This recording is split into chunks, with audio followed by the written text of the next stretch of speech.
All right. Hopefully everyone can see this screen. You should have access to these slides through a link that was emailed to you yesterday. It may have been last night, so be sure to check your email for the link and you'll be able to access these slides, and you'll be able to have access to them for at least throughout the summer. And one of the things that I want to spend a little bit of time on here, let me figure out which screen I'm on here. There we go. I've got 3 screens in front of me, so if you see me clunking around, that's what I'm doing here. Let's see here. Oh, there we go. Next slide. We've got 3 speakers today that are going to be joining us. I would consider to be experts in the field, maybe including myself here on. I'll be talking about OTC stuff and giving some words of wisdom as you prepare for the over-the-counter portion of the examination. Then we'll follow up. We're going in a different order. We got Dr. Janelle Rogers, who's going from Purdue University, that's going to be joining us later today to go over some patient cases and a therapeutics approach to answering those questions. And then we'll follow up with Professor Jane Krause, also from Purdue University. And this portion where she's going to go over calculations that you can expect to see on the exam. I think this is also a really great, important part in preparing. I don't know about you, but when it comes to math problems, if I don't know how to set it up and from the beginning, it can really delay me or cause me to go into panic mode. And so she's going to go over some helpful tips on how to approach a lot of the different math problems that you might see on the examination.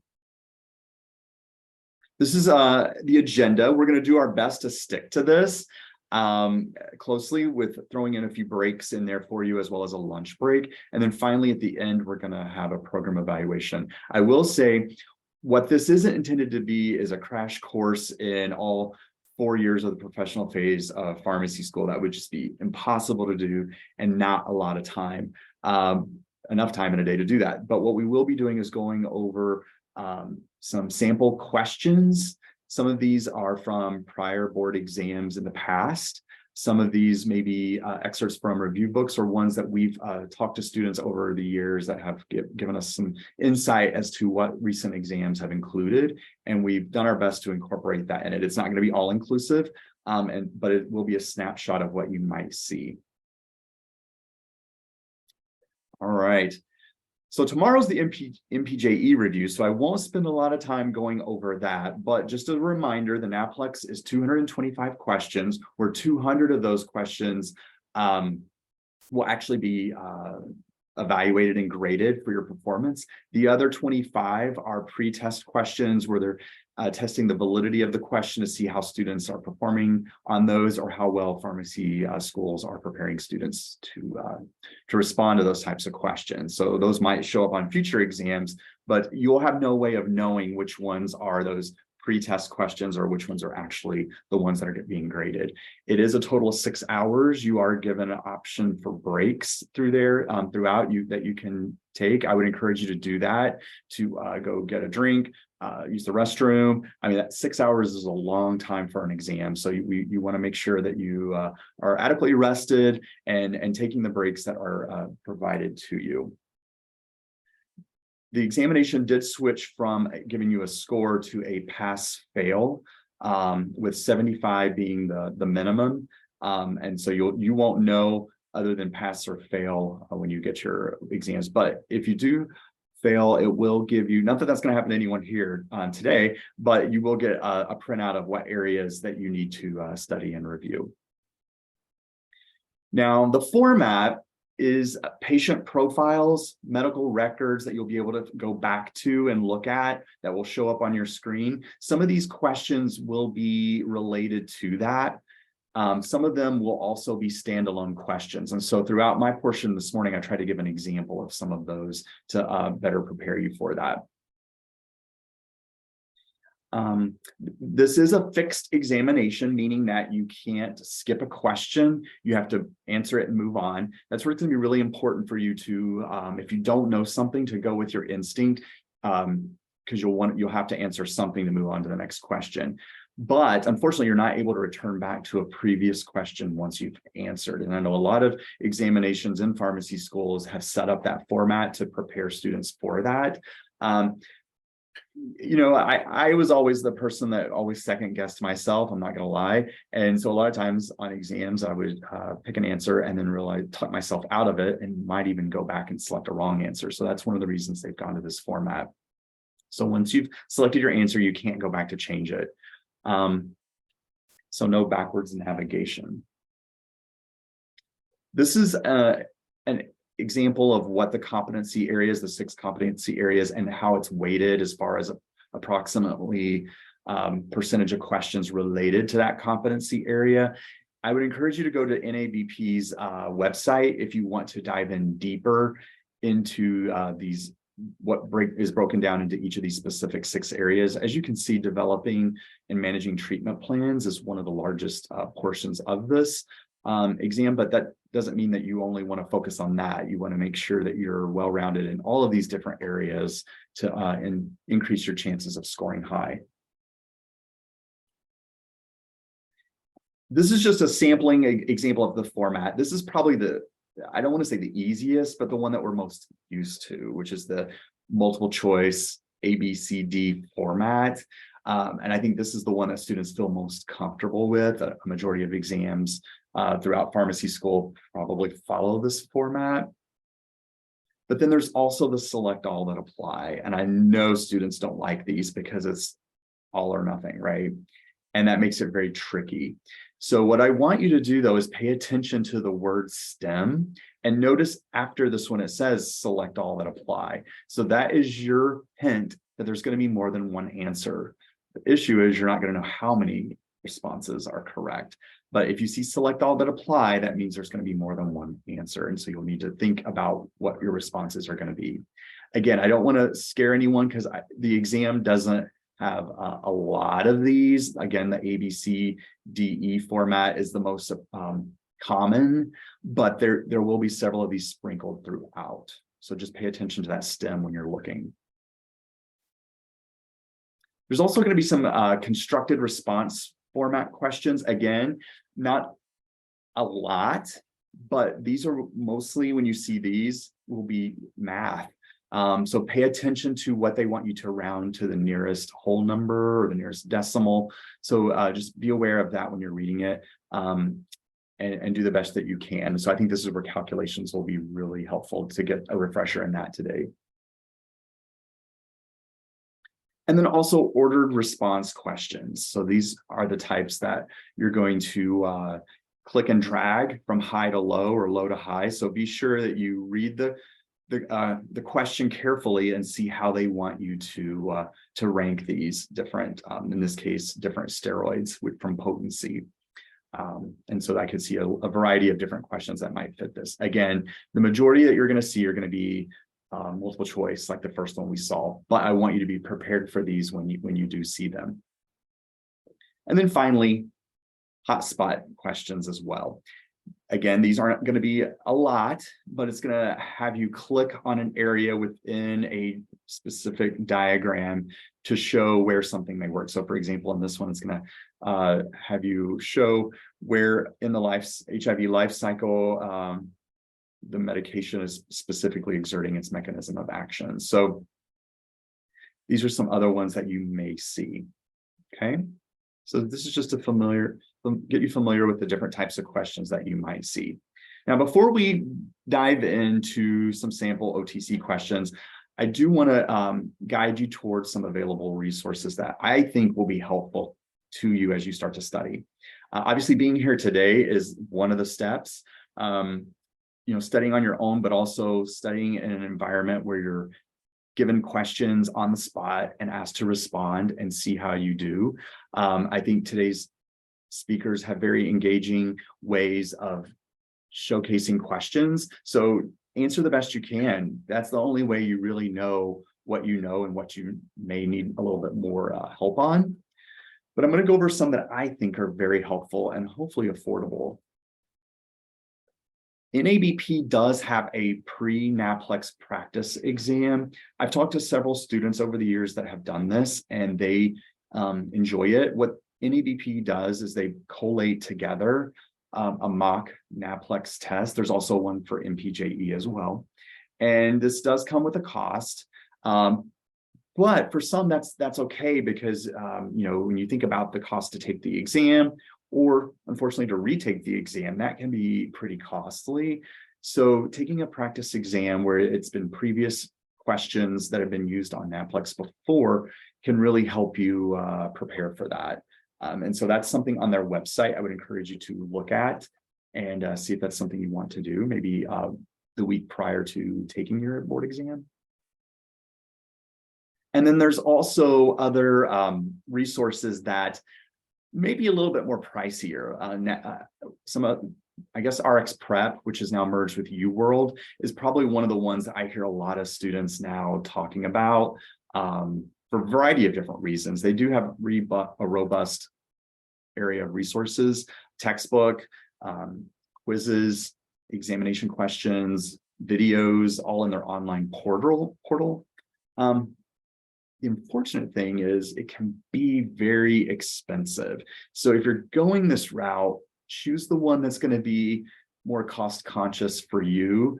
Most of you are probably going to be taking your test prior to the next 6 months, and so why would you get one of these test bank access for 6 months if you're not going to be using it? So maybe 3 months or 2 months is all you would need, so you could get access for a little bit cheaper cost. But again, do what's best for you. And again, I've known students that are still able to do successfully well on the NAPLEX and MPJE without having to go through this route. So I'm going to go over a few other maybe more affordable or free resources as well. But this is one option. When I ask students why they like this, many of them say they like the tables and charts that UWorld or RX Prep offers them. It makes it easy for them to learn and to memorize key information. So that may be one advantage, but again, it's not the only way that's out there. One thing that I've done in the past, several years ago, I wanted to see what the book was like. So I was able to go to Amazon and get a previous edition. And so just for this, I went to look to see how much the last year's book cost, just the book. So it wouldn't be access to the online portal, obviously.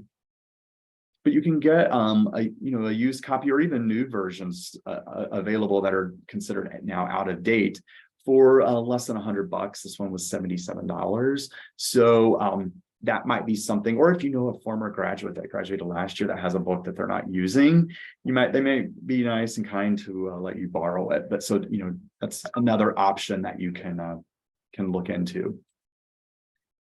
Also, APHA has some really good resources as well. This one was updated last year, and it's a little cheaper than the RX Prep UWorld, maybe not last year's edition, but if you're a member of APHA, you can even get this for an even cheaper discounted rate. And so this is something that you can look at in their bookstore, and it's got over 900 practice questions, figures, tables. This may be something that is more appealing to you as well. And then for those that math is a focus area that you want to really focus on, they also have one that's called the Complete Review for Pharmacy Math. So after today's presentation, if once you go over the calculations, if you feel like you want more and more specific focus on math, they do have a math calculations resource that is helpful as well. And again, if you're a member, you can get a discounted rate as well. What I want to warn is overdoing it and getting lots and lots of resources, because time, we don't have all day to be studying all these different resources. And so that was one thing that I found when I was a student, is I thought the more resources I had, the better. And so I was buying every textbook that I could to help prepare me. And in reality, I was only able to go through one of them. So just because of time. So keep that in mind so that you don't overdo it. And I also want to warn you about some really, really cheap resources, because you want to look at the copyright date. Something that's the APH, or this one's from ASHP, I'm sorry. They no longer produce this one, but you might find some out there on Amazon or eBay if you're looking. And the copyright date on this one is pretty old now. And while the price seems pretty cheap for some used versions, it's probably not going to be worth the time to get it. It's not going to have the most up-to-date information that the NAPLEX may have on it. And exam format and question writing has changed since then as well. So just be aware of that. Look at the copyright date. But I am a fan of free stuff and free resources. So one of the things that I want you to look into, and I know this is something that we have here at Butler University, and I'm sure if you check your school's library as well, you may have resources. If not, reach out to your school librarian or one of your faculty to see. One of the things that Access Pharmacy has is an area called NAPLEX Central. And I'm always surprised at how many students don't know that this exists. And so if your school has a contract with Access Pharmacy, you more than likely have access to this as well. So you can go in and set up a variety of different quizzes through the different things that are available there through McGraw-Hill or other resources as well. And this is just an example of what an example quiz you could set it up. So as you can see, it's a variety of different chapters on different topics. So you could set up a quiz on a specific area that you want to focus a little bit more on, or you could kind of spread it out with certain questions on all the different topics and to test your knowledge. And again, this should be accessible for free. You may have to do a separate username or login to gain access. And also ask your school if they can extend access to this throughout the summer while you may be studying the heaviest, and that you don't lose access to this, right upon graduation. So I know that's something I'm working right now with our IT department and with our librarians to accommodate for our students. So that's something to check into. This is something as well that you can download on your phone, on your iPad. They have access through Google or through Apple products. And this is a Viatris guide. It was the Mylan guide. And many of you may remember back in the day when you started, maybe as a pharmacy intern in your early years, the little books that had brand generic conversions. They now have moved to an online app that you can download for free. And it's got a lot of unique things on it. This is a nice place to go, not only when studying for NAPLEX, but also for when you're out in practice. It's not going to have quizzes set up, but it is a great way to identify different drugs or a brand and generic name. So that link should take you to it, or you can just search for in your Apple Store or playlist for Google Play for Viatris. All right. If you've been to NABP's website, you've looked at how much this is all going to cost, so you know. And just so that you're not having a sticker shock, I wanted to share some of that with you. Obviously, for NAPLEX and MPJE, there is an application fee. And then once you get approved to take, there is the examination fee that you have to then pay. So you'll also want to check for each state board that you're looking to see if they have an application fee as well, because the application fee for NAPLEX and MPJE that I have above the $100 each, that is for the application fee for NABP. But most states will also have a supplemental application fee for their board that you also have to submit as well. Some states, there's a list on NABP's website, have wrapped this into the NABP application fee, so double check. Indiana, to my knowledge, has not, so there is a separate $100 fee then for that application. And then obviously for retake, that comes with a sticker shock as well. So again, studying and preparing, the studies have shown that NABP has released that the sooner after graduation that you take the exam and when you're eligible, students have a higher likelihood of passing on the first attempt. There is a specific steps here that I'm not going to walk through specifically, but if you follow this, and this is on NABP's website, if you go to their candidate booklet, we'll explain all of this. There's even a place on there you can go for information that they'll email you on tips on how to successfully navigate this. But I know if you have questions of this, for those that go to Butler, I'll be at the P4 retreat on Thursday that we're having to clarify any other questions that you may have. If you have questions about MPJE, I would probably bring those up tomorrow, as they'll be very well equipped to answer those for you. And finally, and before we close out and start this review, there is this website here that's on NABP where you can go and select the states that you're looking for, and it'll take you directly to that state's board to see what their additional requirements are and maybe. Some states might have you to show proof of that something was taught in the curriculum. I know one thing that we sometimes see from some states is proof that there was taught opioid overdose, or the CDC's guidelines on pain management and how to navigate that. So there's different things that different state boards require you to prove, and it just may mean that you have to reach out to your faculty or someone in the experiential office that can contact you with the faculty to sign off that that was in fact taught within your curriculum. Okay. And I did see last year there was one student that had to do a CE on something prior to doing that as well, but the state was able to offer that for them to take, so they were able to show that they got access to that. All right. I'm going to switch over now so we can get into our OTC review. So just give me a few minutes here to get rid of slides I don't need and get ready to prepare the slides that we do need. Make sure I got the right ones pulled up. And Darren, while you're doing that, we had some questions come through. I can read them and you can answer while you're doing that, or we could type up the answers and email them out to everyone after. Which is the way you'd rather do that. That might be great to do, because some of these I may have to look into again to see. I see one person, thank you for bringing up the NABP's website, said hotspot question isn't listed. That's a great question. So they did not announce that they were doing away with it with hotspot type questions, but I did notice between last year and this year that they did not have that on their website anymore. So so that's a great point that you brought that out. So my answer to that is be prepared in case, because they never announced to any of the schools that they were doing away with it. And I just noticed it that it was not there either, but it was last year. So I would have thought they would have said something to us, but they never did.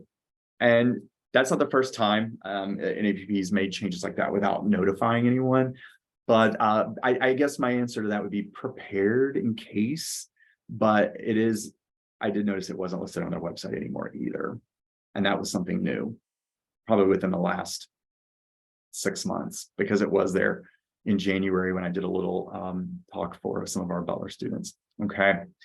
Is the test adaptive? So there's always some questions about whether it is or not, meaning that does it ask you a question based on how you respond? And everyone's always trying to play the game of that and figure it out. And to my knowledge, it's not. It's all randomized questions that you get. But there was some talk that it used to be like that, but to my knowledge, it's not anymore. And then the next question from Lisa says, any experience with Med Ed 101?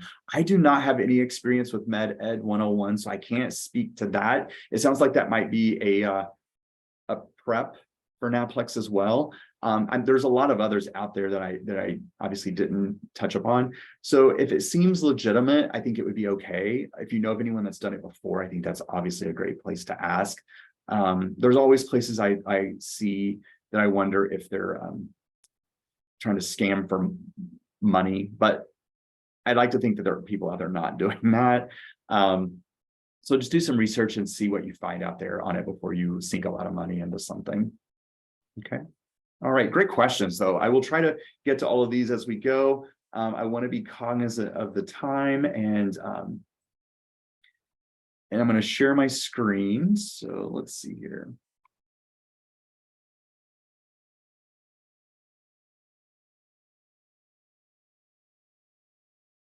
All right. I believe you're able to see what I see here. Okay, perfect.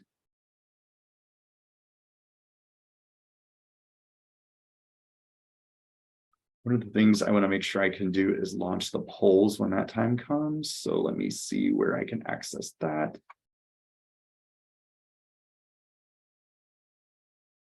Just give me a few minutes while we figure out the polling situation here.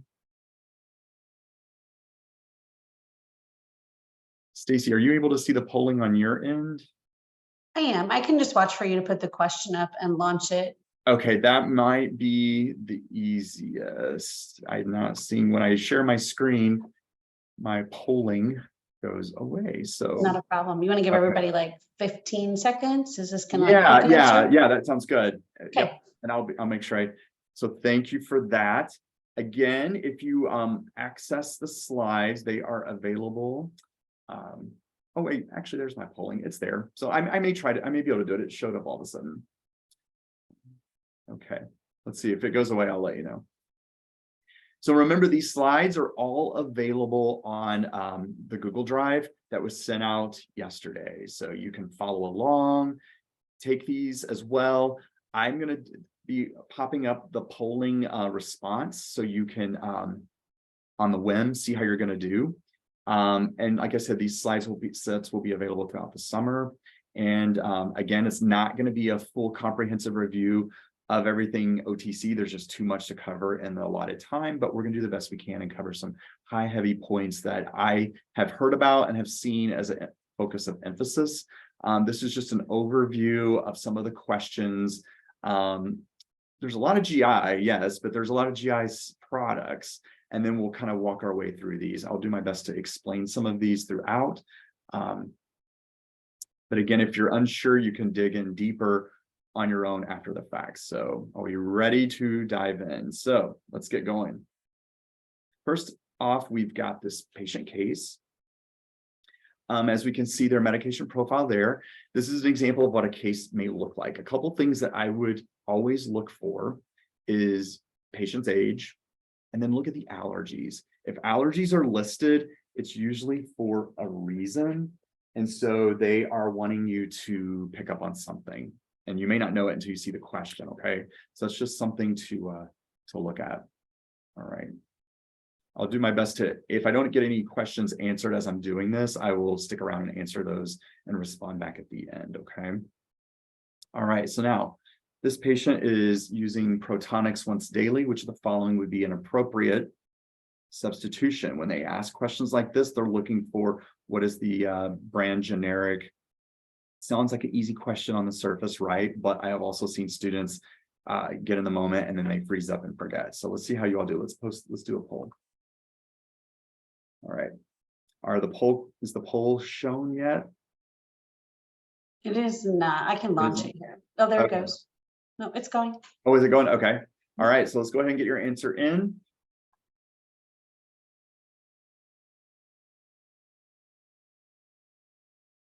Okay, I don't see people answering, but maybe should I say relaunch it? There we go.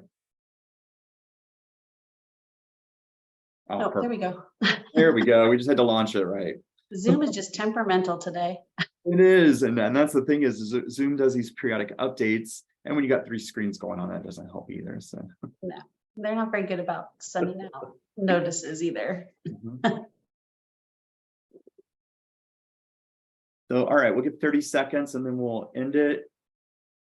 Okay, it looks like the majority is getting this correct. So we'll share results. And the correct answer is, in this case,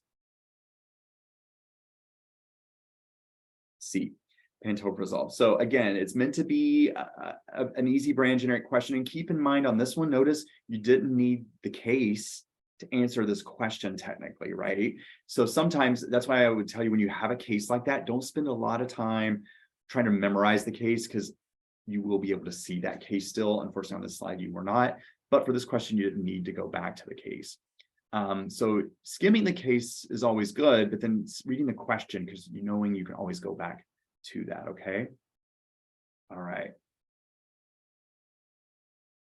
Next question, let's keep moving. We've got the patient is still experiencing symptoms despite current therapy.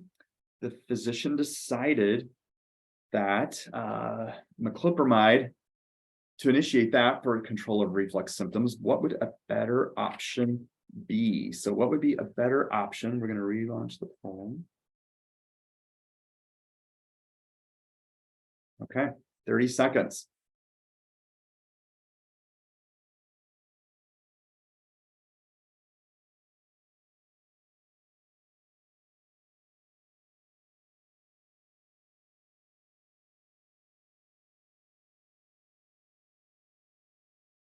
Okay.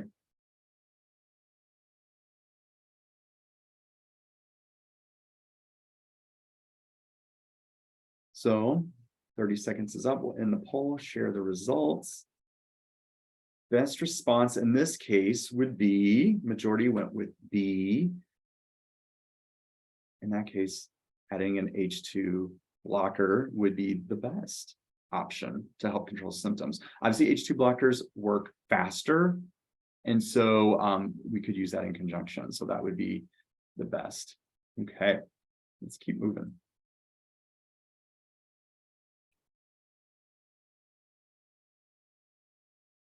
This is the select all that apply. I don't know if this is, I forgot to let Stacy know that could be an option on this. So if not, let's see which one this one. I think I did, and Okay. just on a hunch. Okay.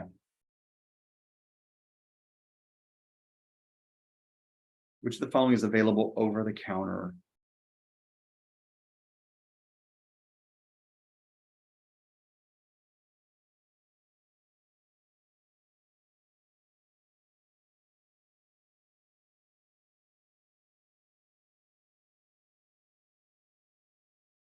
Okay, let's go over our response here. All right, so let's go through this one a little bit. This is asking you to identify which ones are available over the counter. Sounds simple to start with until you start getting put on the spot, right? So Zegrid, is that one over the counter? This one is sodium or omeprazole with sodium bicarb, so that one is. Prevacid, yes, so that one's lansoprazole. Prilosec, omeprazole, so that one is. Protonics, pantoprazole. Is this one over the counter? To my knowledge now, I always have to look because there's always new ones that are coming out. It is not, but Nexium, lansoprazole, or esomeprazole, sorry, is. So Nexium is esomeprazole. Okay. So in this case, all of them but one. All right, next. The patients entered the pharmacy and asked the pharmacy technician to help locate the store brand version of Pepcid. Which of the following should the technician select? So we're looking for the other name for Pepcid in this case. Again, a simple brand generic conversion. Seeing a lot of students are getting this one.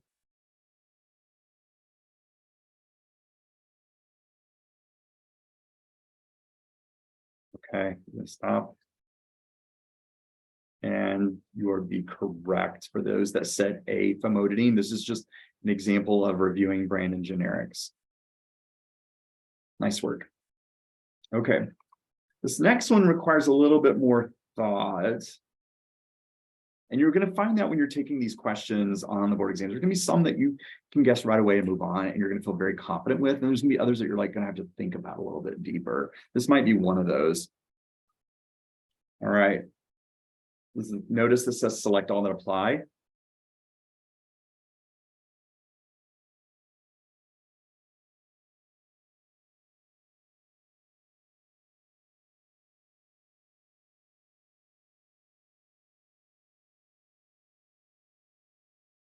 Okay, let's take a look. Oh, I still see responses coming in.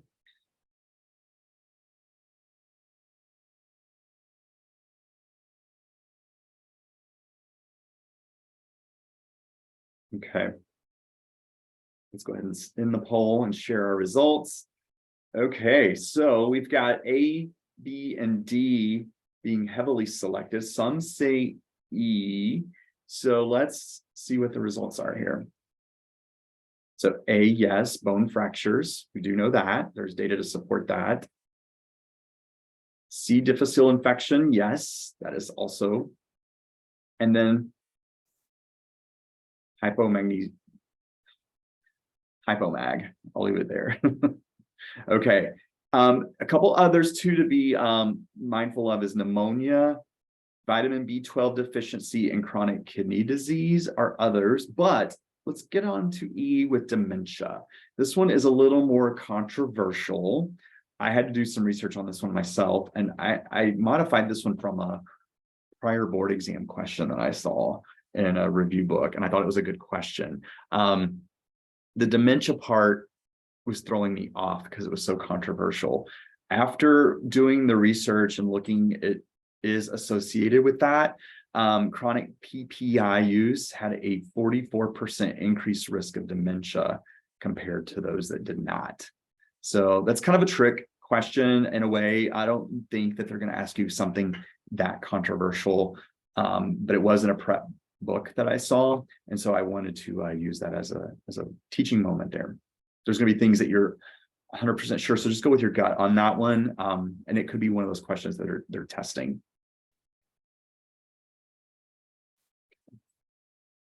All right, next question.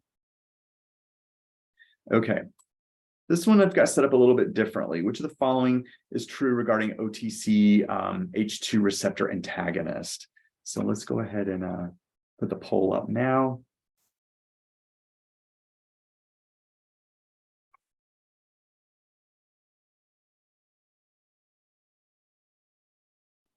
Now, this question is sort of almost set up like a select all that apply, but notice it's got an A and B response for D. You might see a few of these. These aren't on their website, but I do recall these being in review books and when I took the board exam. So I wanted to include one because it's technically a multiple choice, right?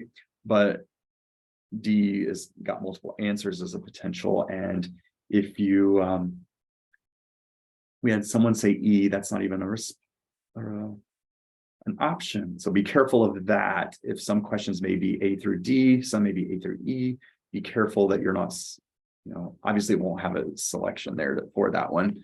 It's not like these are Scantron or anything. And the correct answer is A through D, A and B. So do not exceed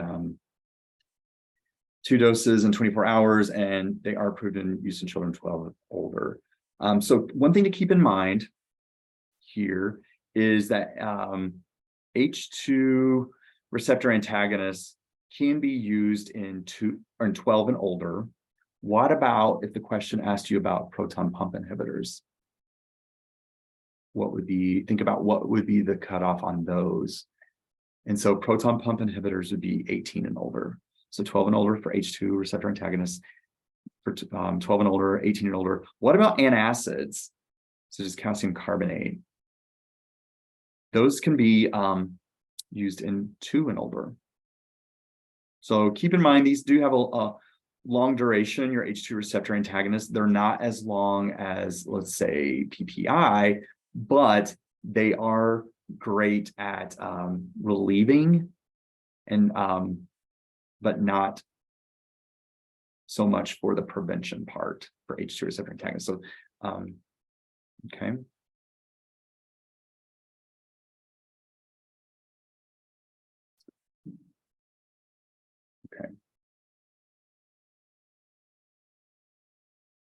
Okay, this is a great one here.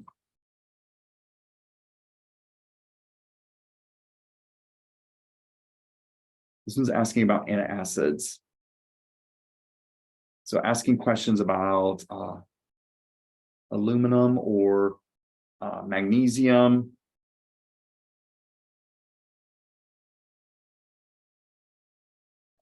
And so I'll give you a little helpful tip on this one.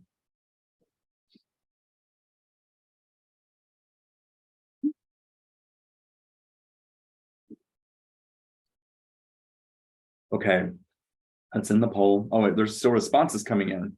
So I'll give you a few minutes.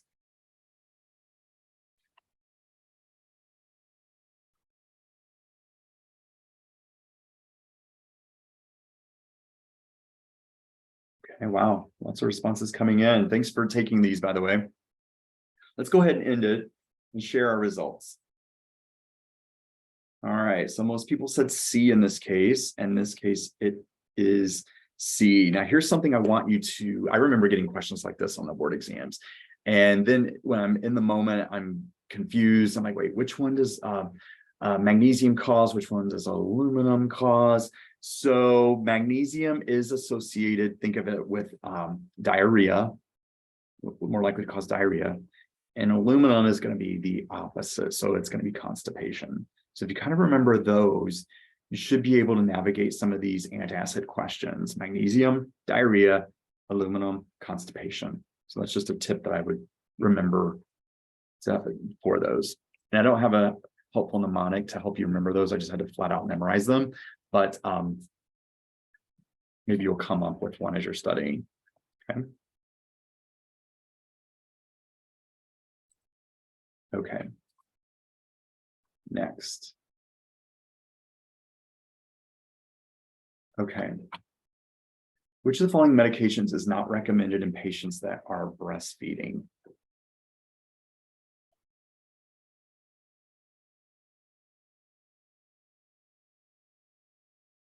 Again, these questions, as you're completing it, they could be interdispersed throughout patient cases where it's asking a mix of therapeutics and OTC stuff, or they could be standalone type questions as well.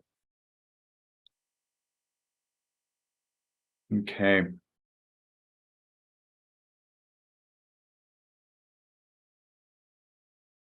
Let's go ahead and share. Let's see, we've got about, let's see if we can get to 85% participants completing. Yeah, 82. Looks like we're kind of standing still. So I'll go ahead and stop it, share it. Okay. I see I've got some questions coming through, so I'll be sure to check those in just a second when we get to a stopping point in between topics. Okay, so the response on this one is bismuth subsalicylate, also known as Pepto-Bismol. And one thing with this one is based on OTC labeling. I think it would be important to also know, I didn't ask a question on this, what age cutoff to use these products. So based on the American Academy of Pediatrics, Pepto-Bismol or any subsalicylate product, OTC labeling is that should be children used in children 12 or older, not younger than that. And part of another question, follow-up could be what would be the cause?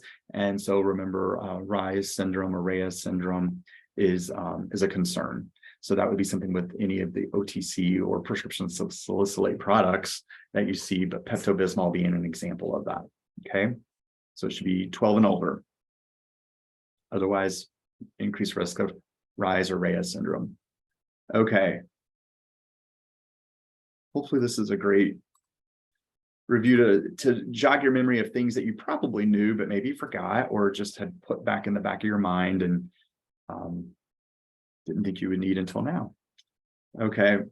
So here we've got another little case. We've got a patient that reports frequent belching with a sour taste in the back of the throat. This occurs after lunch and dinner. Also reports trouble swallowing, abdominal bloating, and nausea. Which the following is alarm symptom that excludes this patient for self-care. So not only is it going to ask you about treatment regimens, it may ask you to look into exclusion criteria. So notice this is not a select all that apply. So what are alarm symptoms are those symptoms that we must exclude when it comes to gastroesophageal reflux. Okay. So we get to at least 80-something%. Here we go. Okay.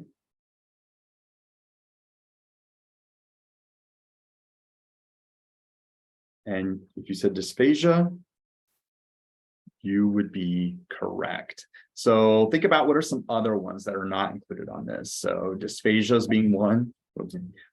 Chest pain, an upper GI bleed, or severe weight loss. Okay. All right.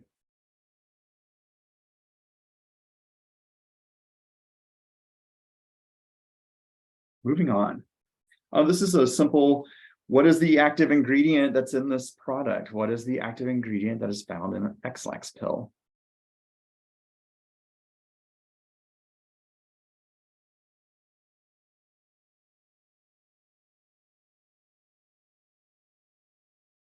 And so a lot of times it may ask you simple brand, what is the active ingredient that's in it? Usually it's going to be on the standard product, not the different variations that exist out there. Sometimes those are a lot harder to know. So let's see how you do. And then we're going to go through some of these others to see if we can guess an example of a product that also includes those. Okay.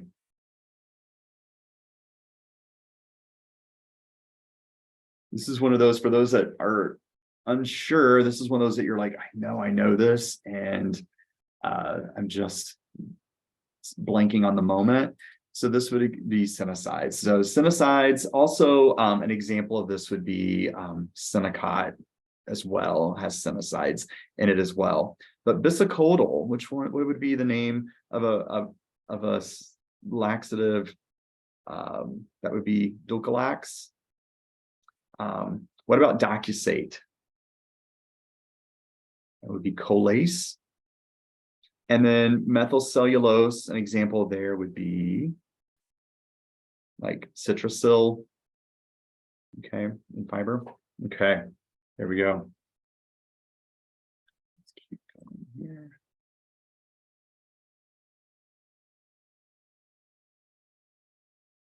Okay. Oh, I think I just gave you the answer to this one, didn't I? What is the active ingredient of Citrasil? If you were paying attention to the last one, you'll get it right. So this one would be, think about what this is classified as. It is a bulk forming laxative, Citrasil. So yeah, hopefully everyone gets this one right. Calcium carbophil would be an example of, there we go. Would be like Fibercon. And then psyllium would be like in fiber supplement in like Metamucil. Keep in mind, these absorb water and increases bulk and moisture in the colon. Okay.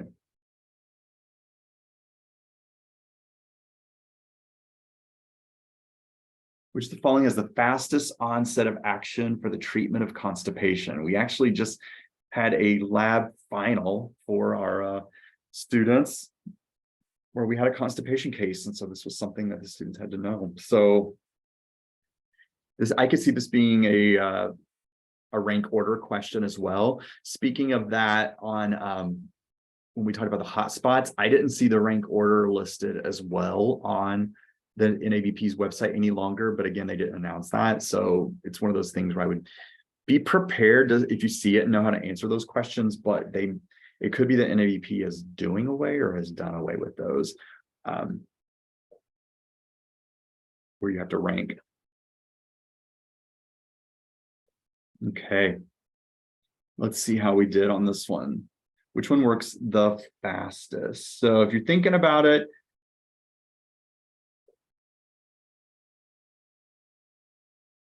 okay, most people said mag citrate. That would be correct. So mag citrate is anywhere between 30 minutes to 6 hours in general. So most of these are ranges. So it's highly unlikely they're going to ask you exact, but they're going to want you to have an understanding of which one's fastest, which one may be the slowest. So Docusate sodium is anywhere from 12 to 72 hours. Psyllium, 12 to 24-ish hours, or cinicides will be anywhere between 6 and 10 hours. So definitely mag citrate is going to be the quickest. It tastes kind of bad, but we'll leave that at that. What about PEG or the Miralax? That one's also a common one that you might see, and it is anywhere from 12 to 72 hours. So most of them are at least going to be 12 or on, except for Cinesides, which could be within 6, but this one could be within 30 minutes, which is really, really fast. Okay, when we're looking at these products. All right, this next question type, I thought about removing and I didn't.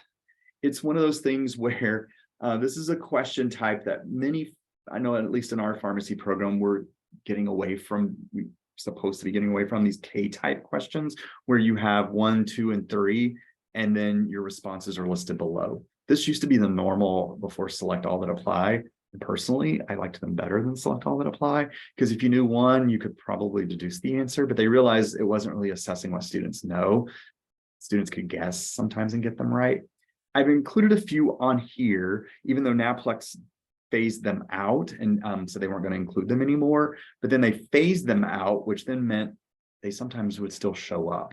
I have been told from students and graduates that MPJE still includes these K-type questions, but NAPLEX has in fact phased them out.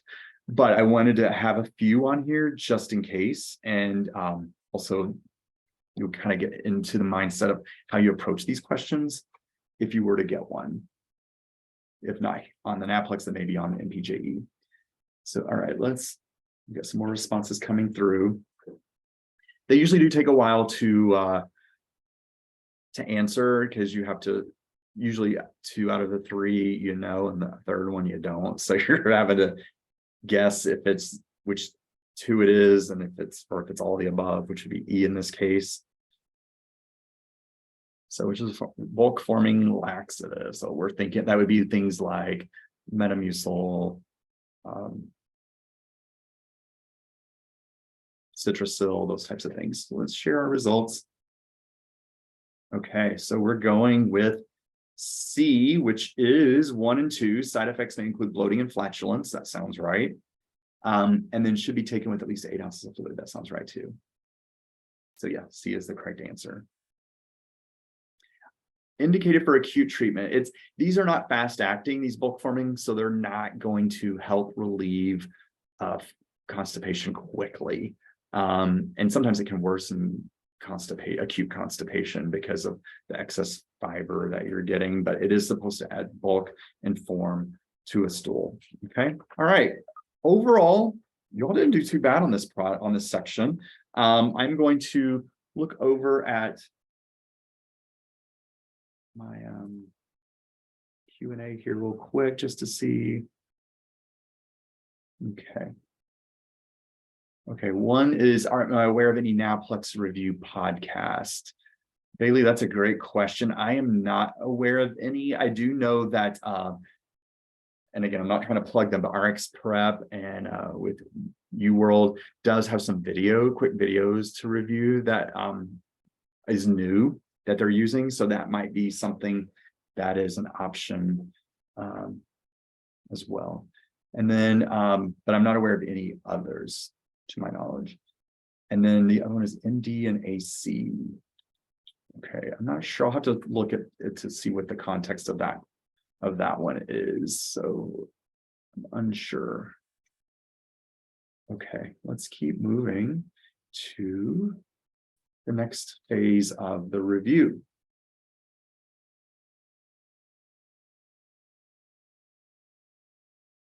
All right. We're going to kind of switch gears and go into OTC cough, cold, and flu and some allergic rhinitis. Those students that know me know this is one of my favorite topics because this happens to be an area that I teach in our OTC self-care course. So let's take a look here. We've got a patient that presents to the pharmacy that they think is a cold. Notice that they're visibly shaking with a heavy sweater, feeling terrible yesterday. Notice their symptoms. So we've got myalgias, arthralgias, fatigue, productive cough. So it's going to be important to remember, right? So productive cough, runny nose. So it's runny, and there's also some nasal congestion as well. So sometimes where it runs, it alternates back and forth. I've been sneezing, temperatures around 100, which isn't too bad, which would like to recommend something to feel better. And we know there are medications listed there. So let's dive into the question. Okay, for the first one, and then I'll reset it for the second one. And I will tell you, I like this question, the first one listed, because I have seen this almost in every prep book a version of this in everyone. They want students to recognize, or graduates, the difference between a cold and the flu.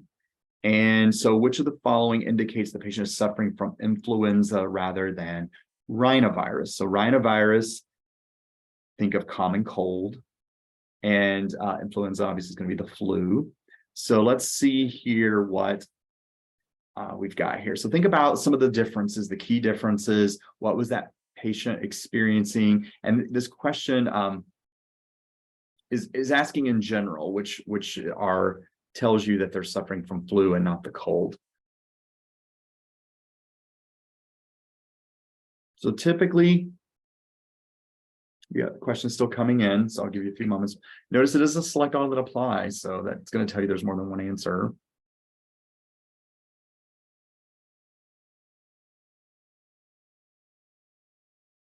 Okay, let's kind of break this one down while the questions are still coming in. Abrupt onset of symptoms. That's not really differentiating though to us, right? Because like abrupt onset could happen with flu, could happen with cold. So that one in itself is not going to be the deciding factor. But what I think is important, we're going to share here, even though some of you did say cold could also be abrupt. The main thing is going to be the presence of chills and a fever.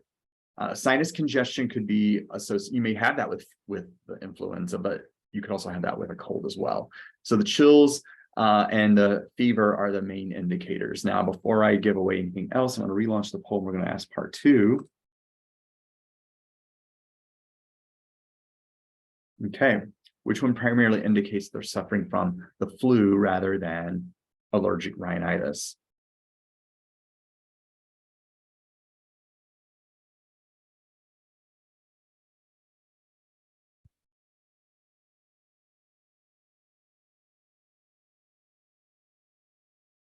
Okay.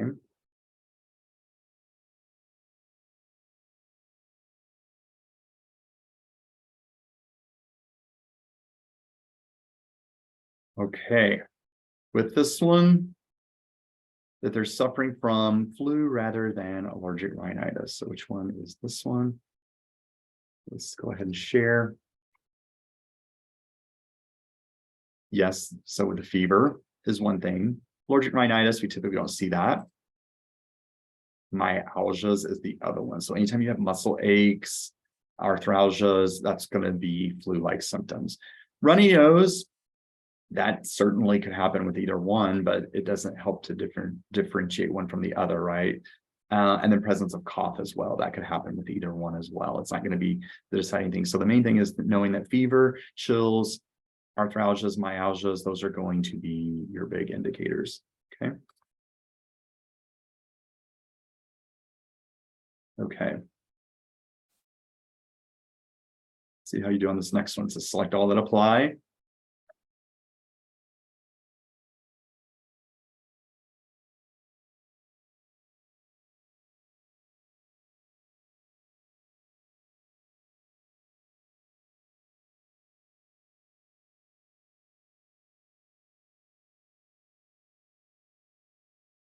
Okay, so they're wanting something to cover all their symptoms. This is where it would be nice to go back to that case, right? So I'll read them off here so we don't have to go back to that slide. They have a myalgias, arthralgias, fatigue, productive cough, runny nose, and then they also have that stuffy nose too, kind of alternating back and forth. So in this case, this is looking at a product that is going to treat all the symptoms the patient has. So think about it. Do we need an analgesic on board? Something like acetaminophen for a fever. So they were complaining of chills. They also complained of a fever. It was 100 and something. So yeah. What about a nasal decongestant? They were complaining of runny nose, but also stuffy nose. So that would work. Antihistamine for the runny nose. Now we've got an expectorant and an antitussive. And remember, we only want to treat the symptoms that the patient has. So they currently have a productive cough. So they are coughing up junk. That tells us so. That would mean we would want the expectorant and not the antitussive. So your correct answer would be A, B, C, and D. Remember, you don't want to suppress a productive cough. Okay, let's take a look at next question. Okay, we've got patient here, dry cough for 3 days, keeps them up at night, denies any fever or chest congestion, no nausea, vomiting, or diarrhea. They do have hypertension, and they're on metoprolol. So if a dry cough is hyperactive and interfering with the patient's normal activities, which the following is indicated.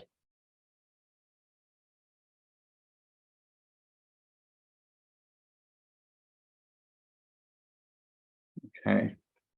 These exact questions I modified from a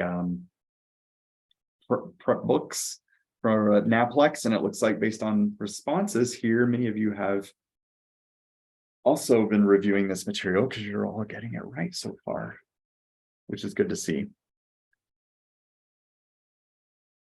So what do we want to use for a cough suppressant?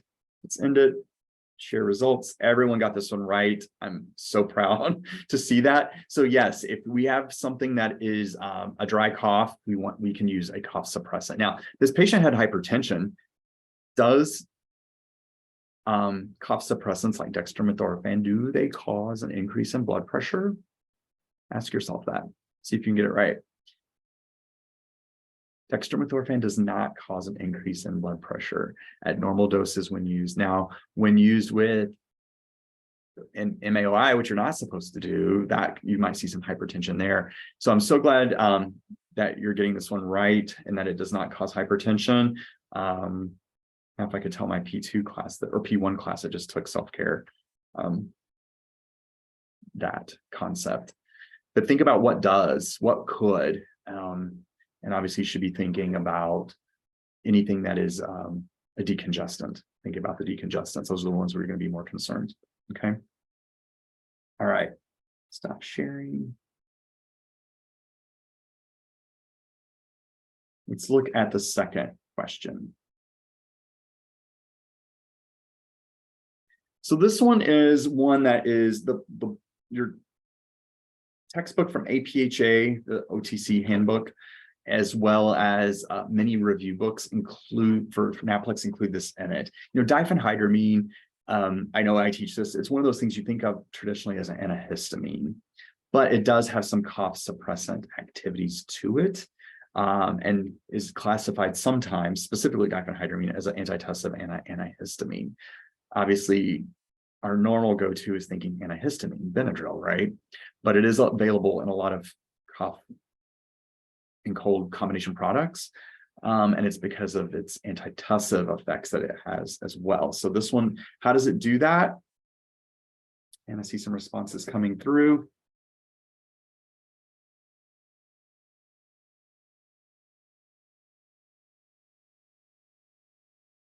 Okay. Let's share it. Correct answer is A. And this one's the central mechanism involving the medullary cough center. Anticolonic effects, I could see where you would think that because it does have that drying up effect, but that's unfortunately not the right answer. Okay.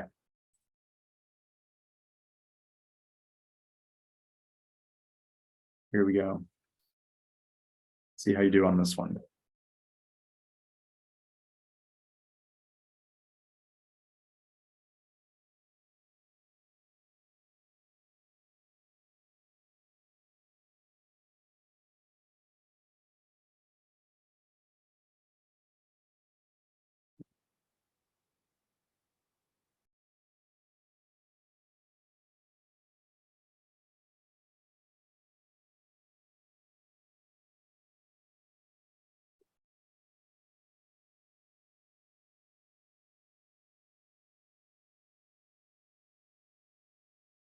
Okay, this one is, we're gonna go ahead and share here. I'm happy to see the majority is getting this correct. The correct answer is referral. Now, what gave it away that this was referral? For those of you that got this one right, E, you probably have identified what it is in the question. And this is where you have to pay attention to the details, because we're always quick to look at the symptoms and find a response. But I had a student, recent graduate, tell me that some of the questions asked about exclusion and like when to refer. And so I was like, well, I need to put a few questions on my prep exam regarding that as well. And so with this one, what is giving this one away is, I mean, productive cough in itself can be treated, right? It's the description that it's dark green and purulent. And so for those that may be questioning what does purulent mean, that usually means that it's green, off-white, opaque. Usually it can, it contain a lot of white blood cells, also neutrophils. It's just really thick and mucus-like, not real pretty. So that's an example of a referral. If it's that case, there could be some other underlying infection that is going on. Now, if somebody's coughing up post-nasal drip and it's light yellow, clear, that's normal, but it could, sometimes with sinus infections can then drain down and then cough up and it becomes black and gunky looking, or green, gray, or any blood as well. That would be a concern. So those are some things to look at. A productive cough in itself, and if there's no description, then you can assume, obviously in real life, we'd be asking the patient for other follow-up questions, right?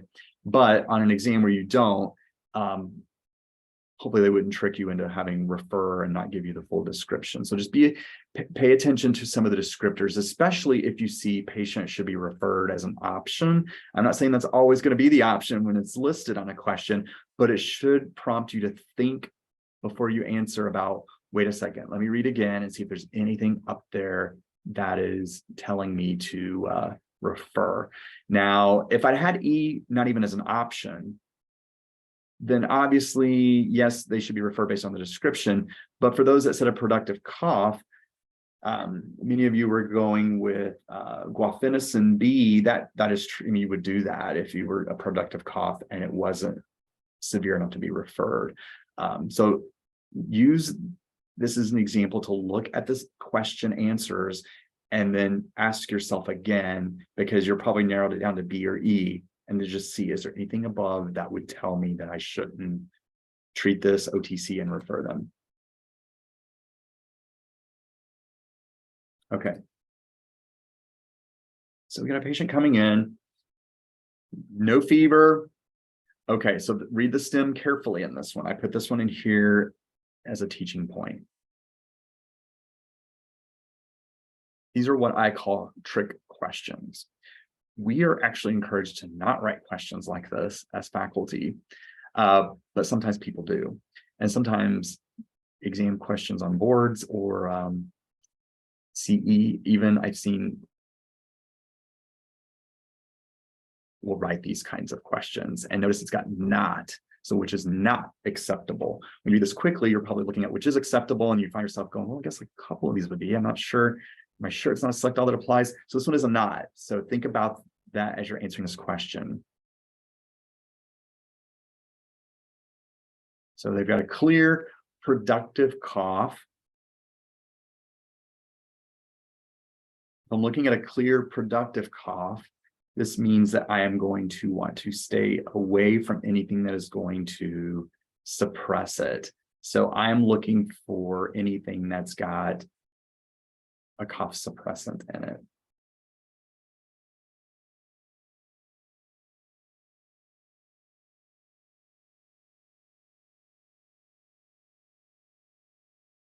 Okay.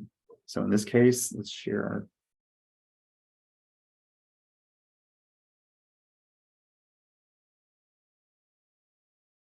so we wouldn't want to use this one. Oh, also on this one, you would not want to use, I should have fixed this one. Let's go back. You wouldn't want to use E either. So A and E would be correct. Should be a select all that applies. Okay. The rest of them you could be done. Now, with the B, C, and D, or I'm sorry, B and C having phenylephrine instead of ephedrine, you want to make sure the patient doesn't have hypertension, or at least that it's controlled hypertension. But guaifenesin and nasal saline you could use. So A and E are the correct answers here, and that you should not be using those to suppress. Okay. All right, next we're going to change focus on nasal sprays a little bit. I've got a few questions built in, I think only 3 on these, so we'll move through these quickly. Eventually we're going to switch it up before we end. I'm about looking at the time, making sure that I'm not going over. Yeah, we've got a Kahoot game we'll be playing later, so I want to make sure we have time for that. That usually will wake us up. So let's do nasal sprays. Stand up and move around if you need to. Wake up a little bit. Okay. When counseling a patient on nasal delivery systems, which of the following devices is important to tilt the head back when administering? So tilting the head back. I ask these types of questions. I talk to some graduates that say they also get asked these types of questions on boards. Just simple counseling on how to use these devices. So remember, metered dose pump is the one that you put your fingers on top and the thumb on the bottom and do that. Atomizer is just when you squeeze. And so one that you want to make sure that you tilt the head back, meaning lean over the arm of the chair or the bed, or have someone do it for you when you're doing that, is the nasal drops. So nice job. The one upright would be the first one, atomizer. So inserting it in one nostril, squeeze it, hold the head upright. Tilting the head forward is the one that you would want to use on the metered dose pump spray. And then nasal inhaler, you just do upright and sniff it. If you have questions about these, there are some really good, if you can do a search. These are in your textbook, but if you don't have the textbook any longer, you can look at online and see about how to properly counsel on these different types of devices. Okay.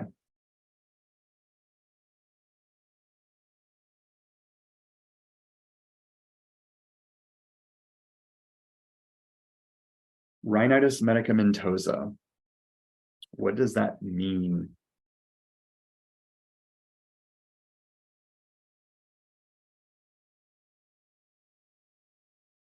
Rhinitis medicamentosa. So that is another word for rebound congestion. Okay, so it means after use for so long, it can cause rebound congestion. So what is an example of this? That you would want to not use the devices longer than? All right, correct answer, no more than 3 days. Anything longer than that is going to cause this increased rebound congestion. All right, next question.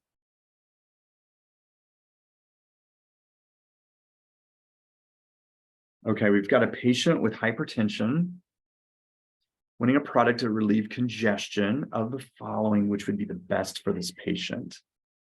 Okay, this one, it's not uncommon to see people miss it. I included it because I modified this one from a board review question. And I thought it was a good teaching moment.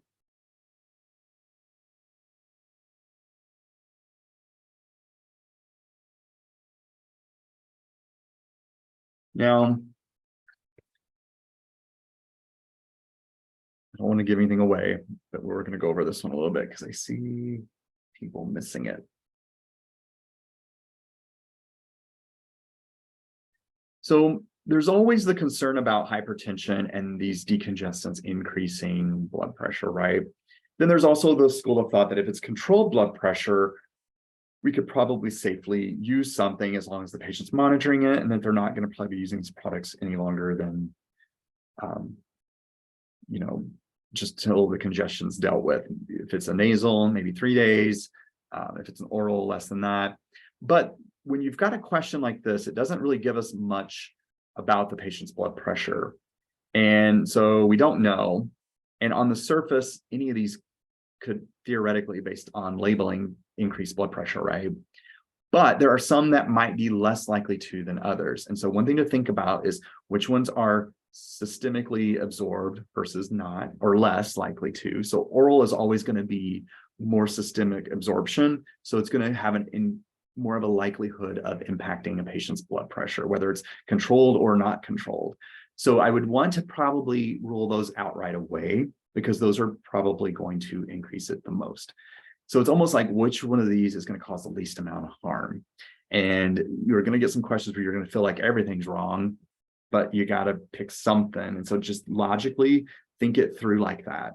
Now we're down to A and B, right? And so the majority, I'll share these results, went with A. Oxymetazoline or Afrin is effective.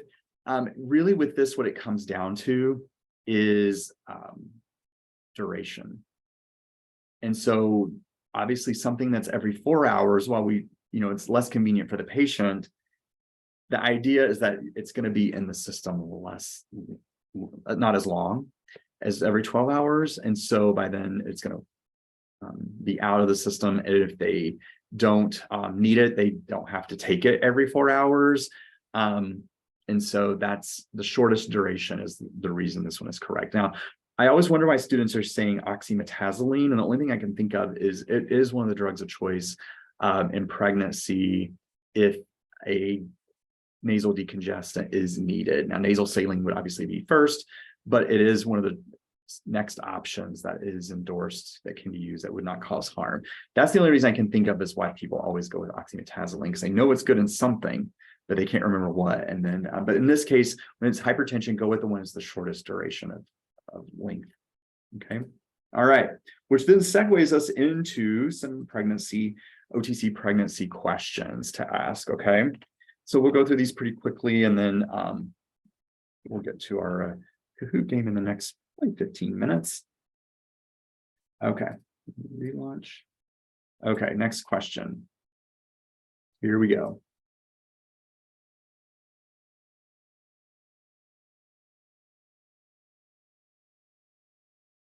Your patient having trouble with constipation comes back again, right?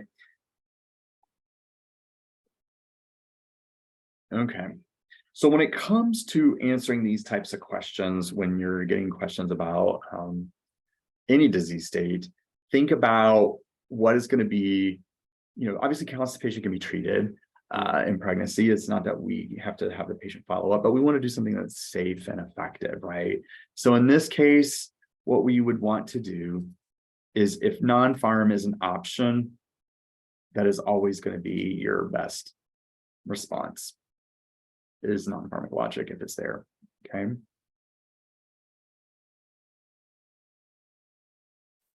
All right, next. The patient complaining of nasal congestion. Upon further questioning, you find out that they're currently taking no other medications and is in the first trimester of pregnancy, which of the following would be the safest recommendation for this patient's symptoms?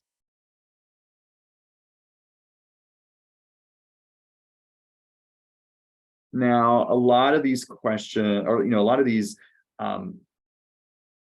obviously we want to use something that's the best, the safest. And in this case, I think this one's probably a no-brainer, hopefully.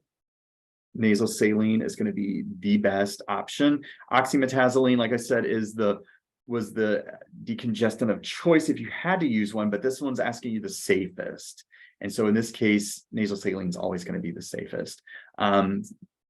With dextromethorphan and guaifenesin, these have questionable results based on studies, and in pregnancy, why would we want to, cause potential harm in something, especially during the first trimester? Pseudoephedrine, again, can increase blood pressure. There's also some abnormalities that can happen to the unborn child that we want to stay clear of. So again, if we need to, nasal saline is going to be the safest option to recommend. So be aware of those keywords as far as best or safest. Even in this case, if it said best, I would still go with nasal saline because that's how I would interpret it. But hopefully it won't get that tricky. But just read kind of what it's saying. Oxymetazoline could probably be safely used, but again, it's asking you the safest. Okay. And non-pharm is always going to be a clear bet. Okay. So runny nose, which one is going to be safest for runny nose? I always like to ask this question because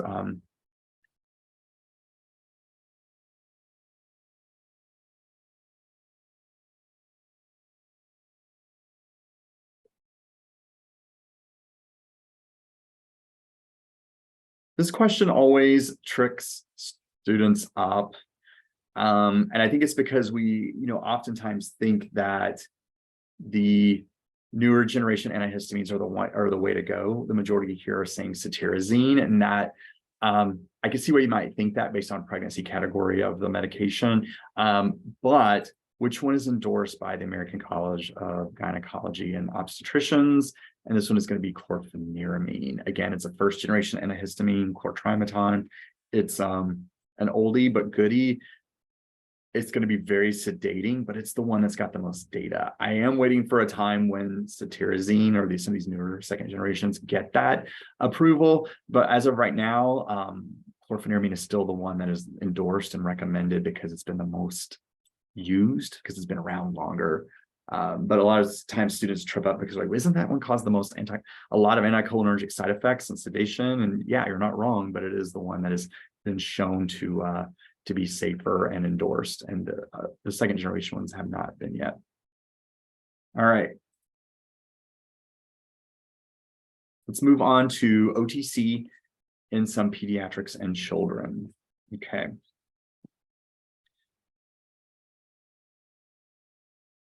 What is the cutoff labeling of products containing oral antitussives, expectorants, and decongestants? So meaning they should not be recommended for which age groups?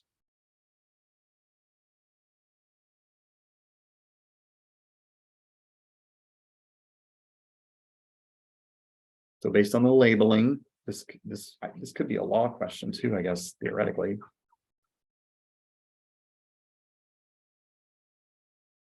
Okay.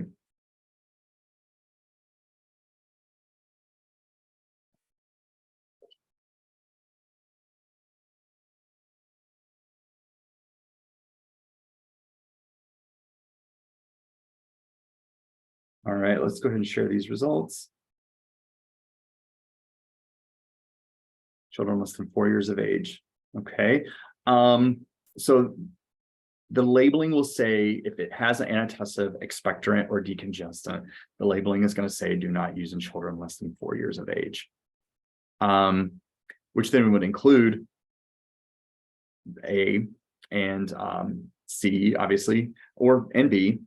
So that the labeling in this question is a little tricky the way it's worded, but it's asking you which one. What does the labeling say? So the labeling says do not use in children less than 4. Now, what if the labeling on a combination product has a first generation antihistamine in it, like diphenhydramine or doxylamine or something like that, brompheniramine? What if it has that in it? The labeling is going to change automatically to say, because of that antihistamine for cough, cold, and flu, is going to say don't use in children less than 6 years of age. So that first generation antihistamine is automatically going to make it 6. Don't use in children less than 6. Now, this may be different from what you may see for labeling when it comes to nausea or motion sickness. Okay. All right.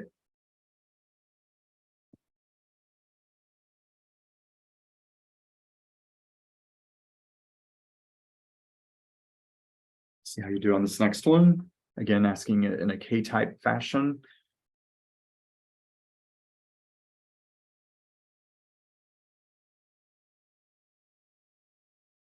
Okay. So in this case, we want to know runny nose and sneezing in a patient that's 4 years of age. Correct answer is D. So it'd be loratadine and cetirizine. So remember, products that have and keep in mind in prescription versions, this may be different, but for over the counter, If it's diphenhydramine, remember less than 6 years of age, don't use it.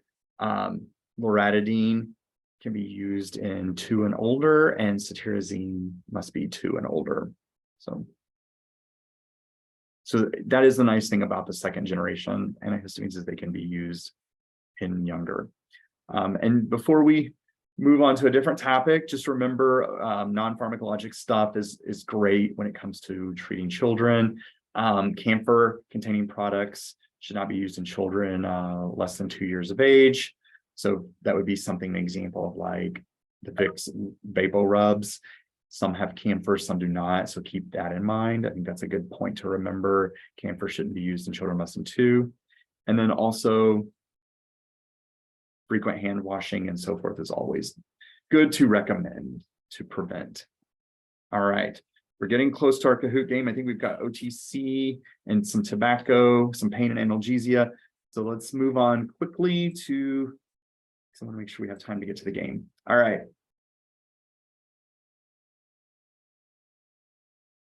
Here we go. We've got a question here asking about a product for left knee pain after running a marathon.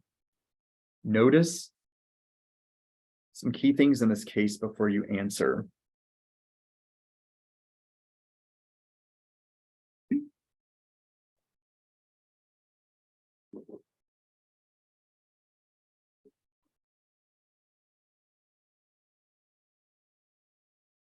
Okay.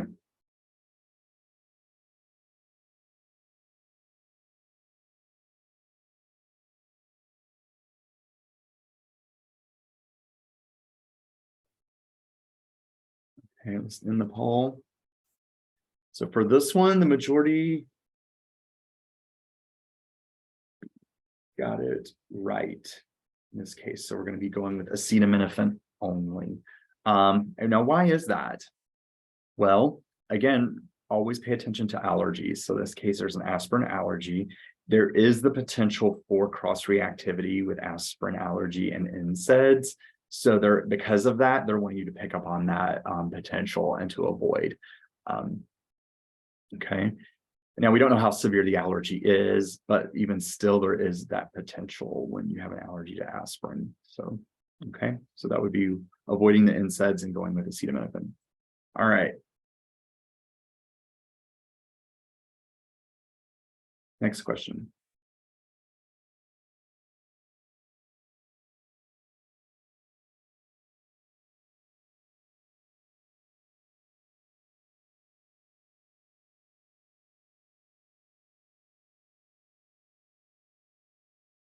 I think a common question we sometimes see is, you know, Tylenol max, and we'll talk about that in just a second, but, you know, what is it when it comes to naproxen? It's a common OTC anti-inflammatory, right? So what is the max on this one? So think about it. If you don't know what the max is, write this down as something to look in a little bit deeper, but the max in this case would be 3 tablets. So the max with naproxen is 660 milligrams a day. With Tylenol, this was tricky because students always ask me, well, should I go with what OTC labeling says or with what the actual max is? And, you know, if you're asked, I don't think they'll ask you this, but if they do, about max dose of acetaminophen, you know, 4,000 milligrams or 4 grams is going to be the max.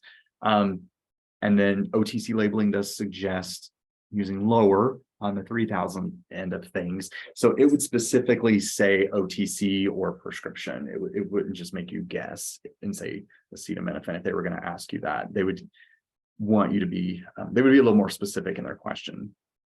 Okay. Here we go.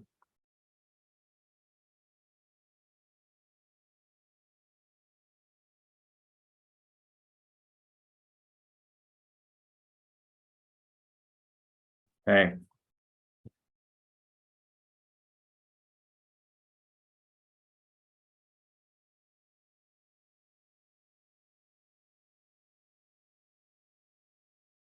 All right. For the sake of time, I'm going to go ahead and share this one up. So this one would be 2 and 3D. So the majority got this one correct as well. So with this one, naproxen can be used in patients. They must be at least 12 years of age. So that's why that one was out. So it must be 12 for naproxen. For ibuprofen dosing, depending on the product, you can use up to 6 to 11 months. And acetaminophen as low as 0 to 3 months. I think the main thing with this one is noticing that with naproxen, OTC labeling must be 12 years of age to use for naproxen. So that may be something that stands out differently from the other ones. Okay. All right. We are going to, let's go to the next set. I'm throwing in some tobacco cessation because some of that can cross over with OTC, and I wasn't sure if it would be covered in prescription, so I thought it'd be good to visit some of these questions, okay, to refresh your memory. So I think we've got 4, 5, 6, maybe 6. So question 1.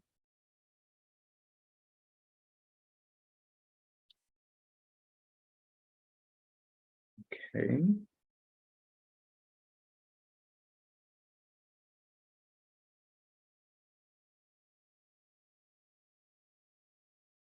Okay, let's end this poll.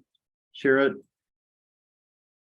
A is on this one. So just a refresher, when you're looking at number of cigarettes smoked per day, this one is going to be your patch, right? So greater than 10 cigarettes a day, you want to go with the 21.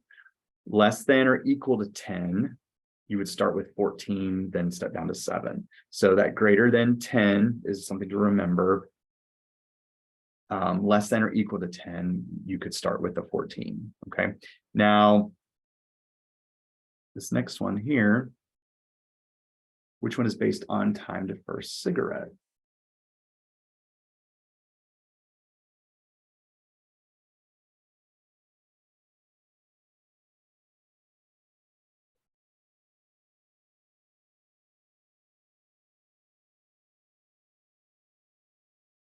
All right, hopefully then this one is going to be a little bit easier. For the sake of time, I'm going to go ahead and end this poll and share it. This one's going to be gum and lozenge. That's all based on time to first cigarette. And remember, it's to determine if it's the difference between 4 or 2 milligram, you're looking at within the first 30 minutes. Are they smoking a cigarette within the first 30 minutes? Okay. Okay.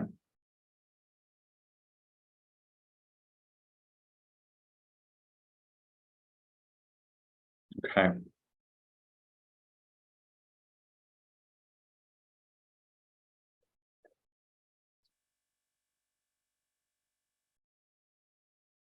So this one, first cigarette within 30 minutes of waking, which one would be the best one to recommend? I think if you're paying attention, you'll get this one right. Give it 5 more seconds and then we'll unveil it.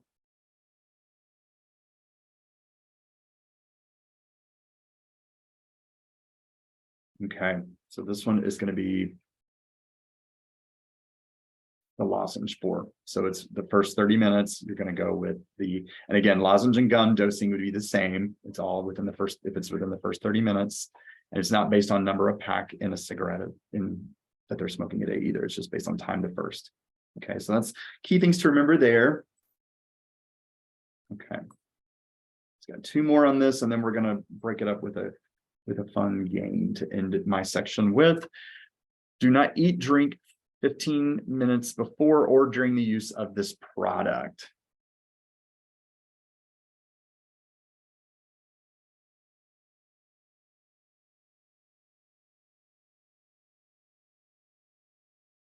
I know you're probably narrowing this one down between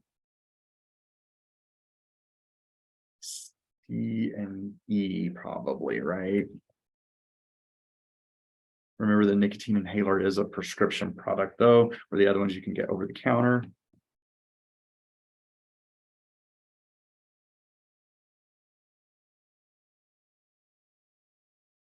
Okay, correct answer here would be E in this case. Okay. And then for the next one, I'm not going to launch the poll because we're about to wrap this one up and do a fun game. But with this one, Which of the following is true regarding the nicotine gum? Slow gum chewy, park once a peppery or tingly sensation appears. That sounds right. Use at least 9 pieces a day when starting. So yes, that would be right. And use there's a maximum of 24 pieces in a day. That would also be correct. So the correct answer on that one is all of those. So must use at least 9 to start with a day, and then no more than 24 is the max. Okay.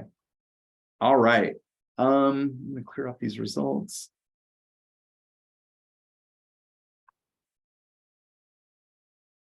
Okay. Let's take a few minutes now. I'm gonna change over and we're going to do something fun. And so the questions are in your slide packet, but we're going to do a fun Kahoot game to do this. So it's testing your knowledge of OTC ingredients and what is in it. So it's going to be rapid fire, testing your knowledge. Let's go here. Okay, so let me share my screen.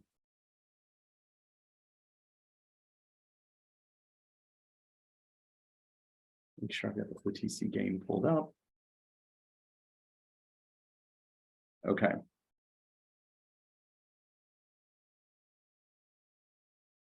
Here we go. All right, I think everyone should see my screen, hopefully. Let's see. Oh, wait. I'm gonna do classic mode. All right, so if you haven't played this before, hopefully you have, go to this website on your phone or your device, www.kahoot.it, and type in this game pin, or you can scan the QR code, whichever is easier. And we're gonna go through this pretty quickly. We'll be able to get done in the next 15 minutes, I'm confident. I always enjoy seeing how everyone does on this. And this is to just test your quick knowledge on how you're doing with responding to what ingredients are in these OTC products. So we'll give everyone a few minutes to join.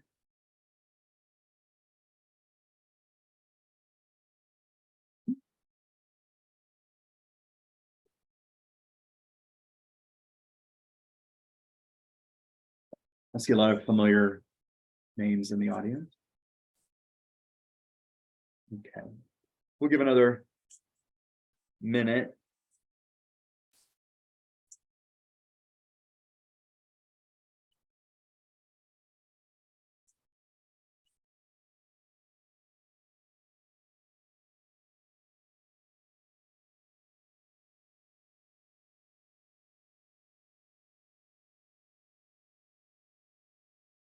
All right, I've got 10 o'clock, so we've got about 50. Get in quickly. If you're not in, you can still follow along on the slides. These questions do tend to follow exactly what's on the slide set. All right, everyone can see the screen, so we'll go ahead and get started.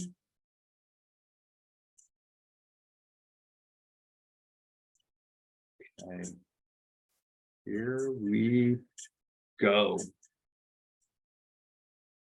Okay, I'm waiting until each time there's someone new coming in, so I want to make sure everyone gets a chance. And everyone knows how this works. It's based on accurate response and quick of response. So obviously, go with your gut, what you think the question is. Okay. And here we go. We're going to start.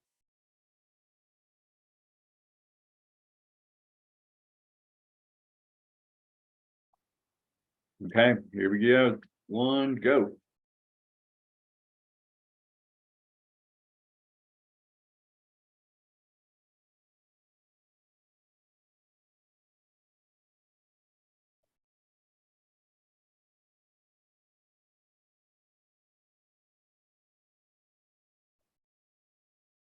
Okay, zinc oxide is correct. Very good.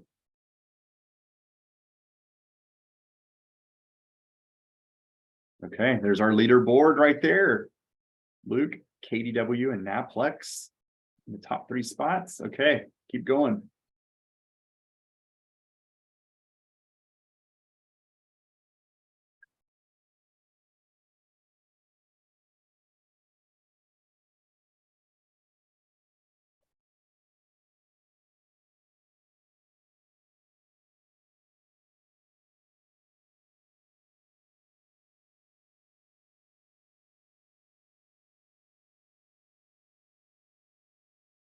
Okay, permethrin.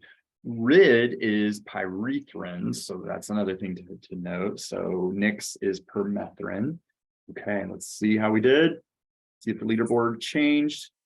Okay, Luke, KDW, and Lauren in the top 3 spots. And you got NAPLEX and Bananarama at the bottom. Rounding it out. Okay, keep going. Mineral ice.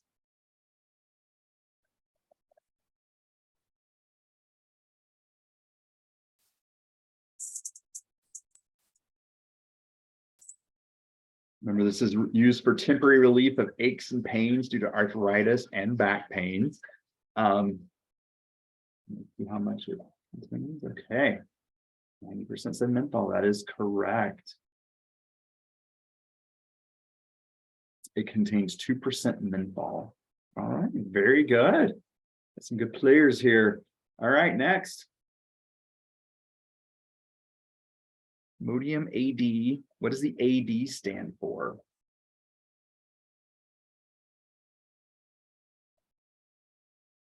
What does AD stand for?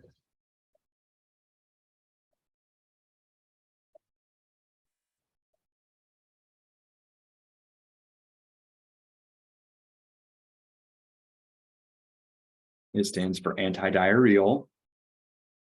Okay, very good. 6 players just hit streak, answer streak 3. Okay, keep going. Capsation.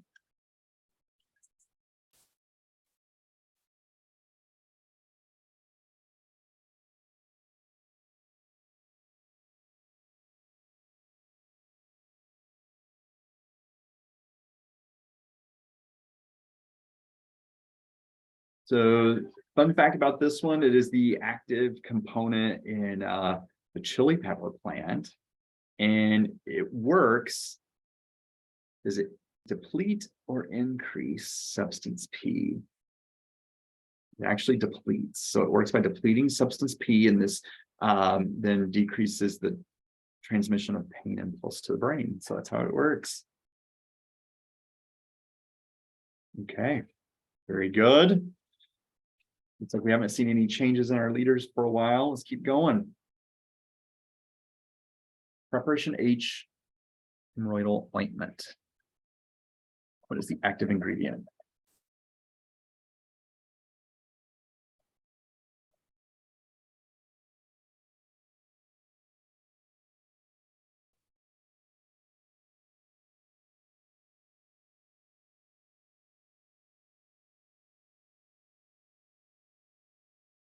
Okay, so with this one, it is phenylephrine. There are some versions that may contain hydrocortisone in it. So I could see for those that said that, why you might say that. Okay. Oh, NAPLEX is now in the lead. Okay, next question. Dual film.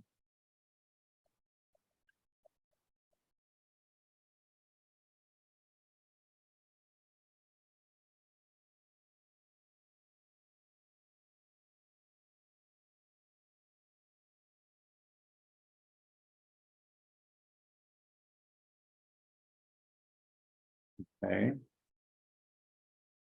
Salicylic acid is the correct answer. Dual film is a common ingredient to remove common warts.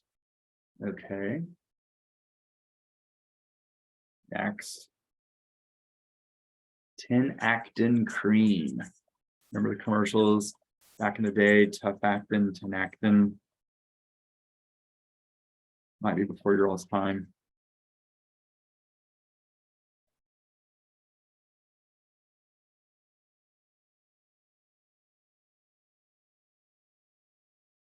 Okay.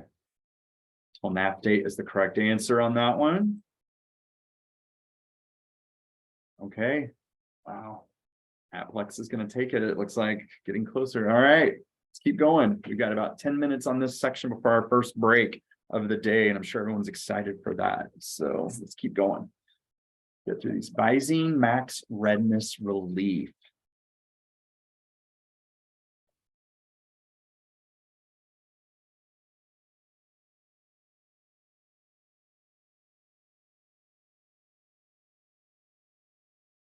Those provides symptom relief for conjunctival edema. Let's see here. Okay, very good. All right, keep going. Almost there. Let's do the next question.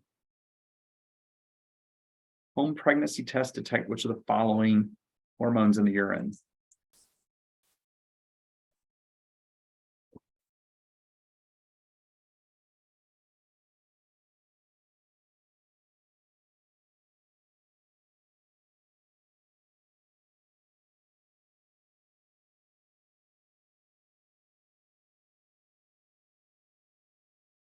Okay, HCG stands for human chorionic gonadotropin.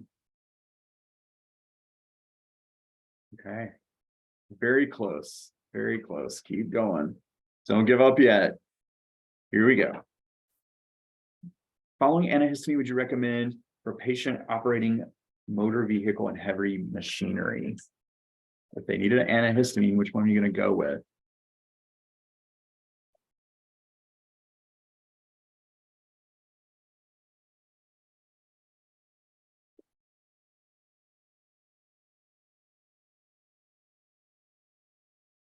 All right. Claritin, yes. So we've got chlortrimeton, first generation. That's chlorpheniramine. Benadryl diphenhydramine. Unisom is doxylamine. So you want to think about the non-sedating antihistamines. Okay. Okay, some move in here. Okay, let's keep going. 12 of 17.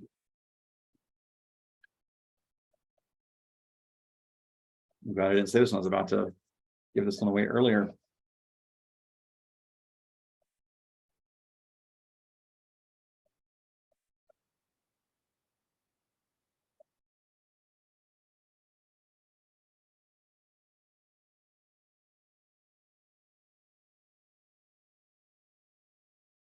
All right, we had KDW up to the front line. Here we go. NAPLEX has dropped one.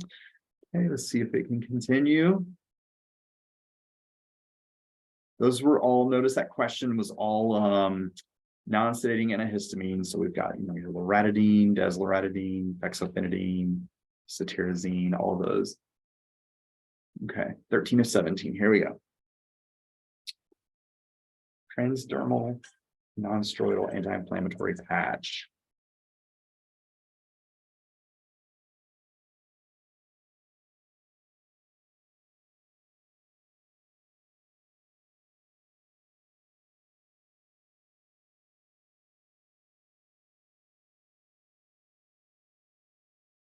Okay, diclofenac it is, and dosing with this one, if you were asked on dosing, would you know it?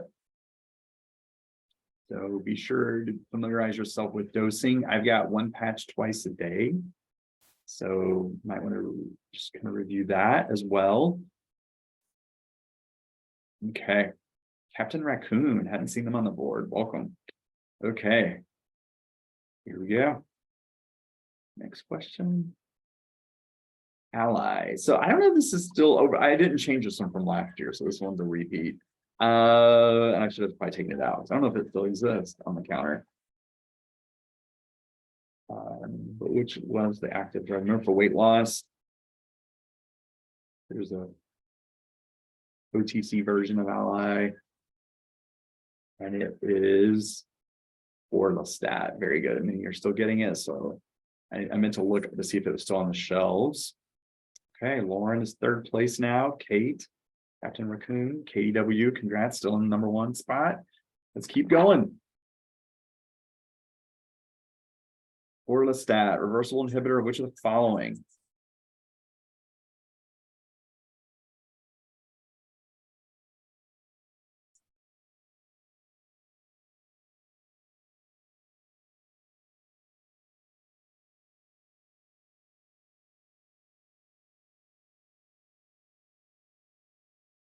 All right, it is lipases.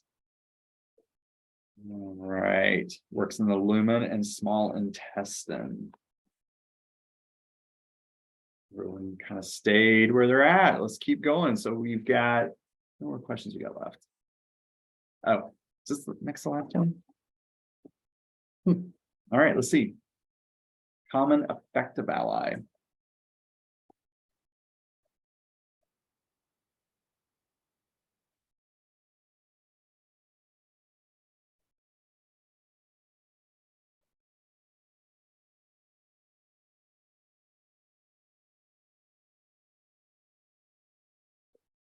All right, oily stools. That is the most common reported side effect is GI issues. And we are there. Okay. I think we got one more left.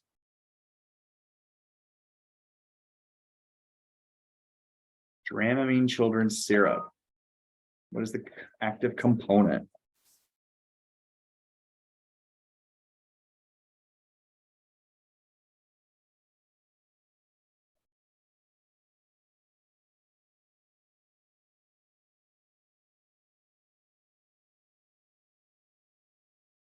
All right, diamond hydrogenate. I noticed there's a typo on that one. Hope I didn't throw anyone off there on that one. That one is diamond hydrogenate. It's an antihistamine, prevention of nausea, vomiting, dizziness, and vertigo. All right, that concludes that portion of it. So let's see how the leaderboard ended up. Third place, Lauren. Congrats to you, Lauren. NAPLEX came in second. Number one, who's number one? Can we guess it? KDW. Congrats to you all. Runners up there, we got Captain and let's see, Sophie, we missed them. All right, congrats to you all that did well and playing along. Hope you didn't get too lost on that. The questions are still in your slides if those went too fast for you. And one other thing that we will show, and let me stop this because this music's going to bother me. Yeah, you just stop sharing my screen here real quick. All right, before we do our break, there are a couple other things on herbal products that I just thought it would be nice to include. I didn't add any test questions on those, but if you want to look over those and familiarize yourself with what some of those do, saw palmetto is one that we have on there, and that one is can be used in treatment of improved BPH symptoms. Glucosamine chondroitin, usually used to treat osteoarthritis and joint structure support. Fish oil, OTC stuff that can be used for hypertriglyceridemia. And then St. John's wort, lots of drug interactions there. But anytime I see that, I think of usually for mild to moderate depression is sometimes what it's used for, but also be very concerned of drug interactions. CoQ10, it's really good for cardiovascular disease, including angina, heart failure, hypertension.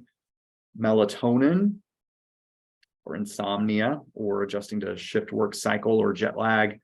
Echinacea, immune stimulant. So it increases the kind of immune stimulants. Black cohosh, postmenopausal symptoms and relief. Ginger can be used for motion sickness, dyspepsia, or nausea. And then finally, elderberry can also be used as an immune system boost. One thing to note with echinacea and elderberry is that you want to avoid those in people that have any type of I'm blanking on it right now. Because they can stimulate the immune system, it can also worsen certain types of disorders like rheumatoid arthritis and so forth. So you want to be aware of that for anyone that has any immune compromised conditions. Okay. All right. It looks like we are now on our break. I'm going to read through some of the comments. It looks like thank you for the message that Ally is still being sold in pharmacy. So yay, I forgot to look. It's always a concern that they're going to get rid of that. So thank you for sharing that.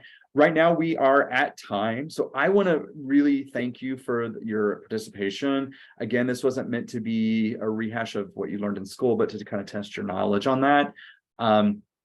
best of luck from all of us at all of the schools.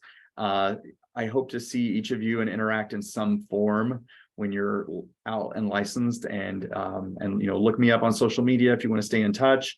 And right now we'll go to a break and we'll convene again in 15 minutes. So if you can join us back at 10:30, we have Dr. Rogers, who's going to be going through some cases with you and going over therapeutics. So at this point, you can just stay logged in. It'll be the same place. Just go take a break and come back in 15 minutes.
Hey, Stacy, do you see my PowerPoint presentation pulled up correctly right now?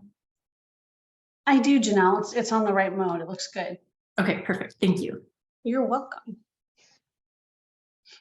First session went really well, so it's going really smooth. Once we got a few of the Zoom issues worked out, we are good now.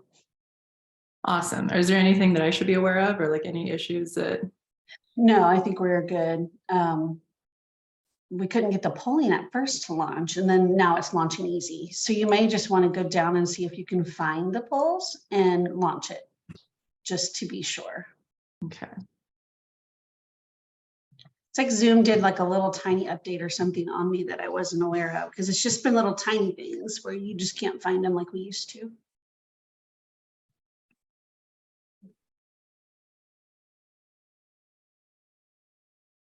There we go. Okay.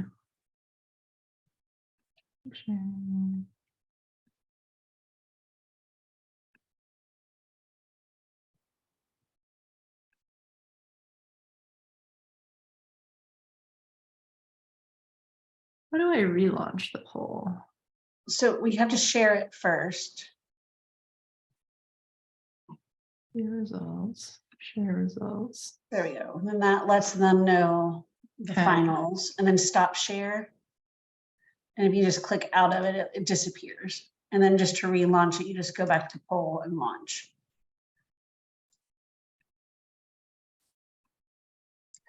Yeah, Janelle, this is Darren here. There's those three little things out beside the poll. And if you click on those where it says share result, you click Gotcha. on those three little dots, and then one is like, I think it's, Relaunch. yeah. So I had to Perfect. keep doing that each time, but it worked. That's what was hidden. Okay, I couldn't see that on my end, Darren. Yeah. Thank you. Yeah, you're welcome. You're right, Stacy. It was just slight different changes from before that you had to find stuff. But and if you want to try it again, you're welcome to do it, and I'll see if it works. Share results.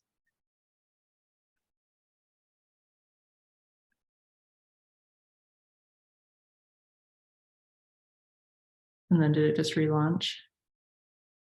Uh-huh. Okay. Yep. Perfect.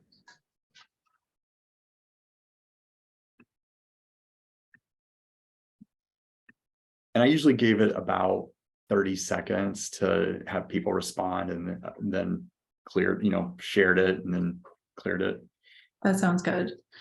Were most people answering? Like, could you kind of Yeah. see when the number got to about everyone? Yeah. Okay. Perfect.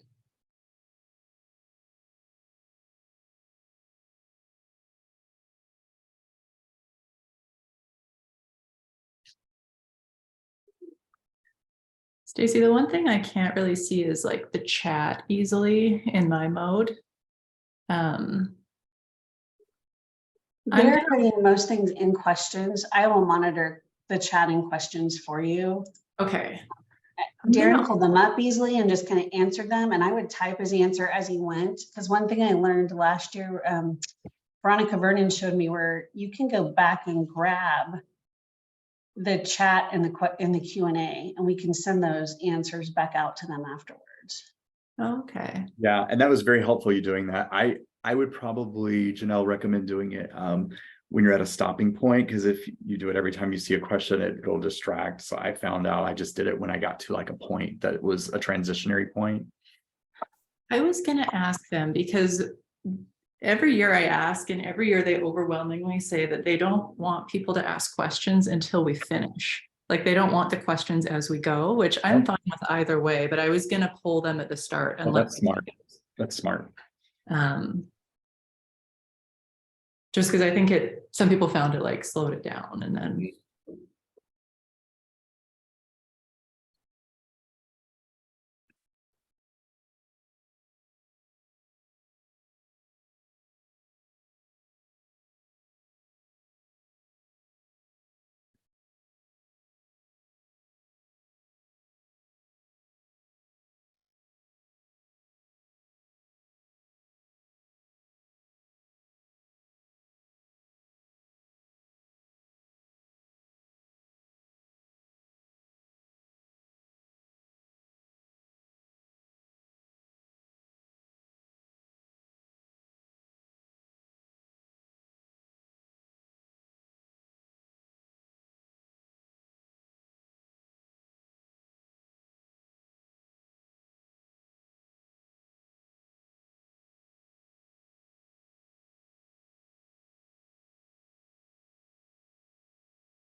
All right, good morning, everybody.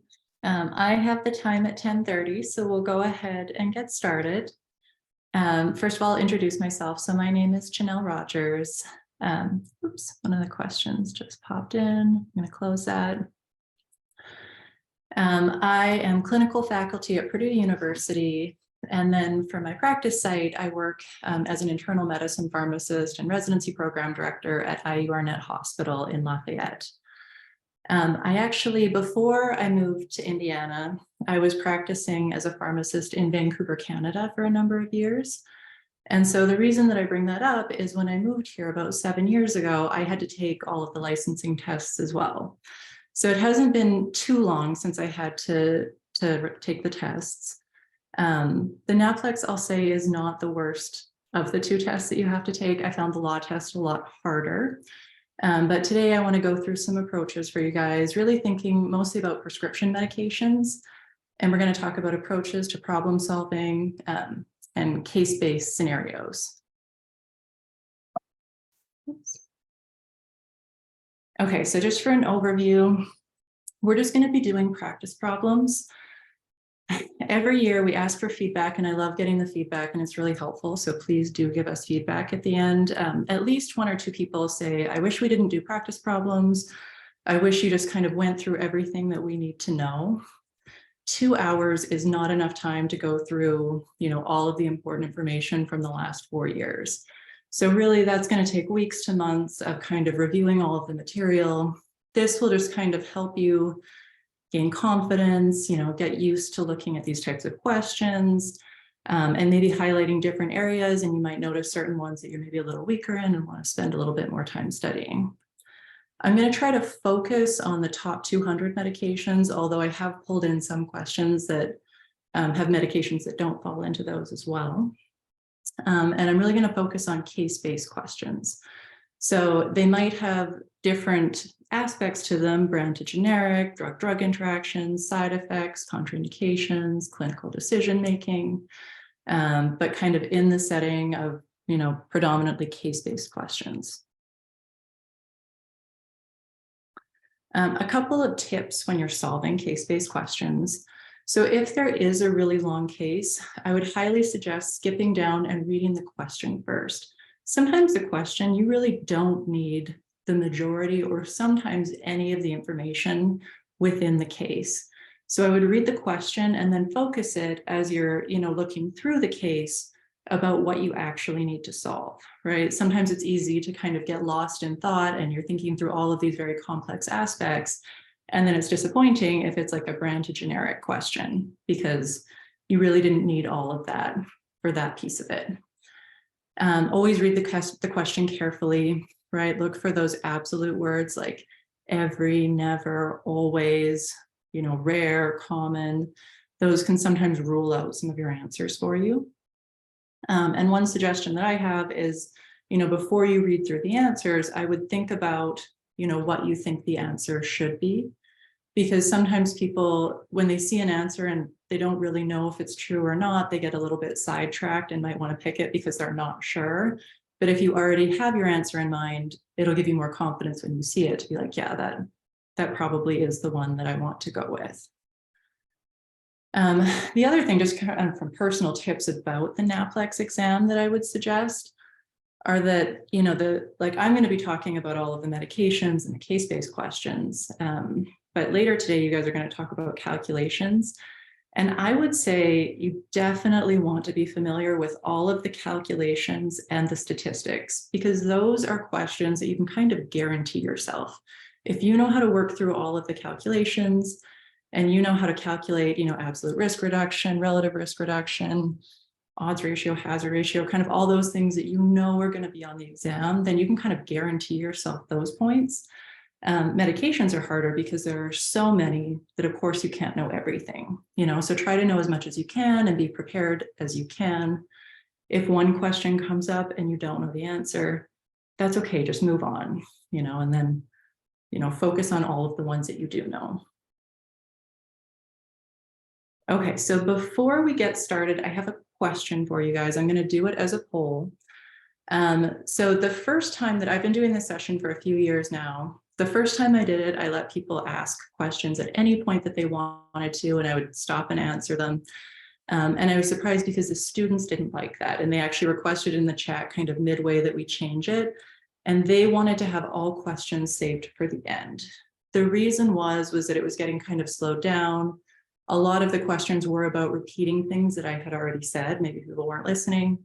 And so this is very much a session for you guys. I will give you the choice. Would you like me to, we monitor the chat and I'll stop and I'll answer questions as we go, kind of with each problem? Or do you want me just to go through all of the problems? People save their questions for the end. I mean, you can even put them in the chat as we go, but then at the end, I'll go through and I'll answer everyone's questions. So I'm going to go ahead and I'm going to launch the poll. I think I'm going to have to redo it here just to get it going.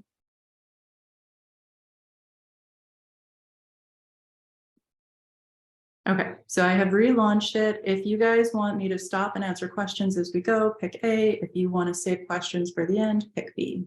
And I will go with majority rules. I know everyone has a little bit of a different opinion on this.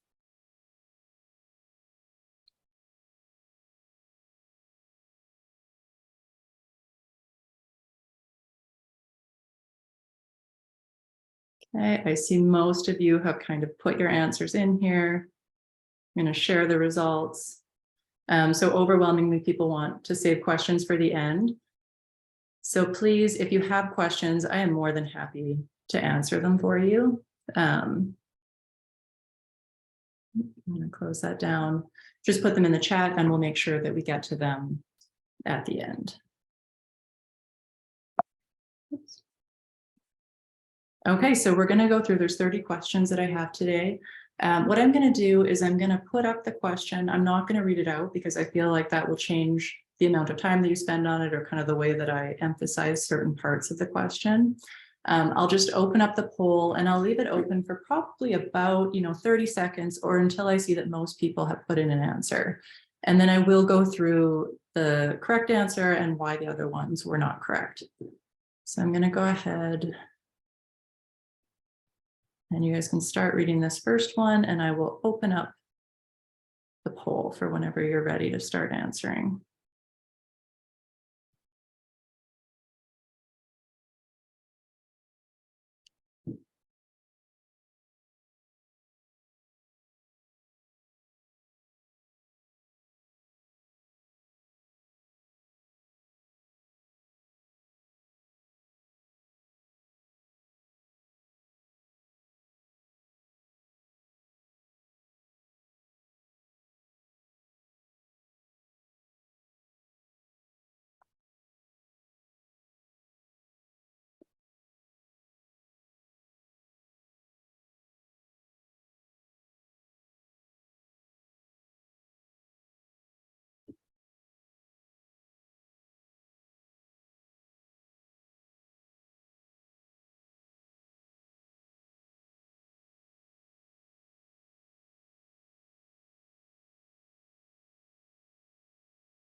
Okay, so I'm going to share the results with you. It looks like most people had put in their answer. Kind of overwhelmingly, people chose C, a fair number of people chose B, and then there are a few Ds in there as well. Oops. So the correct answer is C. Some reasons here. So indications for a statin would be that the LDL is greater than 190. So be indicated patient is also over 40 with a history of diabetes. So in this case, we would like a high intensity statin. Simvastatin 80 milligrams is not high intensity, and the 80 milligrams isn't really recommended. It's not usually recommended to give over 40. Atorvastatin can be a high intensity statin at the right dose, but it would need to be between 40 and 80 milligrams a day. Rosuvastatin C is a high intensity, anything between 20 and 40 milligrams a day would be. And then Zetia is not a statin and wouldn't be the first line treatment. So that was why C was the most correct answer. I'm going to move on to question number 2.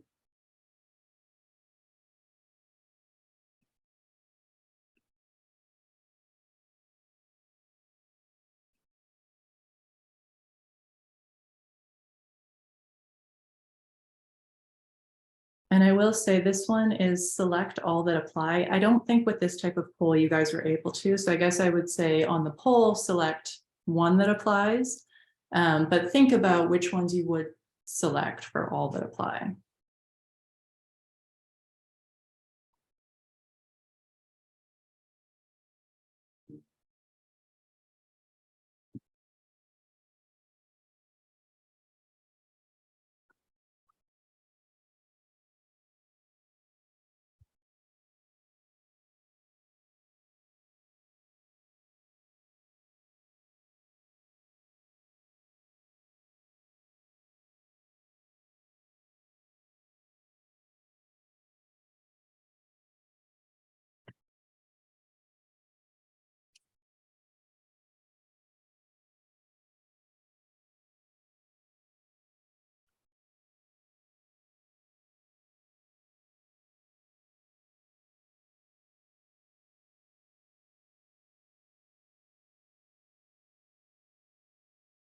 Okay, people have slowed down in answering, so I'm going to go ahead and share the results here. And you can see that it's actually pretty spread out across all of the answers. Oops. There we go. Sorry. So the two that would be correct would be female sex and a vitamin D deficiency. Those would be the ones that would put patients at higher risk of having the side effect of muscle pain with statin. The other ones are kind of opposite answers. So patients who are way less would be at higher risk. Patients with hypothyroidism would be at higher risk. And it's actually recommended that, if someone does develop myopathy, you actually check their thyroid function to make sure they're not hypothyroid, or older adults would be at a higher risk.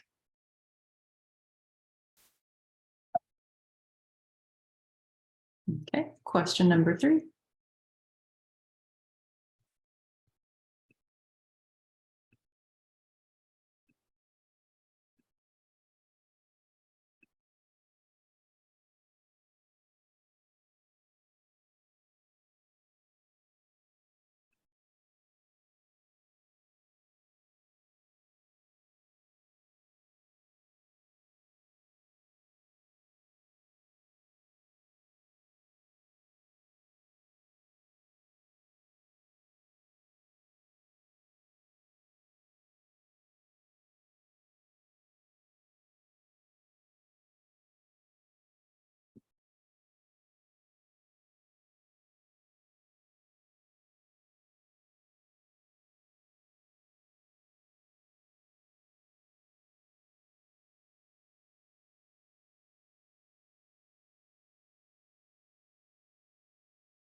Okay, I see the answers are slowing down, so I'm going to share the results.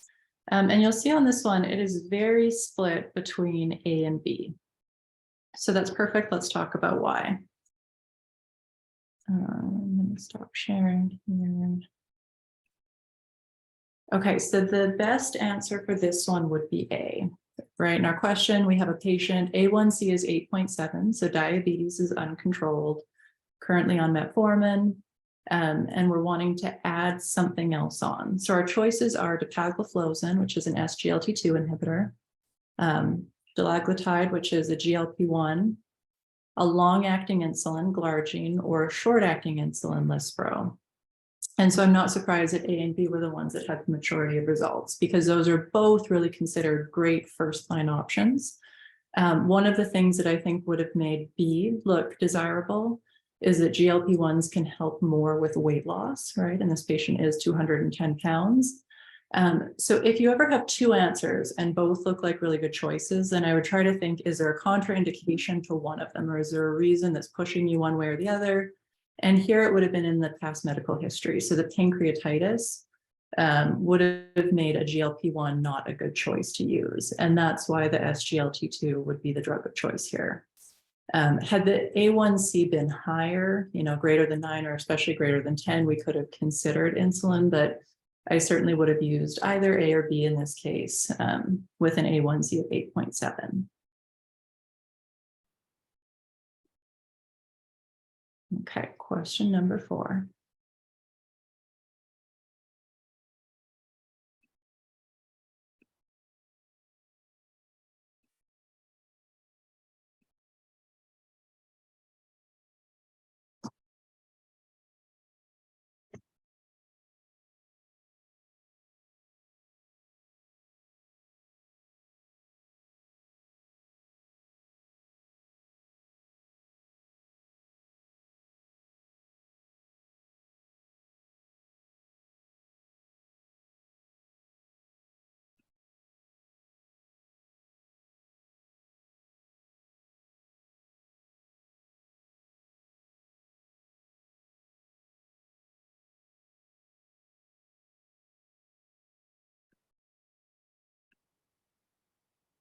And share the results with you guys. So most people chose B, a fair number chose A, and then a few answers for the others. So there's a lot of clicking with the polls here. So I have the brand and generic names up there.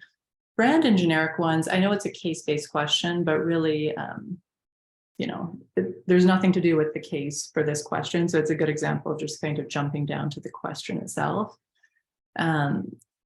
You kind of either know these ones or you don't. So I would say if you are writing or if you're taking the NAPLEX and you come to a question like this and you don't know the answer, I would just choose one and move on and try not to keep stressing out about it, because you can't really do anything about this type of question. One thing that I will say I did, so when I moved here from Canada, it was difficult because the brand and generic names are different between Canada and the US. So a lot of these were brand new to me. I really tried to make sure I knew the top 200 and then just did my best on the others. So if you're not as familiar with brand and generics, I probably would try to at least know the top 200. All right, next question.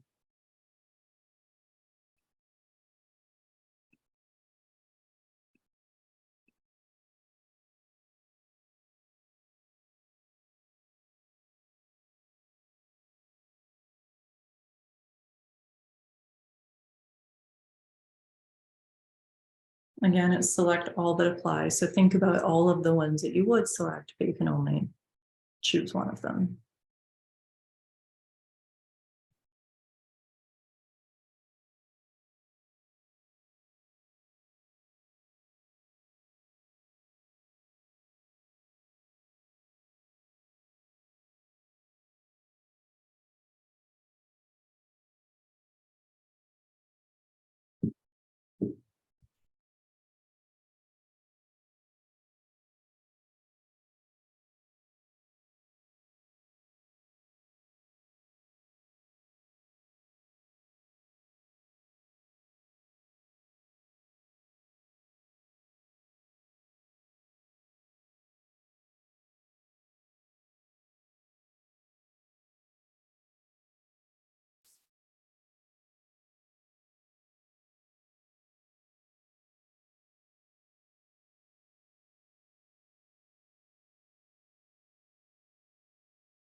It looks like most people have locked in their answer. And you'll see that most of the answers were selected here, with the exception of hypoglycemia, kind of being the least common. And so here are the answers that would be best. The first one is for prednisone, difficulty sleeping. Definitely prednisone can cause insomnia, jitteriness, increased appetite, hyperglycemia. So any of those could have been potential answers. Neither of these medications, or I guess there were 3, folic acid was in there as well. Prednisone, methotrexate, and folic acid. Nephrotoxicity would not be an expected or common side effect for it. Hypoglycemia wouldn't be expected. Prednisone would be expected to cause hyperglycemia. And then for methotrexate, 2 of the big ones would be these oral mucosal ulcers and hepatotoxicity.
Okay, answers for this one. Majority of people chose A, with everyone else choosing answer B, which is probably what I would have expected.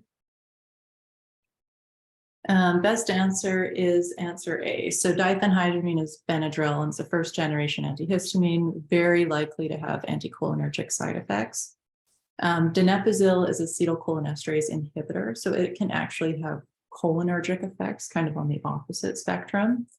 Levothyroxine is a thyroid product, really shouldn't have any effect like that. And then vitamin D, again, wouldn't expect anticholinergic side effects.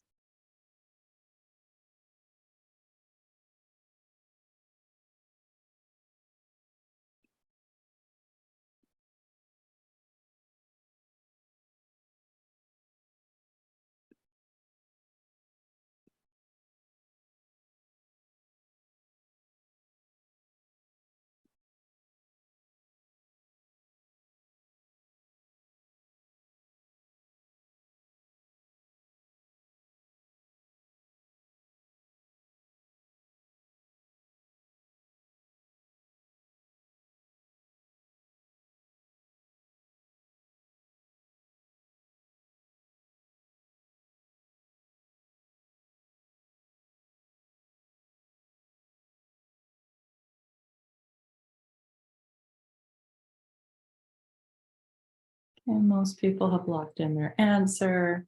Overwhelmingly, the most popular was answer D. And that is the correct brand to generic here. So again, it's a case-based question, but the question itself is a very simple question, and that is not uncommon. So that's why it's sometimes helpful to skip down to the question itself.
Looks like most people have had a chance to answer. I will share the results here. So we have a lot for A and D, a little bit for the others. E keeps getting answers, although there isn't an E here.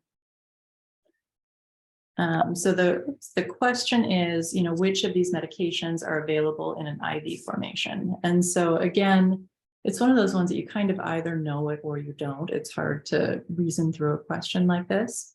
But diltiazem and amiodarone are both available in an IV form, can kind of be done as IV pushes, IV drips. Dofetilide and dronedarone are not. Another thing to think about when you're seeing questions like these is that you guys can try to make up your own questions off of them. So when you see a question like this, you could also think like, what is the brand to generic for these? What is the drug class of these? What are contraindications to them? Because all of those types of questions would be fair game for the NAPLEX.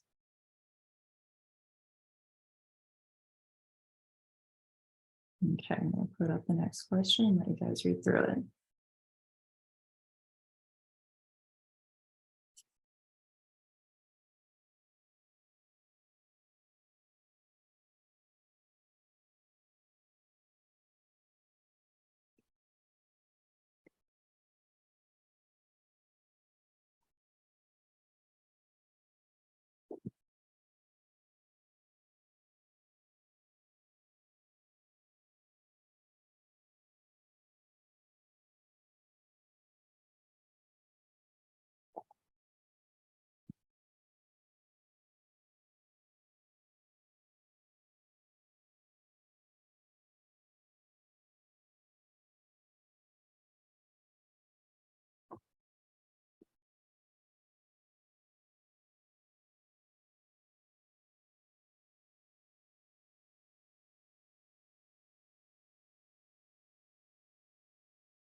Most people have locked in their answer, so I'll share the results with you.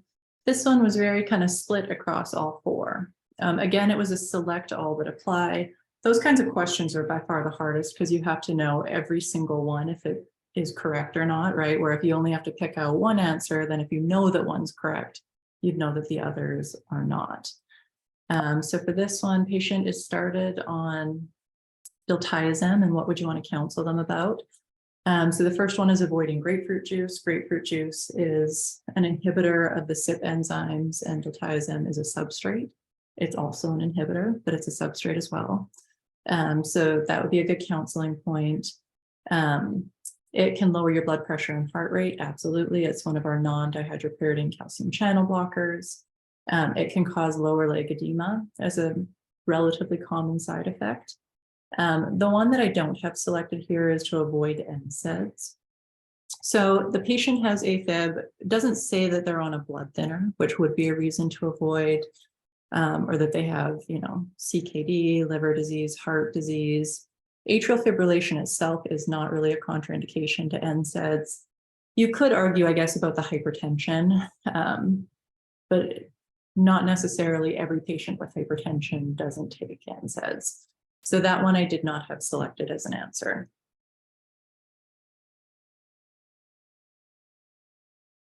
Okay, next question.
It looks like most people have answered, so I'm going to go ahead and share the results. This one has a little bit of a split. D was the most popular answer, but A and C got a fair amount as well. This question has a lot of layers to it. So as the best answer here, I have apixaban 5 milligrams BID, but let's talk a little bit about why. So patient has atrial fibrillation, and we're thinking about stroke prevention. So the first thing that we would want to do is think about, well, how high is their risk of having a stroke, which would involve calculating the CHADS-VASc score. So if we kind of go through the scoring system as like a refresher, the C is CHF for heart failure, old terminology, but still the one used in the score, which the patient doesn't have. The H is hypertension, which the patient does, so that's 1. The first A is age of 75 or greater, which would be 2 points, and this patient does not meet that. D is diabetes, so they now have 2 points. S is stroke or TIA, and they would get 2 points, but they don't have it. V is vascular disease, so they've had, an MI in the past, peripheral arterial disease, something like that, which they don't. The second A is age of 65 to 74, which they would get a point for, so now we're at 3. And then the SC is sex category, and that's if they're female, they get a point. So this patient has a CHADS-VASc of 3. For a male with a CHADS-VASc of 3, full anticoagulation would be the treatment of choice. So that would kind of knock aspirin out. Aspirin has kind of fallen out of favor even for patients with lower CHADS-VASc scores in more recent guidelines. So then we have enoxaparin, rivaroxaban, and apixaban. Enoxaparin, it wouldn't be ideal for like chronic use because they would have to inject themselves and it's very expensive, but it's also dosed incorrectly. So if we were going to use enoxaparin, it would be 1 milligram per kilogram, so 70 milligrams every 12 hours because they have normal renal function. So that one would be out. Rivaroxaban or apixaban are both good choices. However, you have to think about how it should be dosed. So the rivaroxaban here would be the dosing we would use if someone had a PE or a DVT, where they get that loading dose for the first 3 weeks and then drop down to the maintenance dose of 20 milligrams once a day. If we're prescribing it for atrial fibrillation, we just go straight to 20 milligrams once a day. And then apixaban is dosed correctly. Things that we would want to think about are, should it be dose reduced? So for apixaban, you kind of think of like the 3 criteria. So is the patient greater than 80 years of age or 80 or greater? Do they weigh less than 60 kilos? And then is their serum creatinine greater than 1.5? If they had 2 of those 3 things, you would drop down to 2.5 milligrams a day. But they don't have any of them. So apixaban 5 milligrams twice a day would be our best choice. Okay, I'll put up the next question.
Bleeding, taking with food for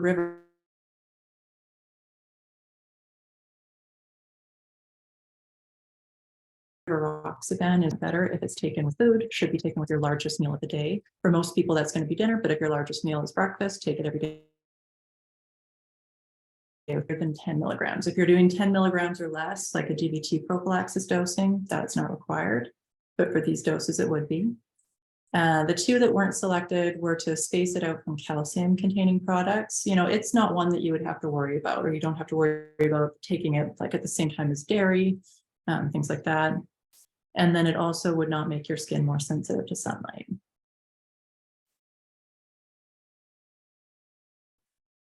I'm going to put the next one. And I will say that for apixaban, that taking it with food does not matter. So that's just rivaroxaban that we worry about making sure it's taken with food.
And most people have answers in. I'm going to share the results with you.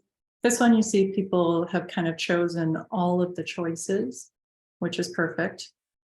All of these things can lead to GI infection, right? So the infection that we're usually kind of most concerned with is C. diff infection.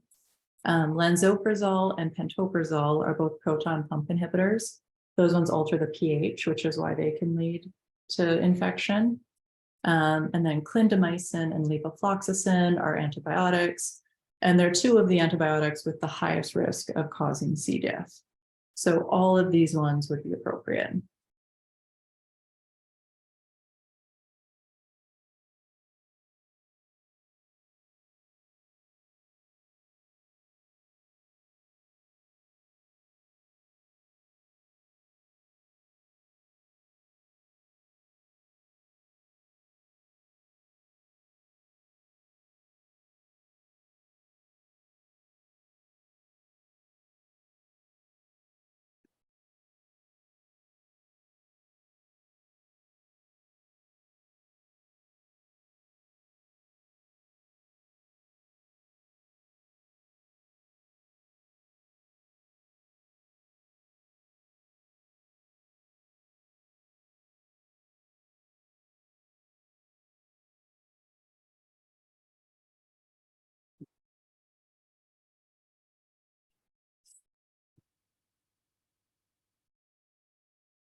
Okay, not everyone has answered this one, but I'm guessing it is kind of a trickier question, so people might be a little more hesitant. I'm going to go ahead and share the results and then talk through it. So there was, a percentage of people that chose each of the answers, with the majority picking answer C.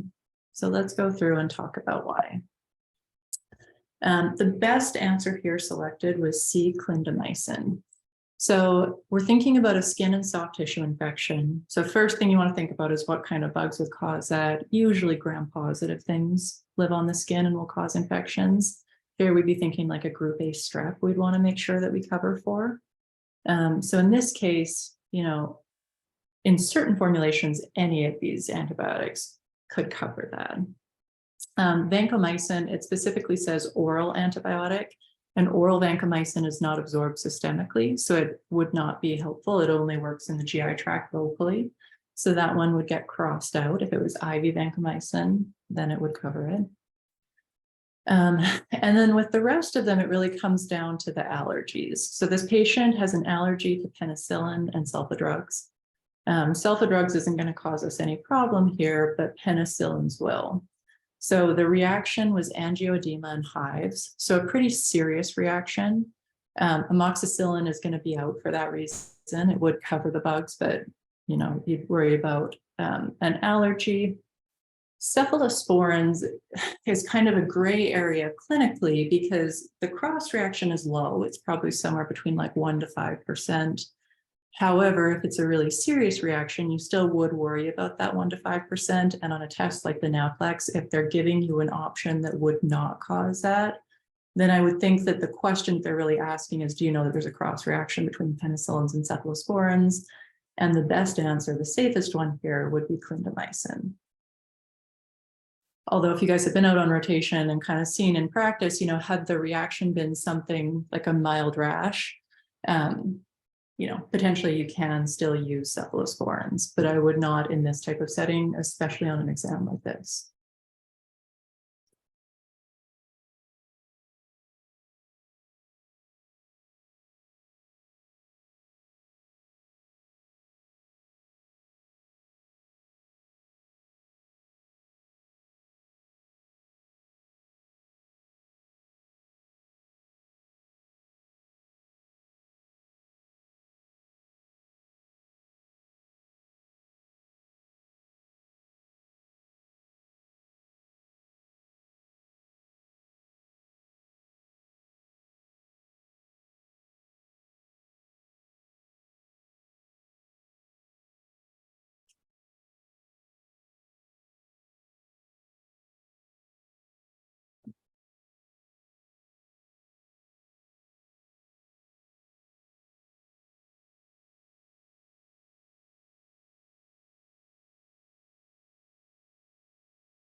Okay, I'm going to share the results with you guys. Most people chose A or C.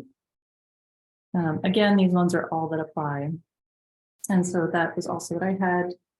So spironolactone can cause gynecomastia. It's not that common, but certainly a potential. And I've seen multiple patients that have actually had this side effect from it. So certainly one to consider.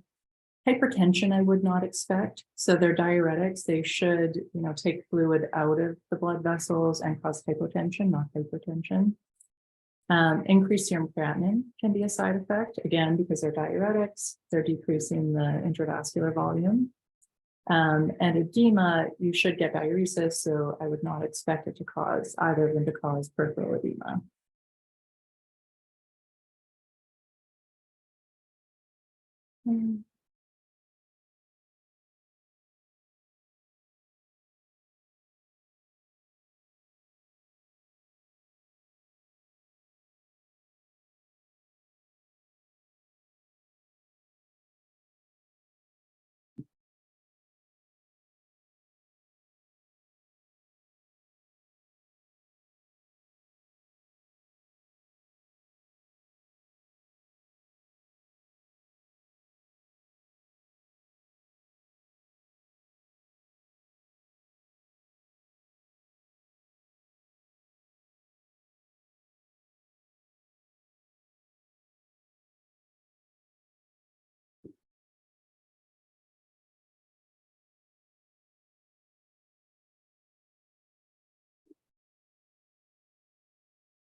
Okay, most people have answered here. So the highest answer is for C, although all of the other answers were selected.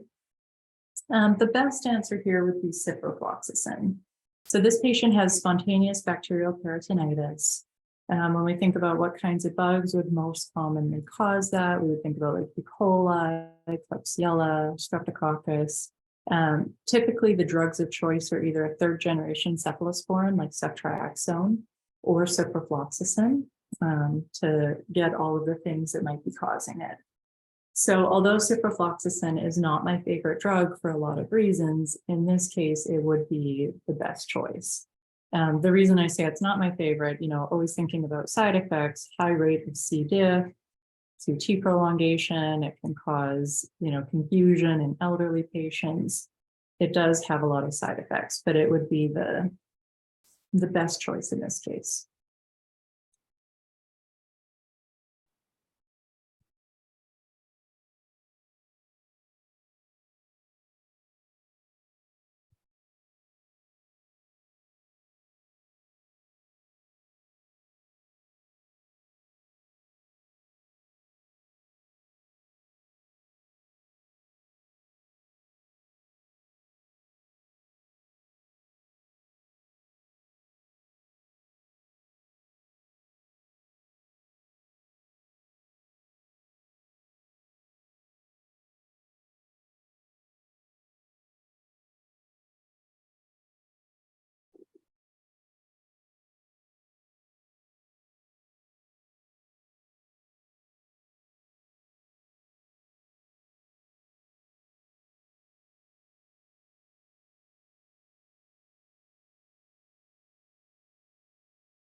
Okay, we've got most people's answers in here. The most common was B, although there were choices for the others as well. So here we still have a patient with cirrhosis. This time it's the treatment of hepatic encephalopathy and just thinking about what the first line treatments are. So lactulose is always our first line go-to treatment. Lactulose plus rifaximin, the combination is more effective. Rifaximin is Xifaxan, it can be very expensive. So sometimes you try just lactulose first, or you can add on the Xifaxan. Neomycin and metronidazole are potential options, but because they're systemically absorbed, they are absolutely kind of last line options. So the first one has neomycin first, and then the C and D have them as the second option. They would definitely be your last treatments.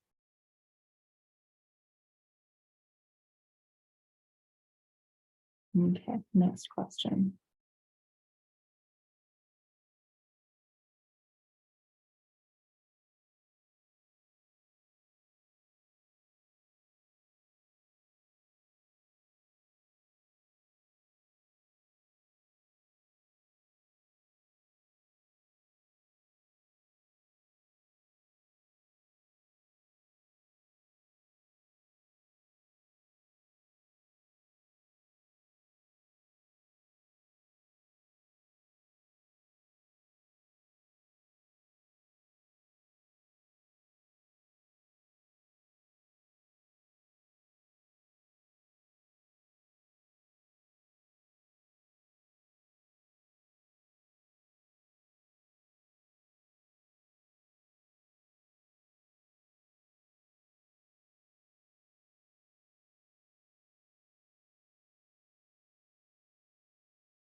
Okay, people were thinking about this one for a little bit longer, which makes sense. I'm going to stop it and share the results, which were very much spread across the board, which I'm not surprised about. It's a harder question.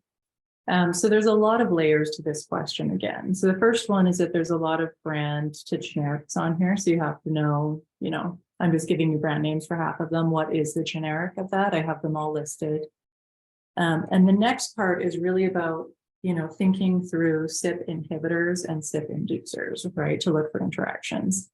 Interactions are hard because there's so many medications and there's so many potential interactions between them. One thing I would very much recommend in studying for the NAPLEX is that you think about common inducers and common inhibitors and kind of have a list of both in your mind.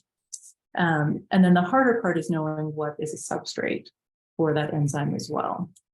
But here we're looking at warfarin. And so it's which would interact, a lot of them interact, but to increase the risk of blood clot, right? So if we're increasing the risk of blood clot, we're decreasing the efficacy of the warfarin.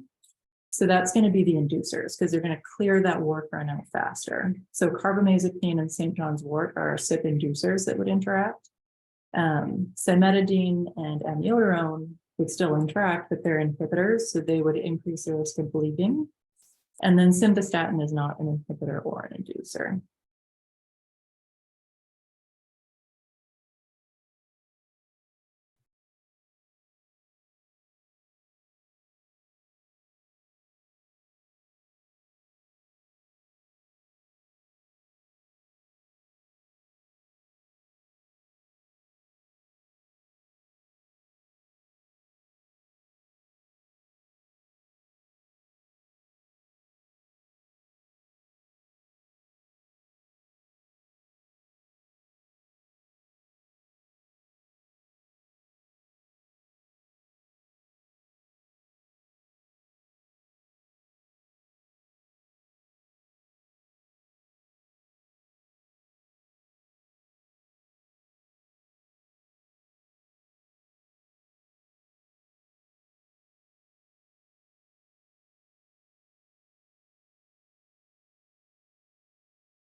Okay, most people have started to answer now, so I'm going to go ahead and close it.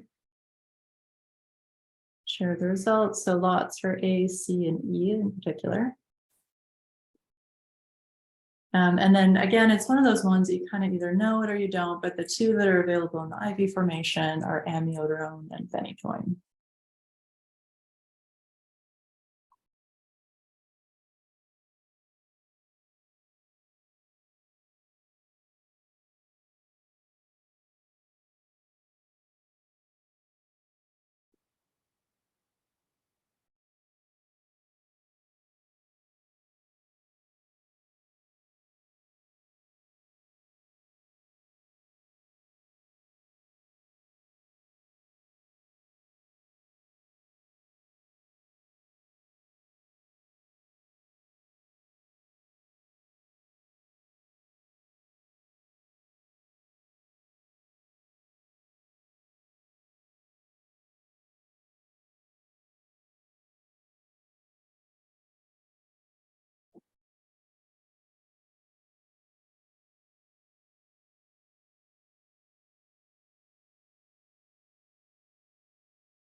And most people have started to answer now. I'm going to go ahead and end it and share the results. So by far, the majority of people chose D, cough, although a few for the others.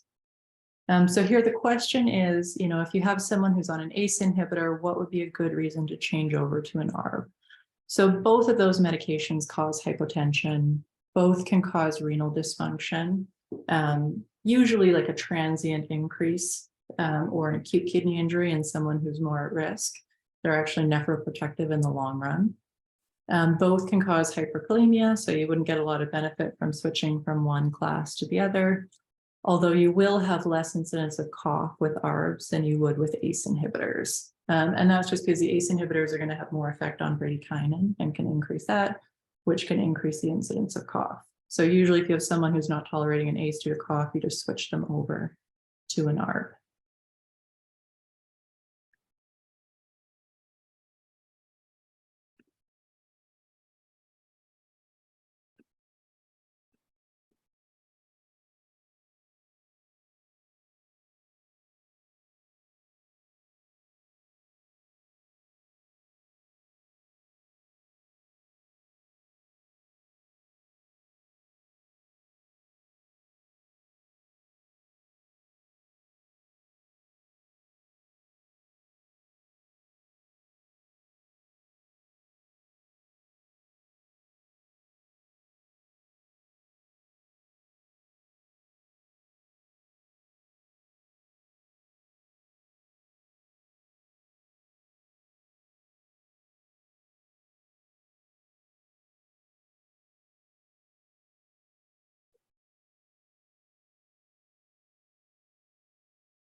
Okay, most people have locked in. So this one is a little bit split between A, C, and D. Okay, so patient has an acute coronary syndrome event. And so usually in early hospital care, we do the acronym MONA, so morphine, oxygen, nitrates, and aspirin. So that's why all four of them are on here, and they all seem like good options to use. So then you would think, why can't I use any one of these? Nitroglycerin is the one that's selected here, and it's because we're actually looking at a drug-drug interaction. So this patient is on tadalafil, presumably for erectile dysfunction. And that one shouldn't be used within 48 hours. You shouldn't use nitroglycerin within 48 hours of tadalafil. So that's kind of what the question is asking for here. Otherwise, they would have all been good options to use. No one chose supplemental oxygen as an answer. That's probably smart because it would be a weird answer on a pharmacy exam that it would be focusing in on oxygen. So I was going to kind of suggest that if something odd like that comes up and you don't really have a good reason why it would be the answer, I think it would be unlikely to. I guess also as an aside, had you been on the other erectile dysfunction meds like sildenafil or vardenafil, it would have been not to use them within 24 hours or not to use nitroglycerin. And the risk is just hypotension. The combination can cause severe hypotension. Kind of as a practical note, anyone who has PRN nitroglycerin available or who's like had a heart attack before and has this available, they really shouldn't use those medicines at all, the erectile dysfunction meds, because you don't know when you're going to need to use the nitroglycerin, and then you don't want to get into a spot where you're not able to use it for chest pain.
And most people have answered. I'm going to go ahead and end it here and share the results. I think that this one is a good reminder. So most people chose B and C with a few answers for A and D as well. And so the first part of this is that glucophage is metformin. So it's firstly just a brand to generic. The second, I'd said at the start to be cautious of those absolute answers or things like that. So which is a common side effect, right? And so I'm not surprised that people chose B and C, but when you're thinking about common ones, B would be the best answer. So our first one is weight gain. Metformin typically doesn't cause weight gain, can potentially cause a small amount of weight loss, not a huge amount, but a tiny little bit. Very commonly causes diarrhea, right? That's why we usually started at the lower dose of once a day, and then after a week, kind of step people up to twice a day, just so that they can tolerate it. Lactic acidosis is a very serious but rare side effect of metformin, so it wouldn't have been the best answer here. And then pancreatitis is not really a side effect of metformin. If it had been a GLP-1 or a DPP-4 inhibitor, then we would be more worried about pancreatitis.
It looks like most people have had a chance to answer here. I'm going to share the results. So the majority of people picked C, although all answers were selected. Here, C would be the best choice. So these are all antipsychotic medications. I would highly suggest, it's kind of a very common NAPLEX type question to ask for between the antipsychotics, which are most likely to cause certain side effects. So here it's QTC prolongation, and ziprasidone would be the biggest offender, but it could be metabolic effects, it could be extrapyramidal side effects, just kind of knowing which ones are the highest risk for the different types of side effects. So ziprasidone is very high risk, and the other ones, it certainly can cause QTC prolongation, but they would be considered lower risk.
All right, I have a fair number of less people answering this one. I'm still going to go ahead and end it and just kind of go through the answers.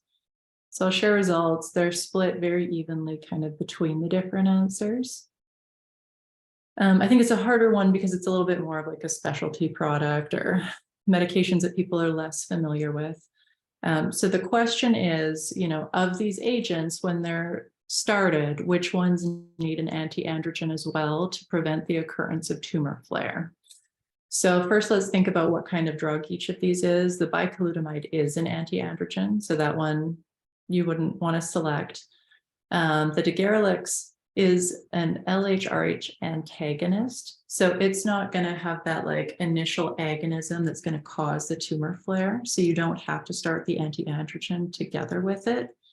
But the other two are LHRH agonists, so they'll kind of bind to the receptors initially, and they'll cause that surge and cause that initial tumor flare, which is why we would want to prescribe them together with an anti-androgen. And then eventually they'll cause more of like a negative feedback and lower levels. But that is why those two would be the drugs of choice. I know that these are probably more difficult because they're ones that people are less familiar with, but still very much, fair game for the NAPLEX.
Okay, most people have answered now. I'm going to share our results. Pretty evenly spread across all 4 of the answers. So here's another good example where there's like this huge case and you could be thinking about all sorts of things, but they're really just asking, what are the side effects of these drugs? You could pretty much like cross out the whole case and still answer the question. And the answer is all of them, right? So linezolid is our first drug there, and it is associated with thrombocytopenia. So you would want to monitor for that. Tobramycin is an aminoglycoside, can absolutely cause ototoxicity and nephrotoxicity. And then ciprofloxacin is a fluoroquinolone, and it can cause QTc prolongation. So all of those would be potential answers.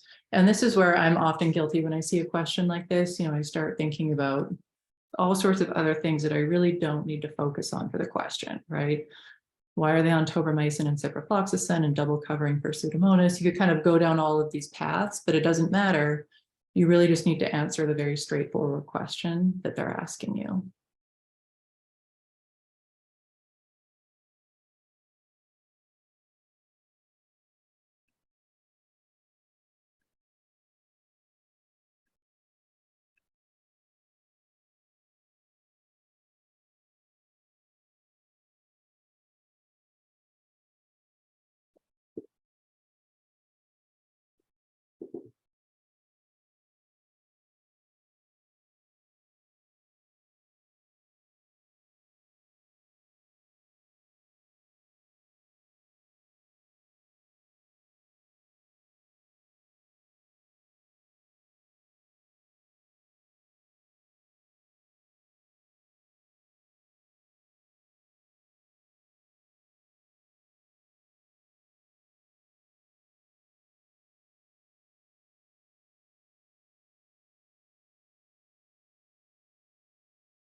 Not everyone has answered this question, but I kind of wonder if it's just because people want more time or it just is a harder question to answer. So I'm going to go ahead and share the results, very evenly spread amongst the 4 different answers. Before I go through the answers on this one, one thing I didn't mention is kind of where did these questions come from? And so the questions that I have on here today for you, some of them were questions from the previous person who used to do this section of the NAPLEX review. Some of them are questions that I created. And some of them are questions that I've had several residents over the last couple of years who have very recently taken the test themselves, add in to the bank of questions. And that's because I wanted to make sure that, they're representative of things that are truly still being asked. I haven't had to actually take the test for about 7 years now. And this was one that did come from a resident. And when I saw it, I thought, oh, that's harder. That's a harder question than I would expect. And they were very adamant that this was like a fair game type of question. So they didn't use exact questions that they had, but they used things that were of a similar, scope and level of difficulty. And they said that this type of question, knowing about different indications for different brand names and things, was absolutely something that they had seen on their test. So with that, I'll kind of go through. So the 2 answers would be the Zometa or the Zovega. And so the first one is the zoledronic acid. And the second one is the denosumab. Now here we have the same drug for A and C, but it's a different product. And one is indicated for the treatment of osteoporosis, the other one for hypercalcemia of malignancy. And so this is where I thought like, oh, that's a pretty tricky question. But this type of thing could be fair game as well, just a more difficult one. The last one, Sensipar is cinacalcet. And that one is used for the treatment of hyperparathyroidism.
Okay, we have most people in here now. I'm going to share the results.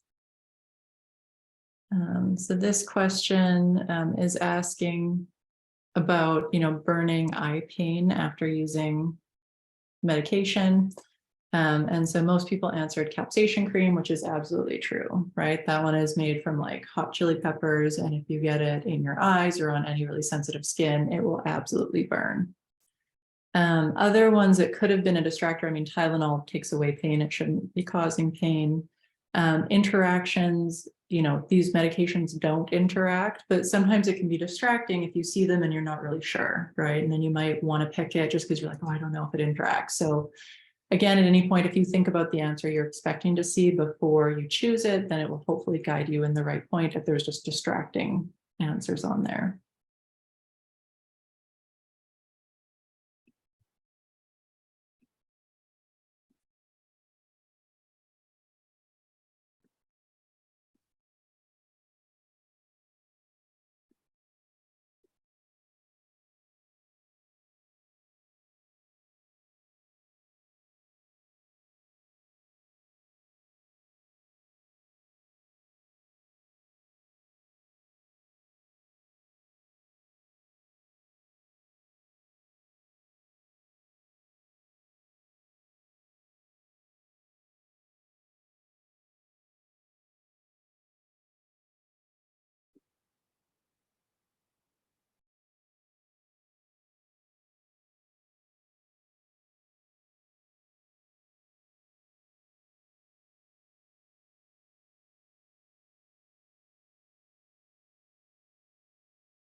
Okay, got most people in here. And share the results. So they're a little bit split between all of the answers, with the least being for A. Again, this one was select all that apply. So for this question, we're looking at migraine prevention, right? We're trying to not to treat an active migraine, but to use something kind of on a daily basis for prevention. And so the first three, verapamil, topiramate, and valproic acid, can be used for that. Verapamil is the other non-dihydropyridine calcium channel blocker, like diltiazem. Ergotamine can be used for the treatment of an acute migraine, but isn't used for prevention. So that was why that one was not selected.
People are taking a little bit longer to answer this one, but I want to give people enough time.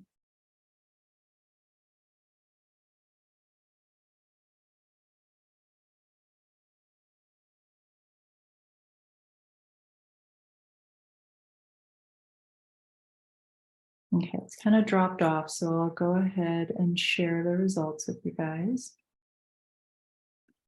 And not surprisingly, they're very split between answer A and answer B. So here, the answer of choice was answer A, to give Tylenol. And reasons why. So I think it's not surprising at all that people are thinking about using amoxicillin to treat an ear infection versus Tylenol just to treat some of the symptoms and to watch and wait, right? And so things that would have been a red flag that you would want to treat sooner. So he does have a fever, but it's a very mild fever, 100.4, kind of right on the cutoff. Patient is older than 20 or 24, than 2 years old, older than 24 months, I guess. So he's older than 2, mild ear pain. It's not severe ear pain. And then he also kind of has these signs and symptoms of maybe like a viral congestion. So in this case, it would have been appropriate to choose watch and wait, and recommend Tylenol just kind of for symptoms.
And most people have answered, and the people have kind of like tapered off from answering. So I'll go ahead and share. Not surprisingly, most people chose either answer A or answer D. So I have a few more details about these different ones. Answer D would have been the best choice for this one. So the question is, which could be administered as a single dose following chemotherapy to prevent myelosuppression, right? So if we're looking at Aloxi or Amend, those ones are for the treatment of nausea and vomiting, so they would not be the best choices here. Neupogen and Neulasta both can be used for the indication that we're talking about, right? So what makes one better than the other? Well, the filgrastim, the Neupogen, is like a daily dosing schedule. So you wouldn't necessarily do a single dose of it. The Neulasta has been pegylated, so it has a much longer duration of action, and you can give that one as a single dose. So that was kind of that one word there made answer D the answer of choice.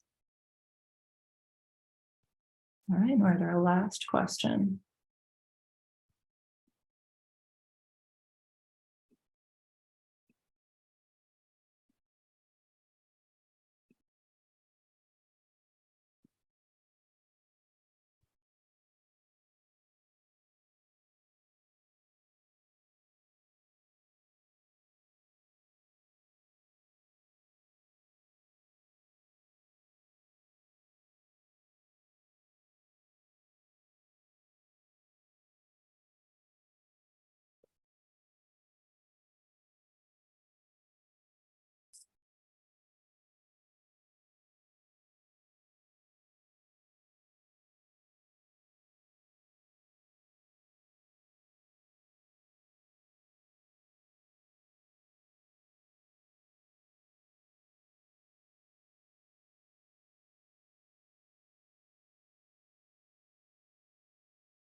And most people have answered. I'm going to go ahead and share this one as well.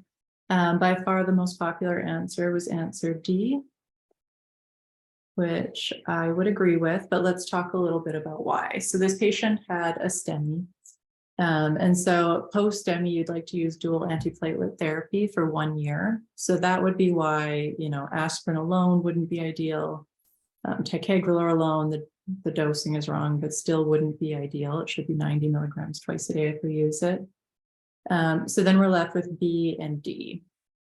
Actually, post-STEMI, ticagrelor would be a better Q2Y12 than Plavix, but they're both, or clopidogrel, but they're both acceptable. And here there's kind of a caveat that you can't use ticagrelor with a dose of aspirin greater than 100 milligrams a day. So that would make this one not an acceptable option. So the aspirin 81 would be our kind of dose of choice anyway, together with Plavix for 12 months. Okay, I'm glad that we finished a little bit early. I do want to give you guys a chance to ask questions because I know that I've just been talking for the last hour and a half and you guys haven't had a chance to ask any questions.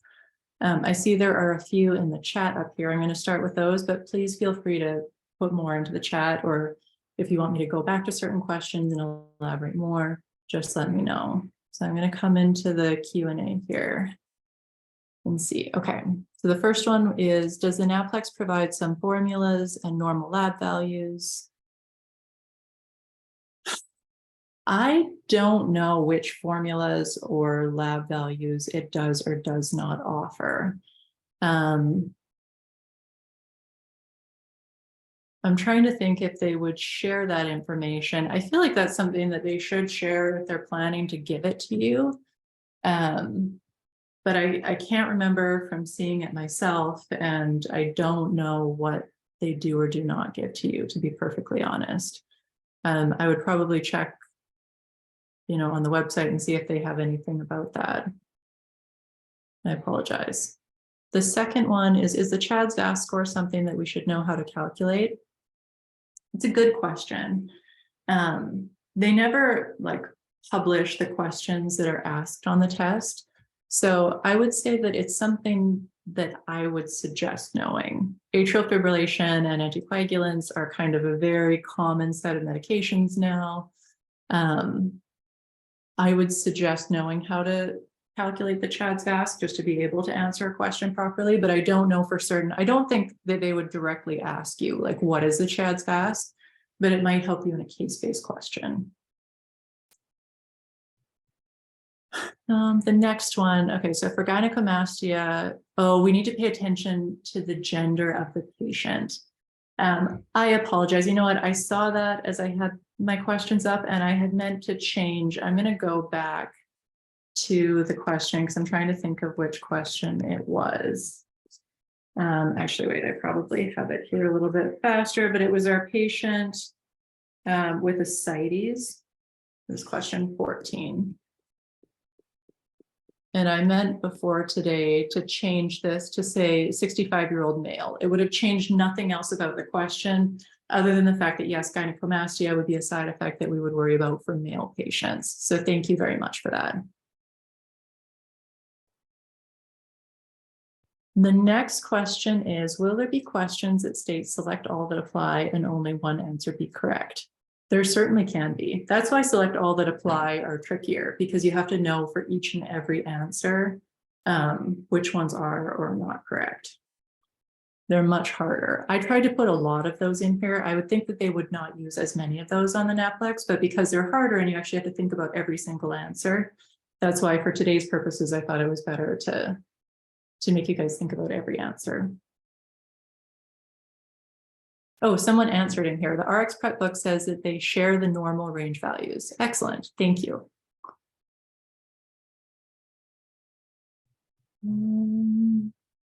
Does the NAPLEX allow spare sheets of paper and or a handheld calculator?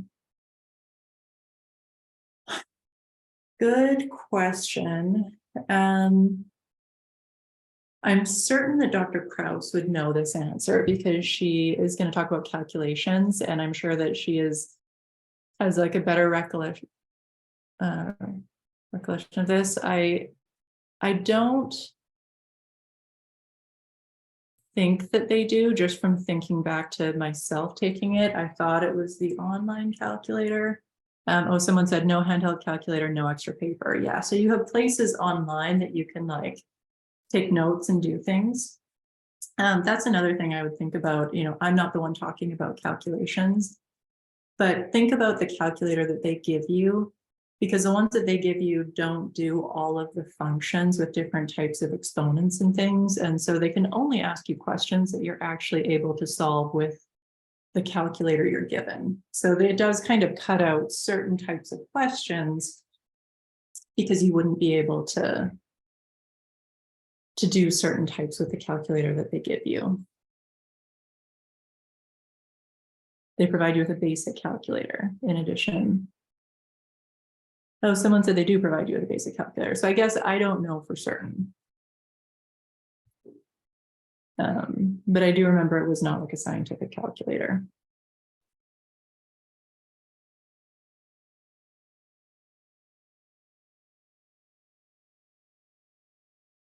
I'm just reading here. They give you a dry erase board, notebook, scrap paper with marker. You're just not allowed to erase. Might be testing center dependent.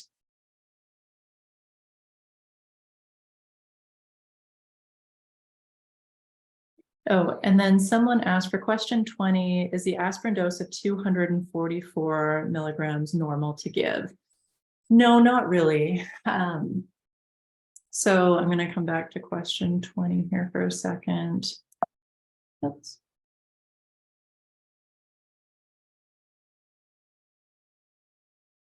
So typically you would give 325. However, they already had 81, and you could either just give another 325 or give them 3 of the 81s to kind of total you up to about the same. So that's why that one was on there. It would be fine, but usually people just give the 325 milligram tablet.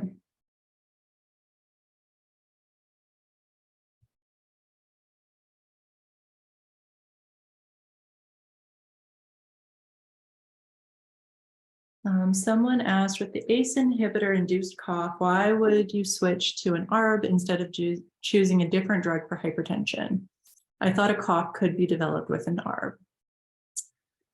It is potential that a cough could be developed with an ARB, but it's much less likely. The ACEs are going to have more of an elevation in bradykinin.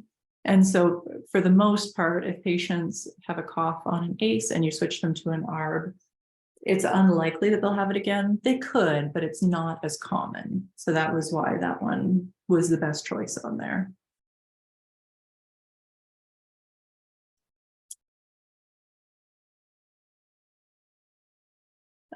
Someone's question is, can't methotrexate crystallize in the urine? That's a good question. I think this one is asking about the nephrotoxicity. Let me go back to the question. I remember that was one of our very first ones. I'm just going to flip back to that question.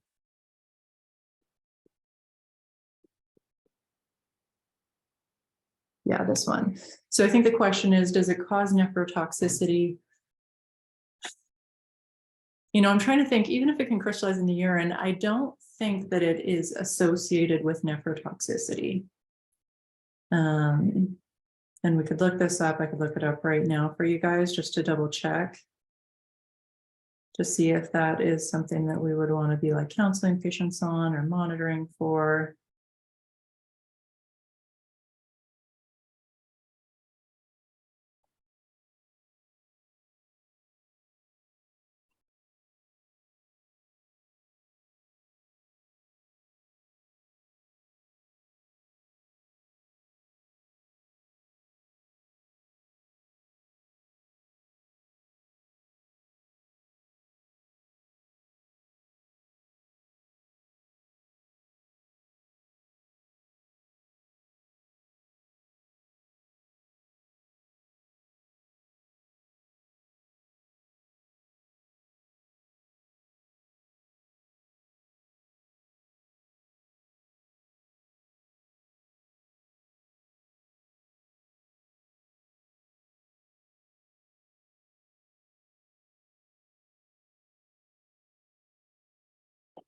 Yeah, so as I'm looking through, I just wanted to double check before I said anything. So it does say it could cause cystitis, probably from the crystallization. But nephrotoxicity wouldn't be one that would be a concern.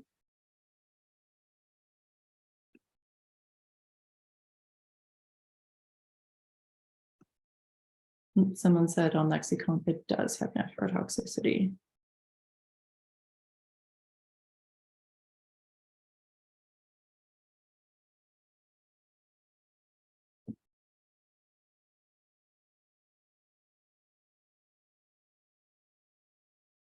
I apologize. I do see that on here. Nephrotoxicity. Okay, so I apologize. It could be a potential for that one as well. So we would change that to also having answer B for question number 5.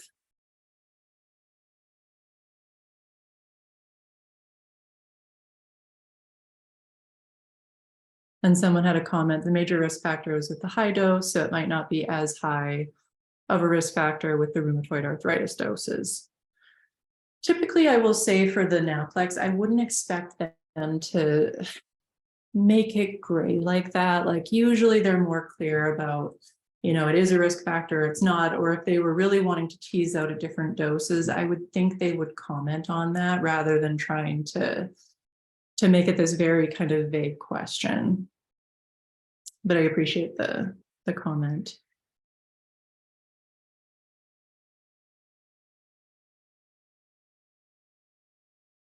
Does anyone have any other questions? It could be about these questions. It could be about the test. It could be about, I don't know, anything else you guys want to talk about before we kind of break from this section and give you guys the lunch break?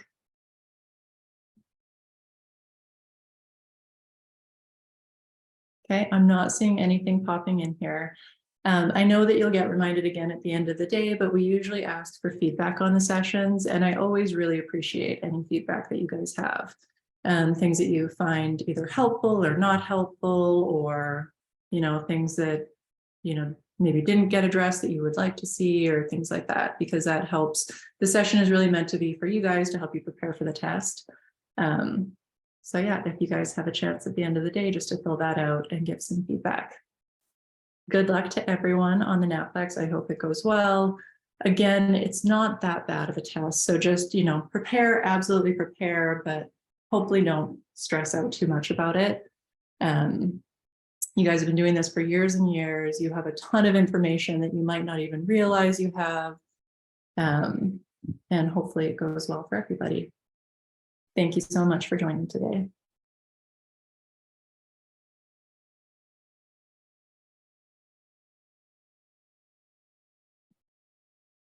Okay, we will stop here for lunch and rejoin at the beginning of the next session. You can stay logged in if you want and just walk away from your computer, or you can come back in and out. It's up to you. All right, Stacey. All right, good afternoon, everyone. I'll start over. Thank you for your patience. My name is Jane Krause, and I'm a faculty member here at Purdue. I know some of you, but not all of you. I look forward to spending the next little bit of time with you reviewing calculations as you prepare for the NAPLEX exam. This Pharmaceutical Calculations is a course that I teach at Purdue, along with non-sterile compounding labs, a drug abuse and addiction elective course, along with a pharmacy orientation course. It is an honor to be with you this afternoon. I hope today's gone really well for you. I also wanted to say congratulations. This is a very, very exciting time for you. I look forward to working with you through the profession. I will be with you until 3 p.m. It will not go beyond that. And I know, and the reason why I know that is there's a final exam coming in this room. It's finals at Purdue this week. I'm in room 172 in the pharmacy building, and there's a final that will be in here right after the review. We do have a lot to get through, so we need to be efficient with our time, but we will have plenty of time. We're working about 21 problems together, and I will be reminding you of concepts.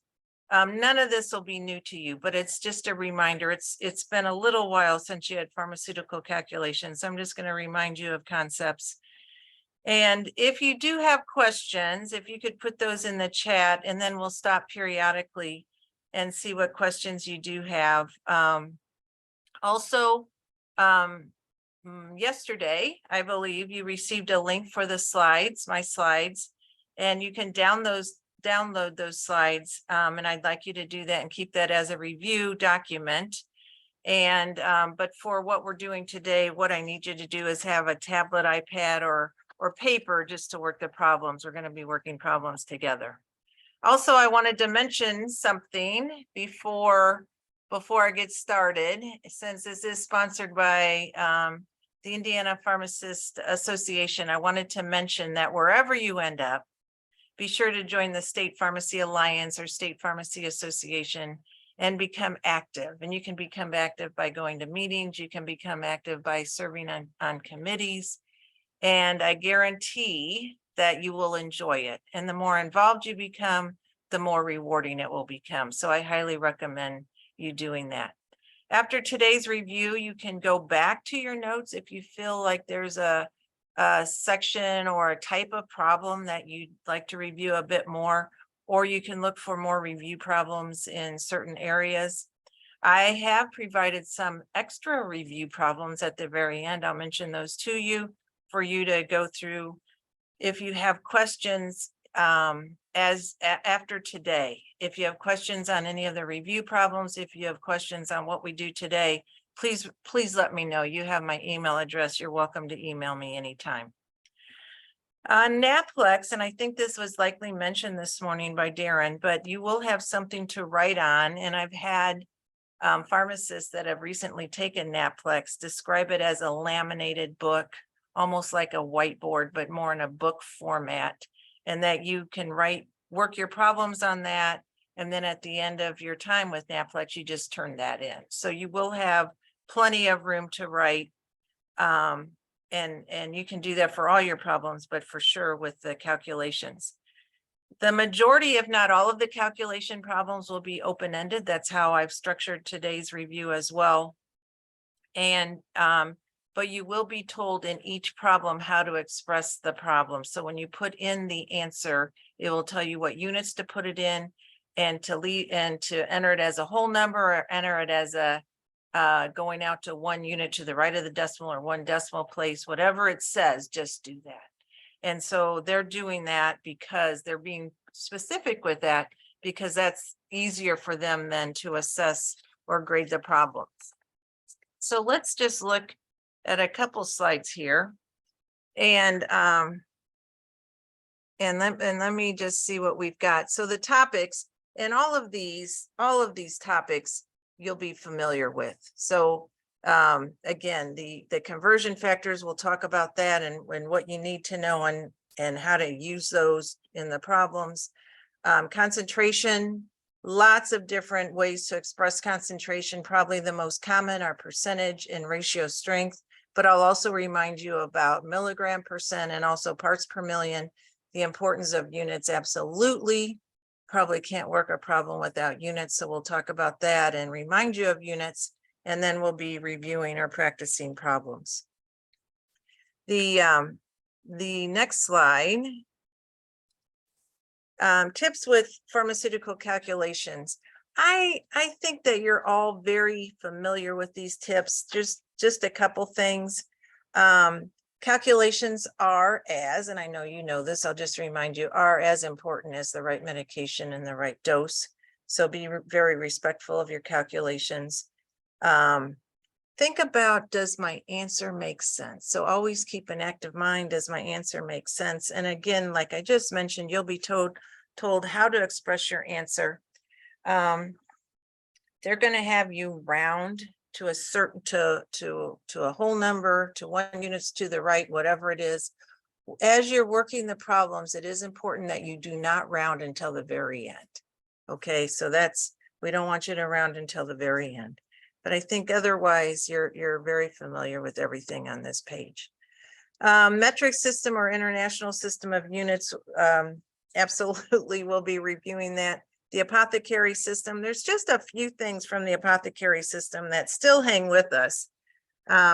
the apothecary system is the traditional system. So I'm just gonna remind you right here. Well, I call that the double squiggle, and that's the ounce symbol. And you'll see that double squiggle on the back of bottles for liquids. So that's coming from the apothecary system. This is called a dram, the one squiggle.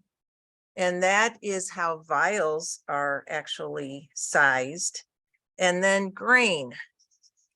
Grain comes from the apothecary system. Remember that the abbreviation for grain is GR, whereas the abbreviation for gram is G. So I don't want you to get those mixed up. And then the system of commerce, one conversion that we still use is the 454 grams per pound, and that's coming from the system of commerce. And we use that a lot with compounded preparations.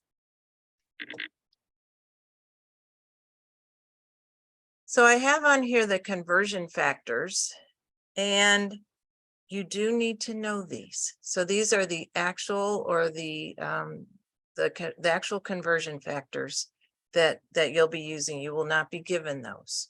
So there's a couple on here that I just wanted to point out.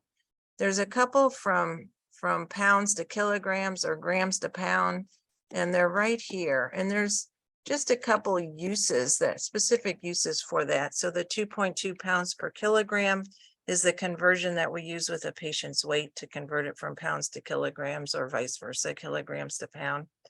And then that one that I just mentioned, that 454 grams per pound, is used with compounding or purchasing chemicals. So that's traditionally how you'll see those used. But again, I need you to know these and use these. So use the exact conversions unless in a question, unless they tell you differently in a question. For example, in a question, they may say something like, assume 1 ounce equals 30 mils when answering this question. Or assume 1 pint is 480 mils when answering this question. So if it says something like that, they're telling you that they want you to use not the exact conversion, but a rounded one. And in that case, that's what I want you to do. Otherwise, use the ones that are on this chart. And then expressions of concentration, just to remind you a little bit. So percentage strength, the units on percentage strength are grams and milliliters, okay? And it depends on what you're talking about. So we have percent weight volume, and percent weight. So these are by the 100. So just an example, 50% weight volume would be, because 50% is abstract, would be 50 grams per 100 mils. Okay, so again, the units are grams and mils, and it depends on what we're talking about. And they'll either tell you in the problem what they're talking about, volume, weight, volume, or if it doesn't say, you can assume based on what you're working with, either solids or liquids. For ratio strength, the units are the same. The units are grams and milliliters. And it's expressed as a ratio. So in the world of pharmacy, the ratios start with a 1 to X, whatever X is. So that's how you'll see ratio strength expressed in pharmacy, as you know. And medications that are dosed in terms of ratio strength are very, very potent. It does not take a lot. It's a very small percentage for the dose or for the medication to exhibit the effect that you want. So that's why instead of giving you 0.0005%, they give the ratio strength or the strength in terms of a ratio. So be super, super careful with all calculations, but especially with ratio strength. Milligram percent. That's our next one on here, just to remind you. Milligram percent is commonly used to denote the concentration of a drug in a biological fluid such as blood. And if we said we had 5 milligram percent, okay, and that milligram would be indicated. If we were putting units on this, it would be 5 milligrams per 100 mils. So the percent is still by the 100. Or another way to say this is 5 milligrams per deciliter. So what this always reminds me is that 1 deciliter is equal to 100 milliliters. So I'm always reminded of that when I think of milligram percent. And then the last one I have on here, parts per million. So let's just briefly talk about that.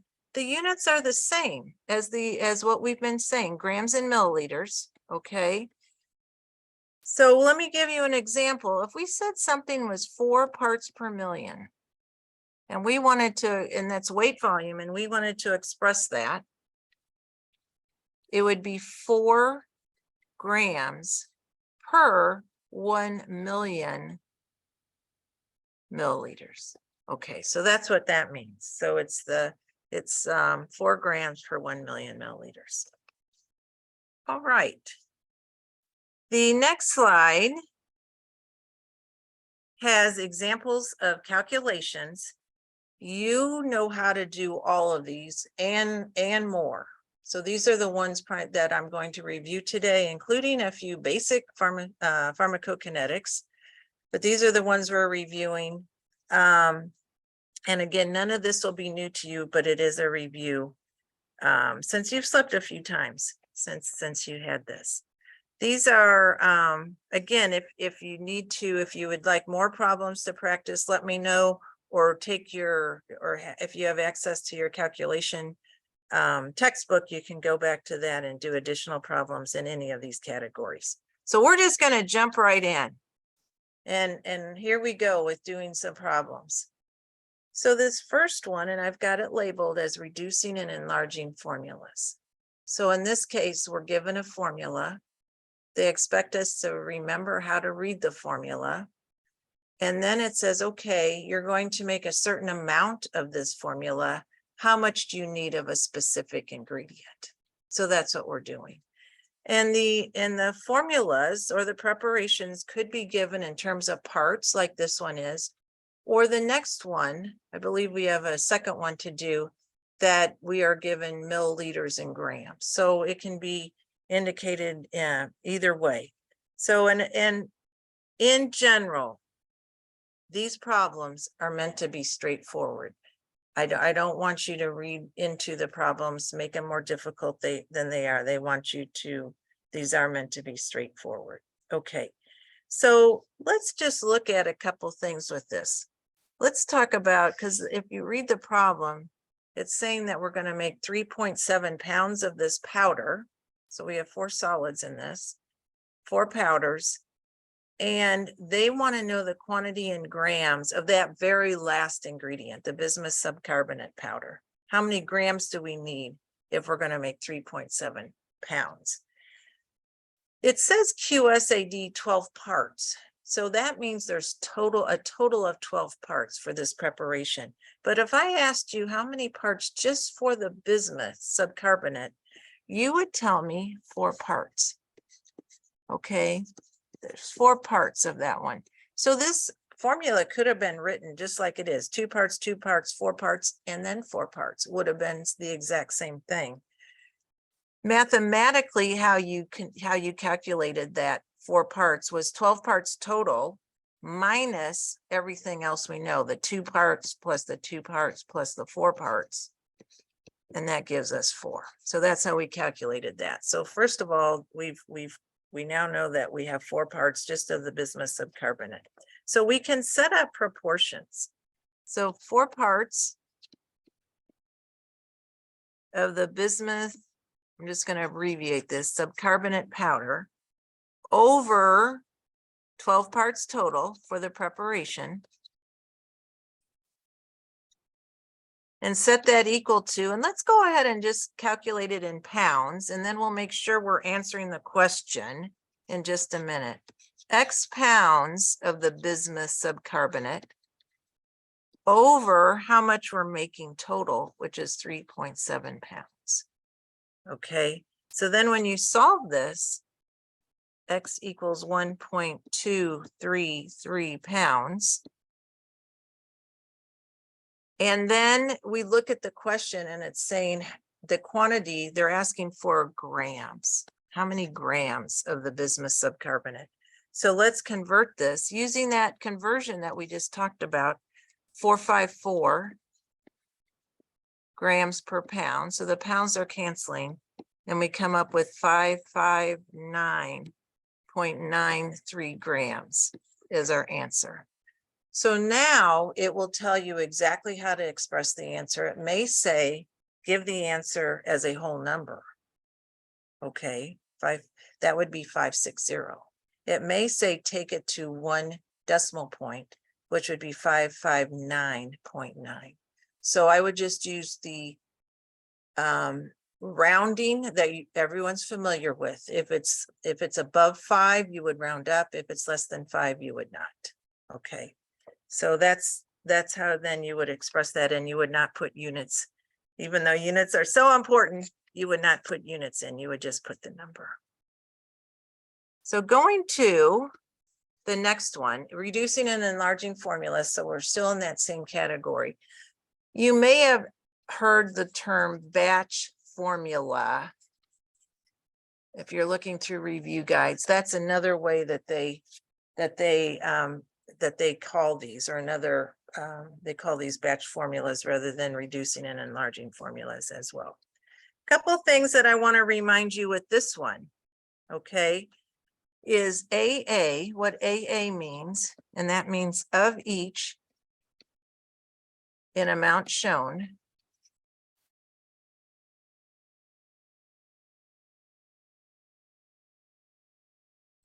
And there are no units on this.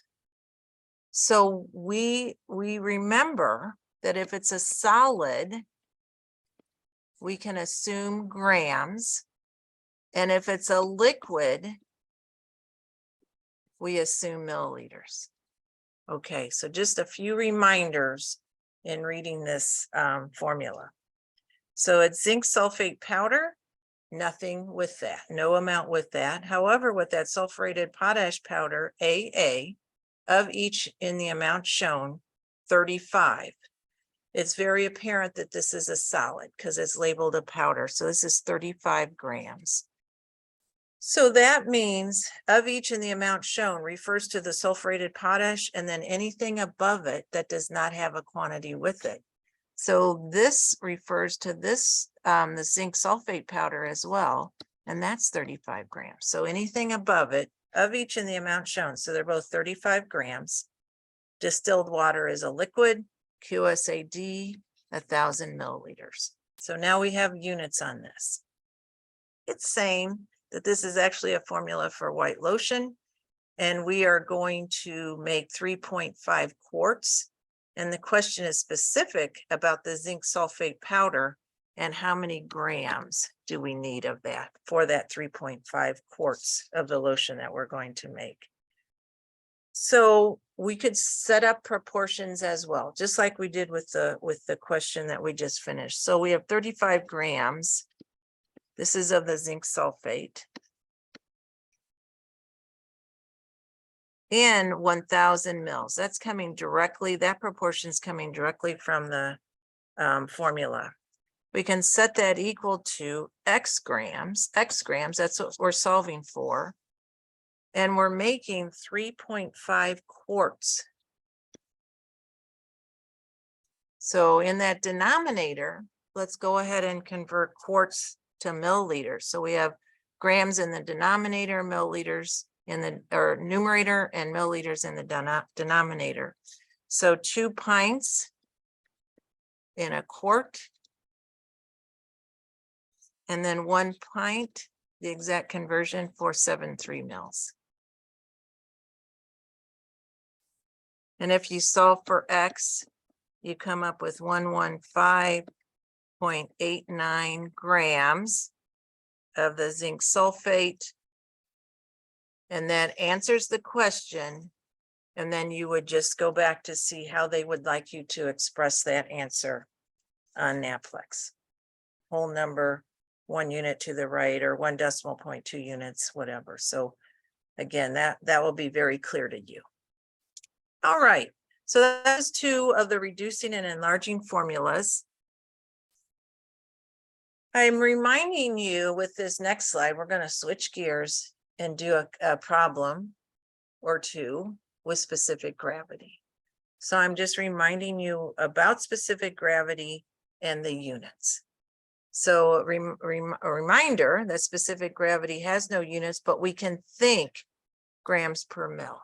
So those are the units you're going to put on specific gravity, but that will not be given to you. You'll just remember that. And the reason we remember that is because specific gravity and density are the same in the metric system, and density can have the units of grams per mil. So that's what we do with our calculations. So it allows you to convert from a volume to a weight, mils to grams, or vice versa, grams to mils. So again, grams per mil, units on specific gravity. So now we're going to apply that just to a couple problems.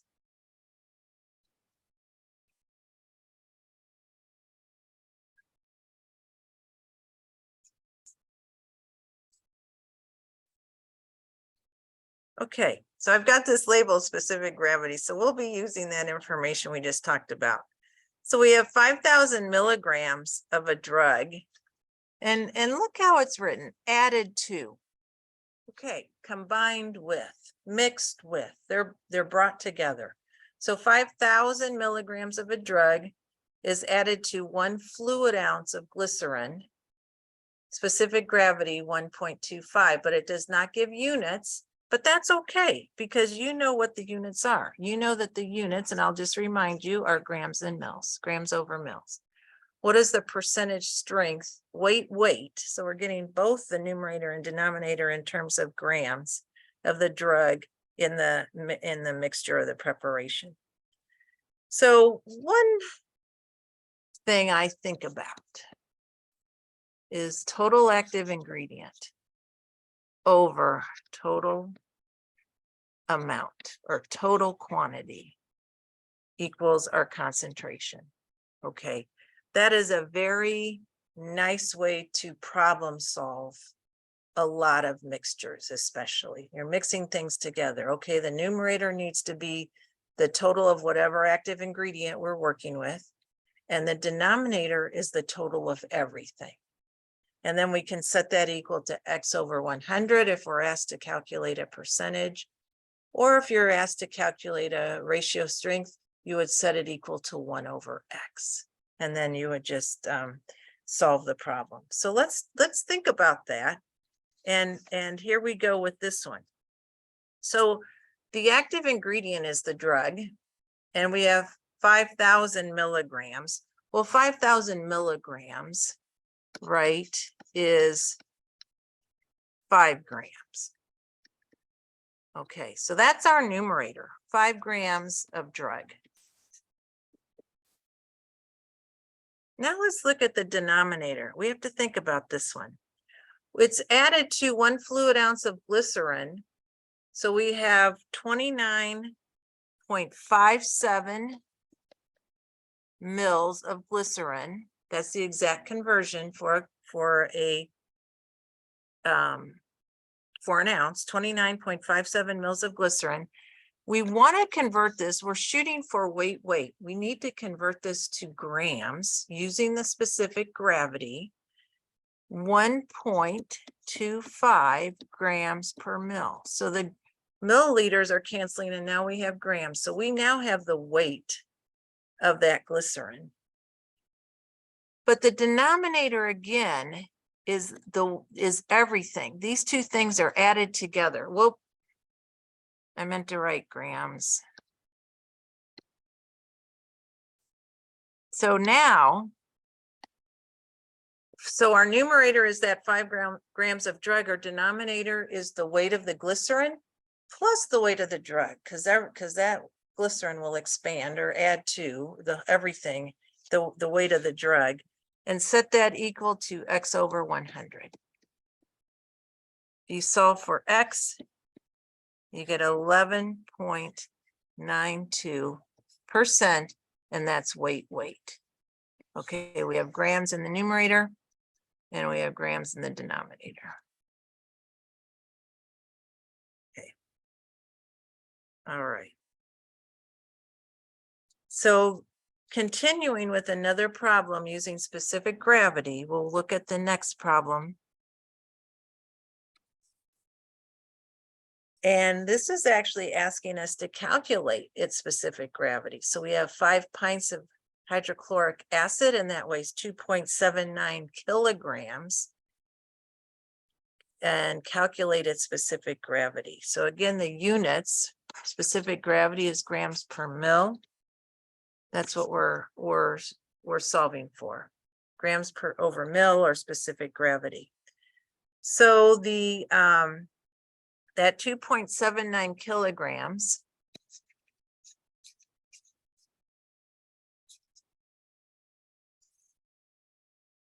is the grams. We're going to convert that to grams. So it's 1 kilogram is 1,000 grams.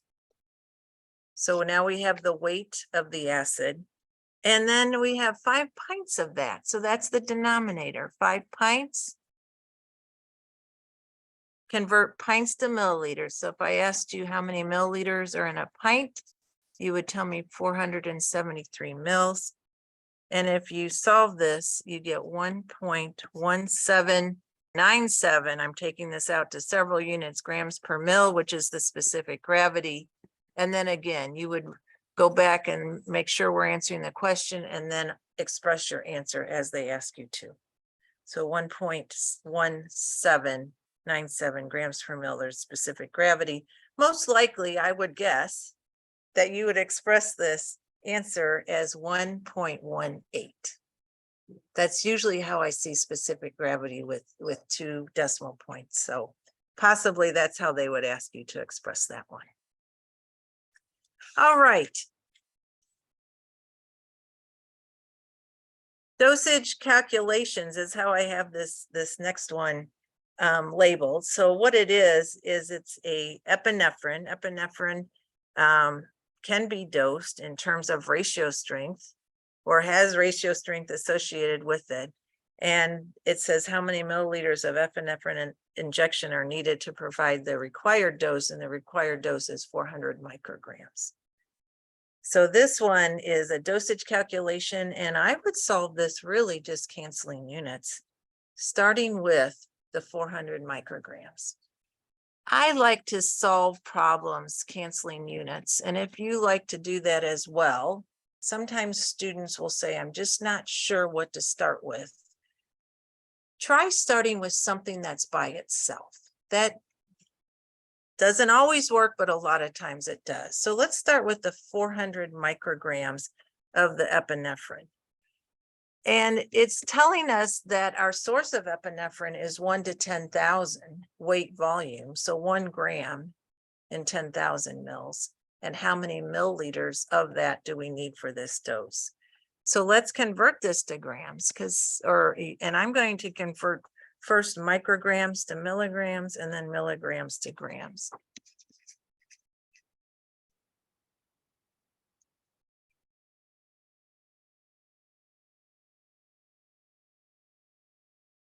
So now I've got it into grams. And now I'm going to incorporate the strength of the epinephrine that's available to us, and it's 1 to 10,000 or 1 gram in the denominator. We need it to cancel. 10,000 milliliters in the numerator, and that gives us 4 milliliters. Nice round number. My guess is they would ask you to give that as a whole number. This answer is a whole number, so 4 milliliters.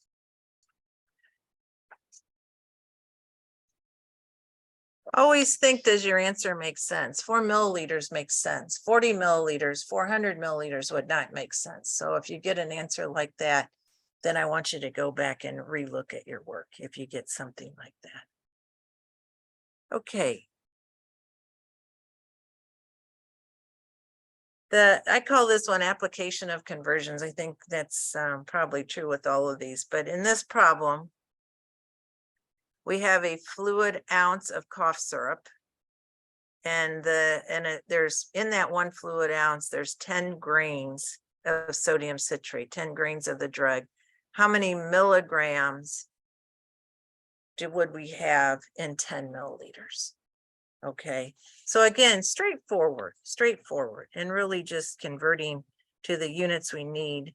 So we have, the question is for milligrams. So that's what we're shooting for, milligrams of the drug. We have 10 grains. What we know is we have 10 grains of drug, and it is grains, right? GR is grain. I'm going to write that on here just as a reminder. Okay, so I'm going to convert that grains into milligrams because that's where we're headed. So I'm going to, and there is a conversion for this, 1 grain is 64.8 milligram.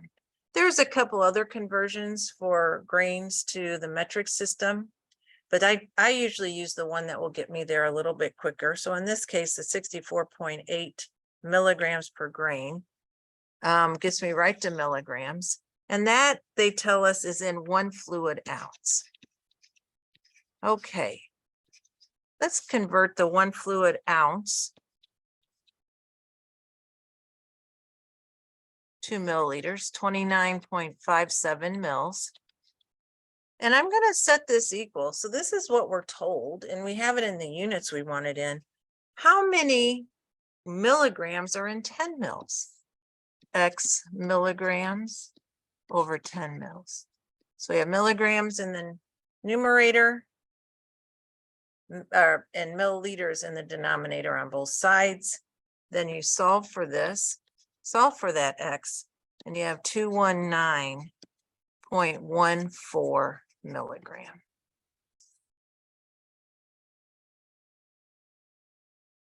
So grain, GR is grain. I'm just going to write on here, G is gram, just to remind you with that.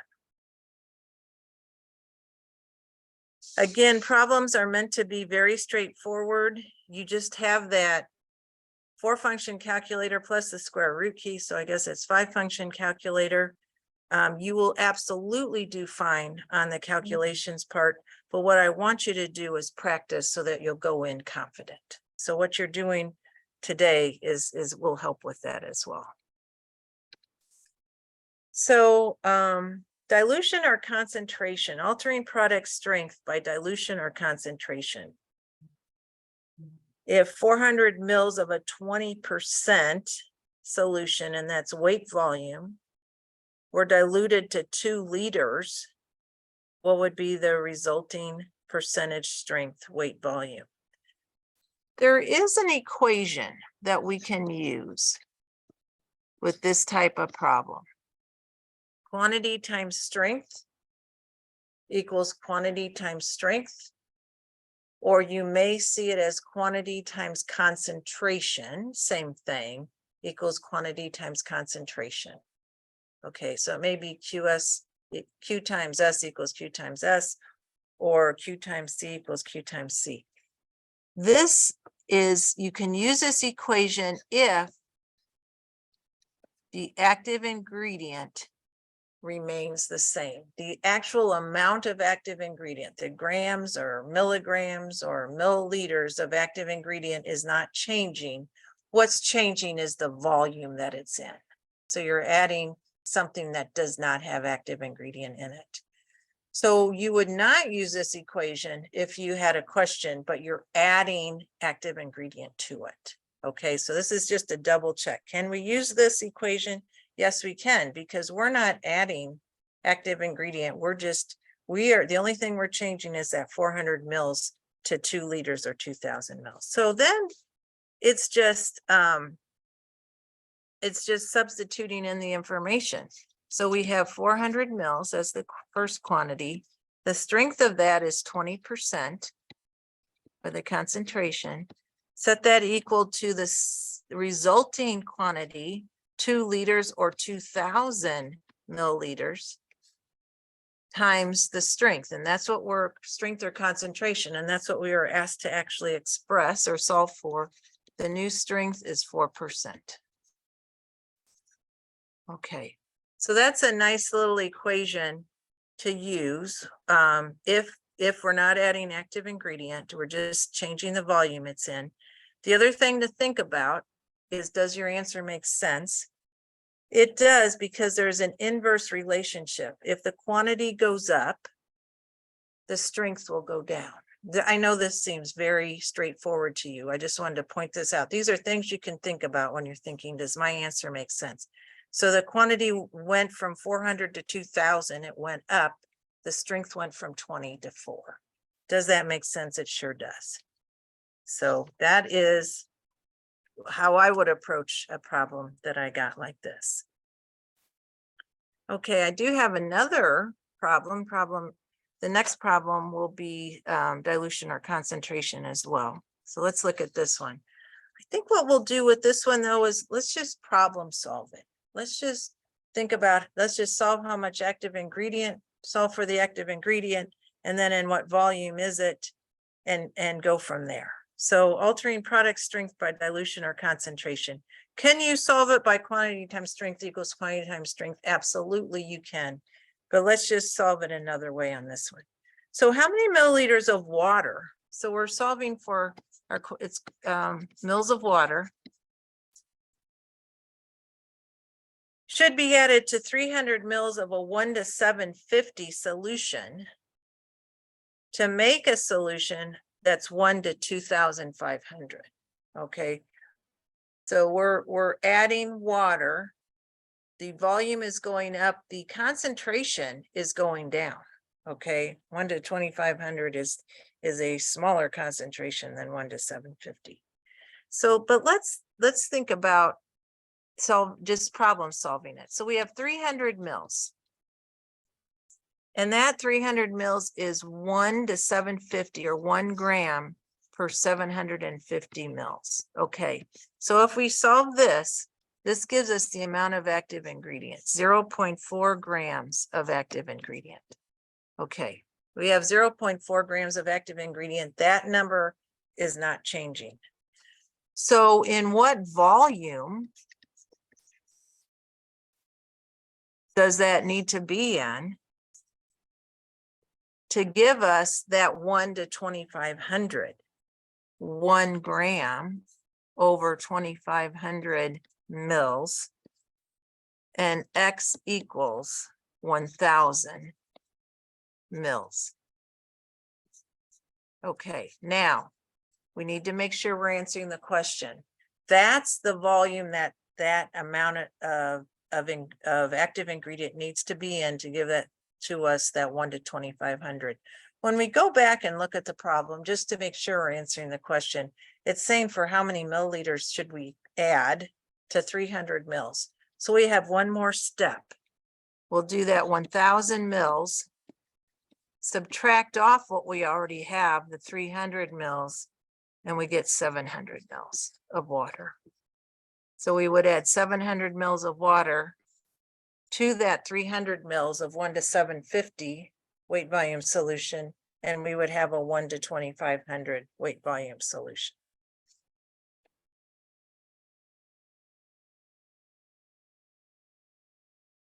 Okay, all right. Next one. Stock solutions. So let's look at stock solutions. And we're going to review a few things here. This is a stock solution problem. This means that this is a preparation that is concentrated, is prepared by the pharmacist for the patient, and then the pharmacist or the patient dilutes it in order to use it. So it's just easier for the patient to pick up a concentrated solution, and then they dilute it in order to use it. Stock solution problems are the ones that we work backwards. I always say these are the problems we work backwards. So that will make sense in just a minute.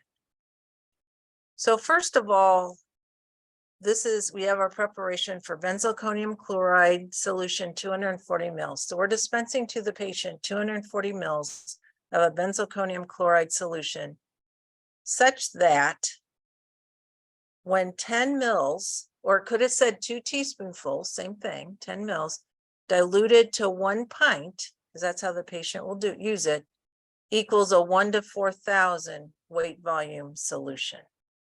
Okay, so let's look at this part. Let's do the math with this formula, and then let's go back, and then what it's saying is we don't have benzalkonium chloride crystals, we have a 17% solution. How much of that do we need? So we'll make sure we're answering the problem at the end, but let's do this other part first.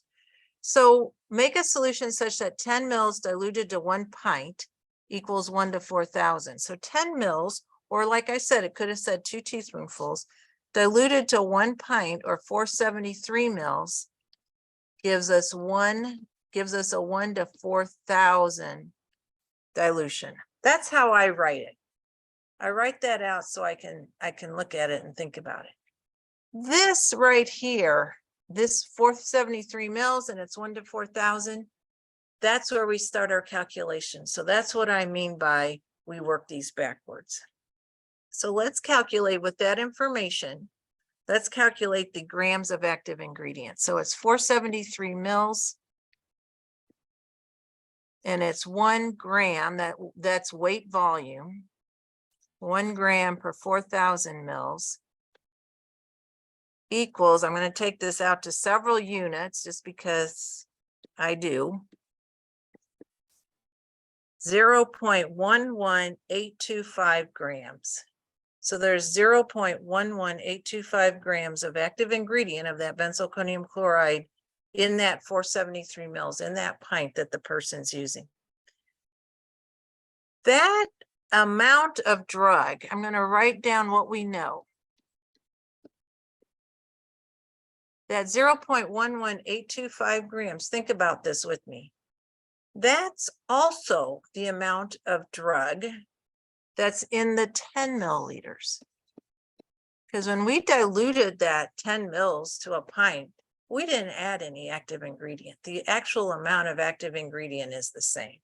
So it's 0.11825 grams of the benzalkonium chloride per 10 mils. So we're just writing out what we know. That also, what we just wrote down per 10 mils, that came directly out of that bottle. So every time we take 10 mils out of that 240 mils, we have this amount of drug, 0.11825 grams. So how many grams of benzalkonium chloride do we need, are there in 240 mils? So I'm just going to set that equal to X grams over 240 mils. So we know how much is in 10 mils. So how much is in 240 mils? And if you solve this, X equals 2.838 grams of benzalkonium chloride. And this is in 240 mils. Now, if the question had asked for how many grams of benzalkonium chloride, because we have crystals to use, pure benzalkonium chloride to use, how much do you need for this preparation? We would be at our answer. But when we look back at the problem, it's telling us that our source of benzalkonium chloride is a 17% solution. So we have one more step to do.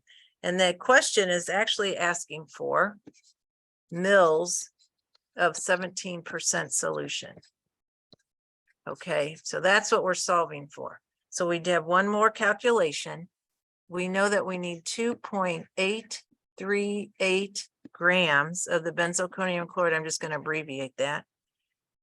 And we have a 17% solution, weight volume, 17 grams, 100 milliliters. Make sure the grams are canceling.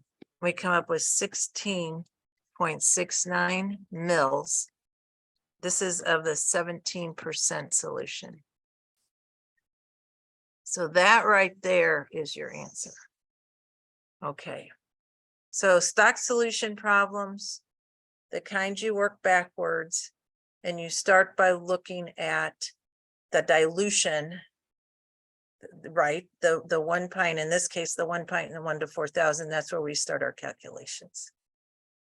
Okay, so it's 16.69 mils is answering that question.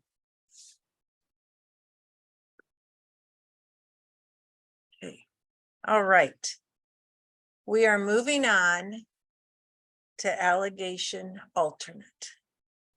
So allegation alternate, if I asked you what you remember about allegation alternate, you would probably tell me that you remember there's columns and there's lines. And that is absolutely right. So this is just an example set up just to remind you. So this is a method. This is a method to solve certain types of questions. And I think it's a lovely method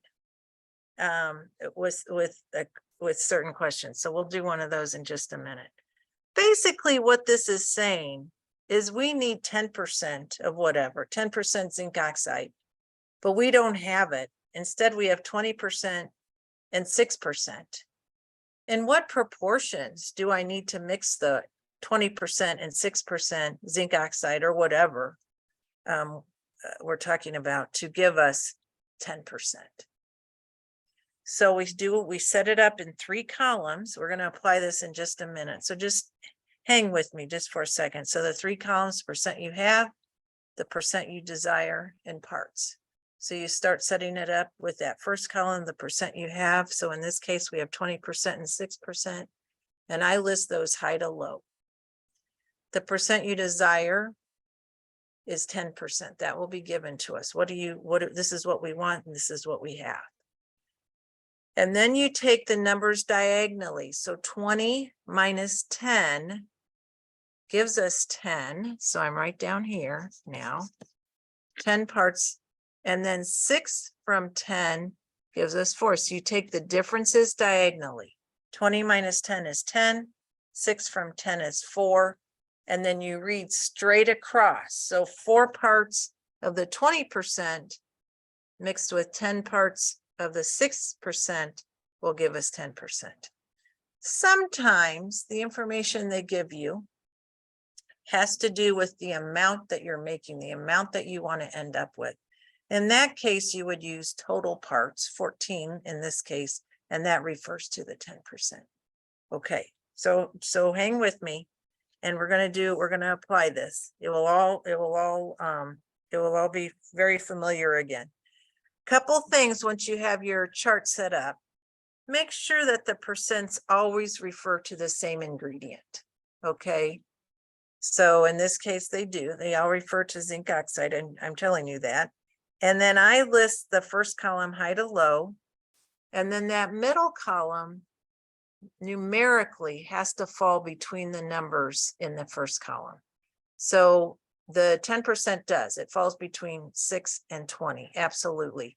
If that middle number was 30, then we would have set up something incorrectly, and we would have to go back and reread the problem. So those are just a couple checks, that all percents refer to the same thing in the first and second column, and that second column falls between the numbers in the first column when you practice, when you set it up. Okay, so let's apply this. Let's apply this to this next problem.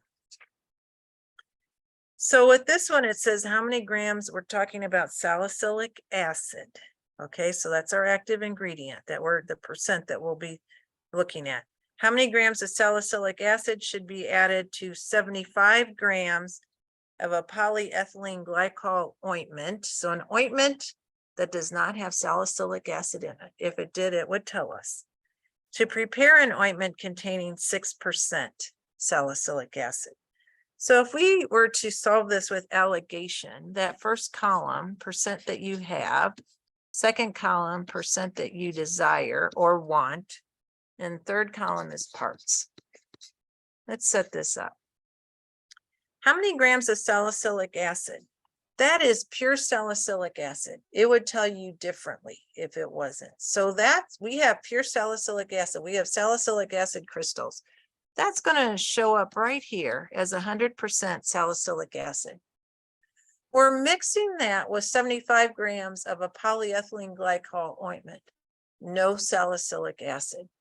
0, we represent that ointment on our chart as 0% salicylic acid. And what we want is 6%.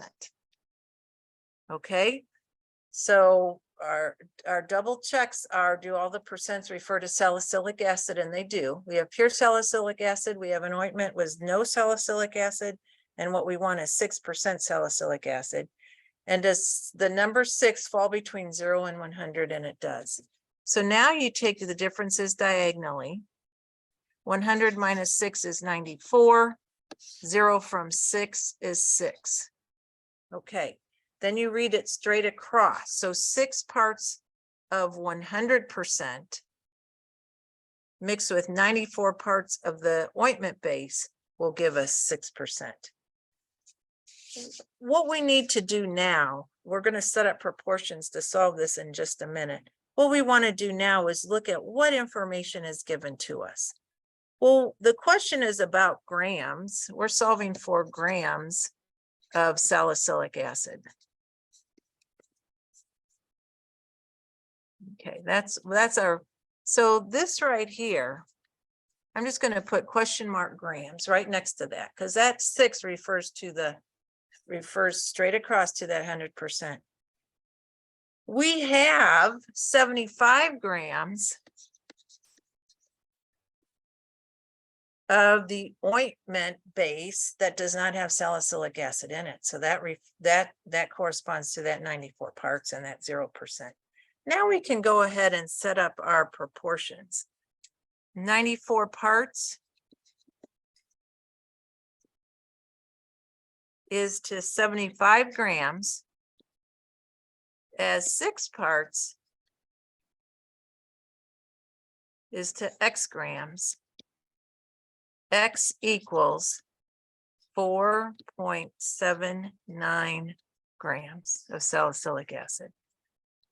Okay, so we do the proportions. 94 parts is to 75 grams, as 6 parts is to X grams. X equals 4.79 grams. So we would take that 75 grams of polyethylene glycol ointment.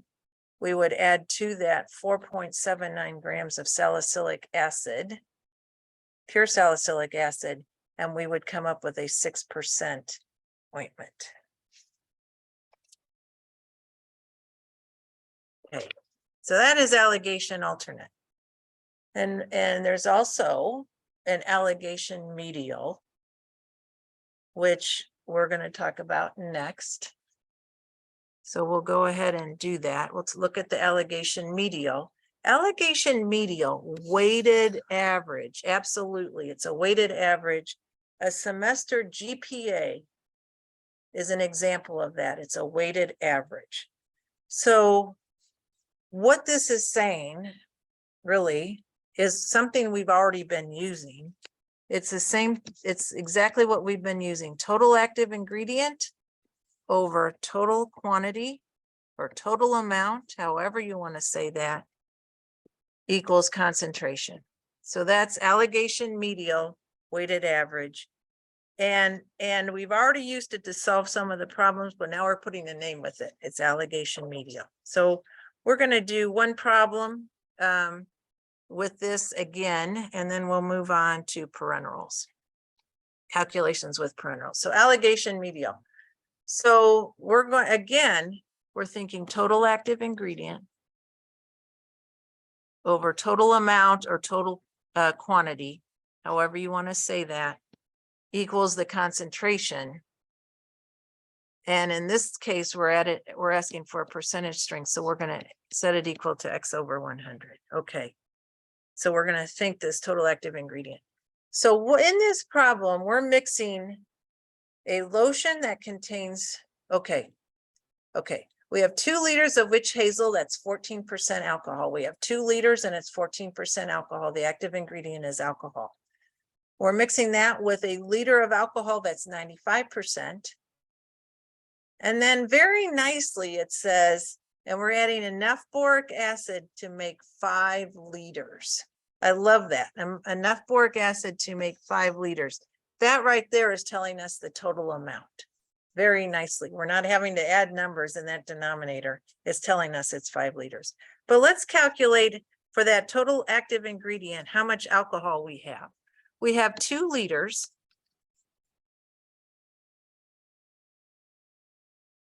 One liter is 1,000 milliliters. And that 2 liters is 14% or 14 mils. This is volume. 14 mils alcohol per 100 mils solution, I'm gonna say. I want you to, when you're doing problems, to include not only units, but also substance, and especially include substance when you're working with volume, or weight. When you have grams over grams or mils over mils, please do that. That will help with accuracy. And this is 280 mils of alcohol. Okay. Then it says we have 1 liter of which 1 liter. Oh, 1 liter of alcohol. That's 95%. Sorry. 1 liter. 1 liter is 1,000 mils. And this time it's 95%, 95 mils of alcohol per 100 mils of solution. And that equals 950 mils of alcohol. So for our numerator, I'm going to go back up to the top here.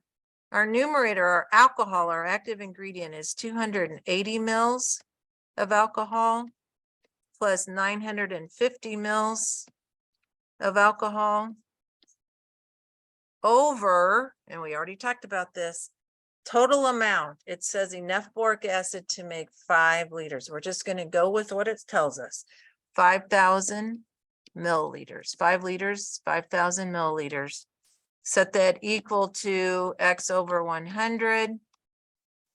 X equals 24.6%. And this is volume.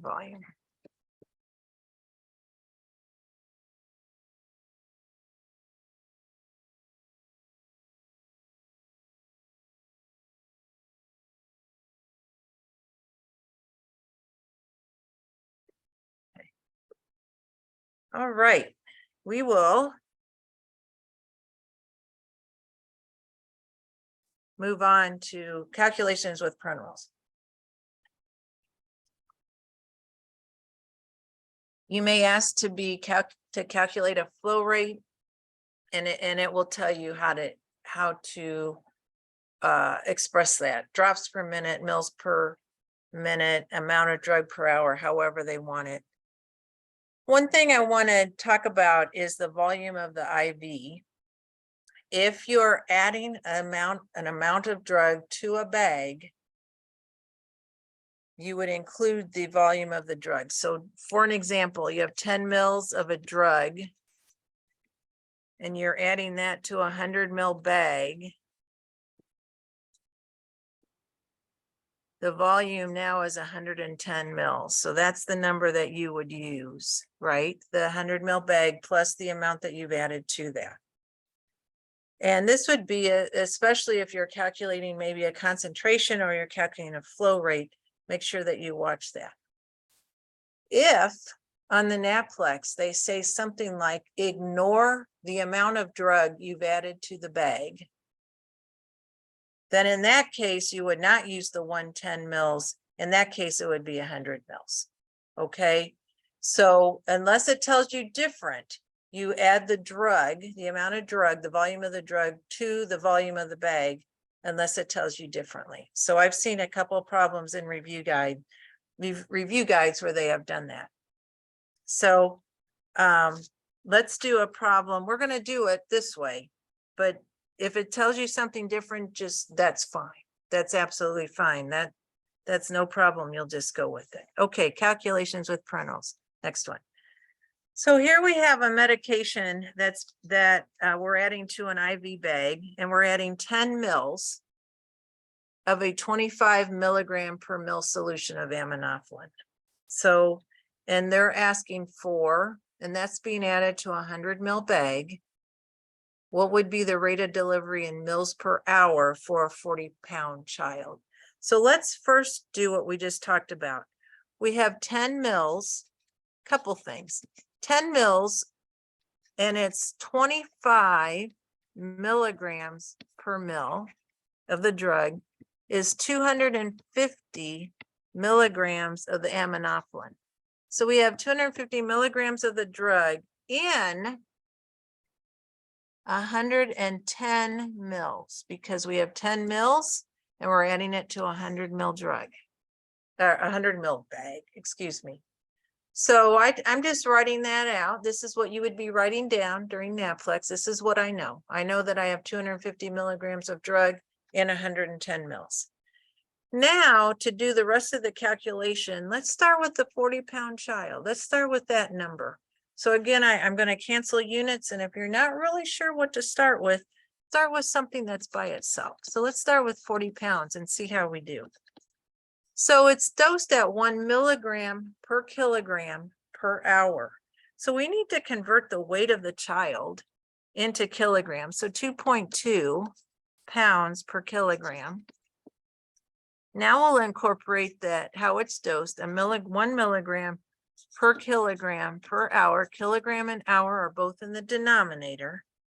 Now we're going to incorporate that 110 mils. And it's 250 milligrams. Okay, so we want mils per hour, right? This is what we're solving for, mils per hour. And do we have it? Our pounds are canceling, our kilograms are canceling, milligrams are canceling, and we do. We have mils per hour, and it comes up 8 mils per hour for the answer.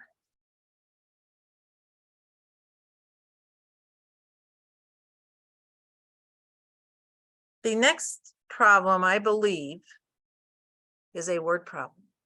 So there are some word problems I noticed in review guides that are related to calculations. So I've thrown in a few. So let's do one of those. And this is leading us up to isotonicity problem. So think about this. So parenteral products such as half normal saline with an osmotic pressure less than that of blood are referred to as, and I'm sure you're probably answering it right now.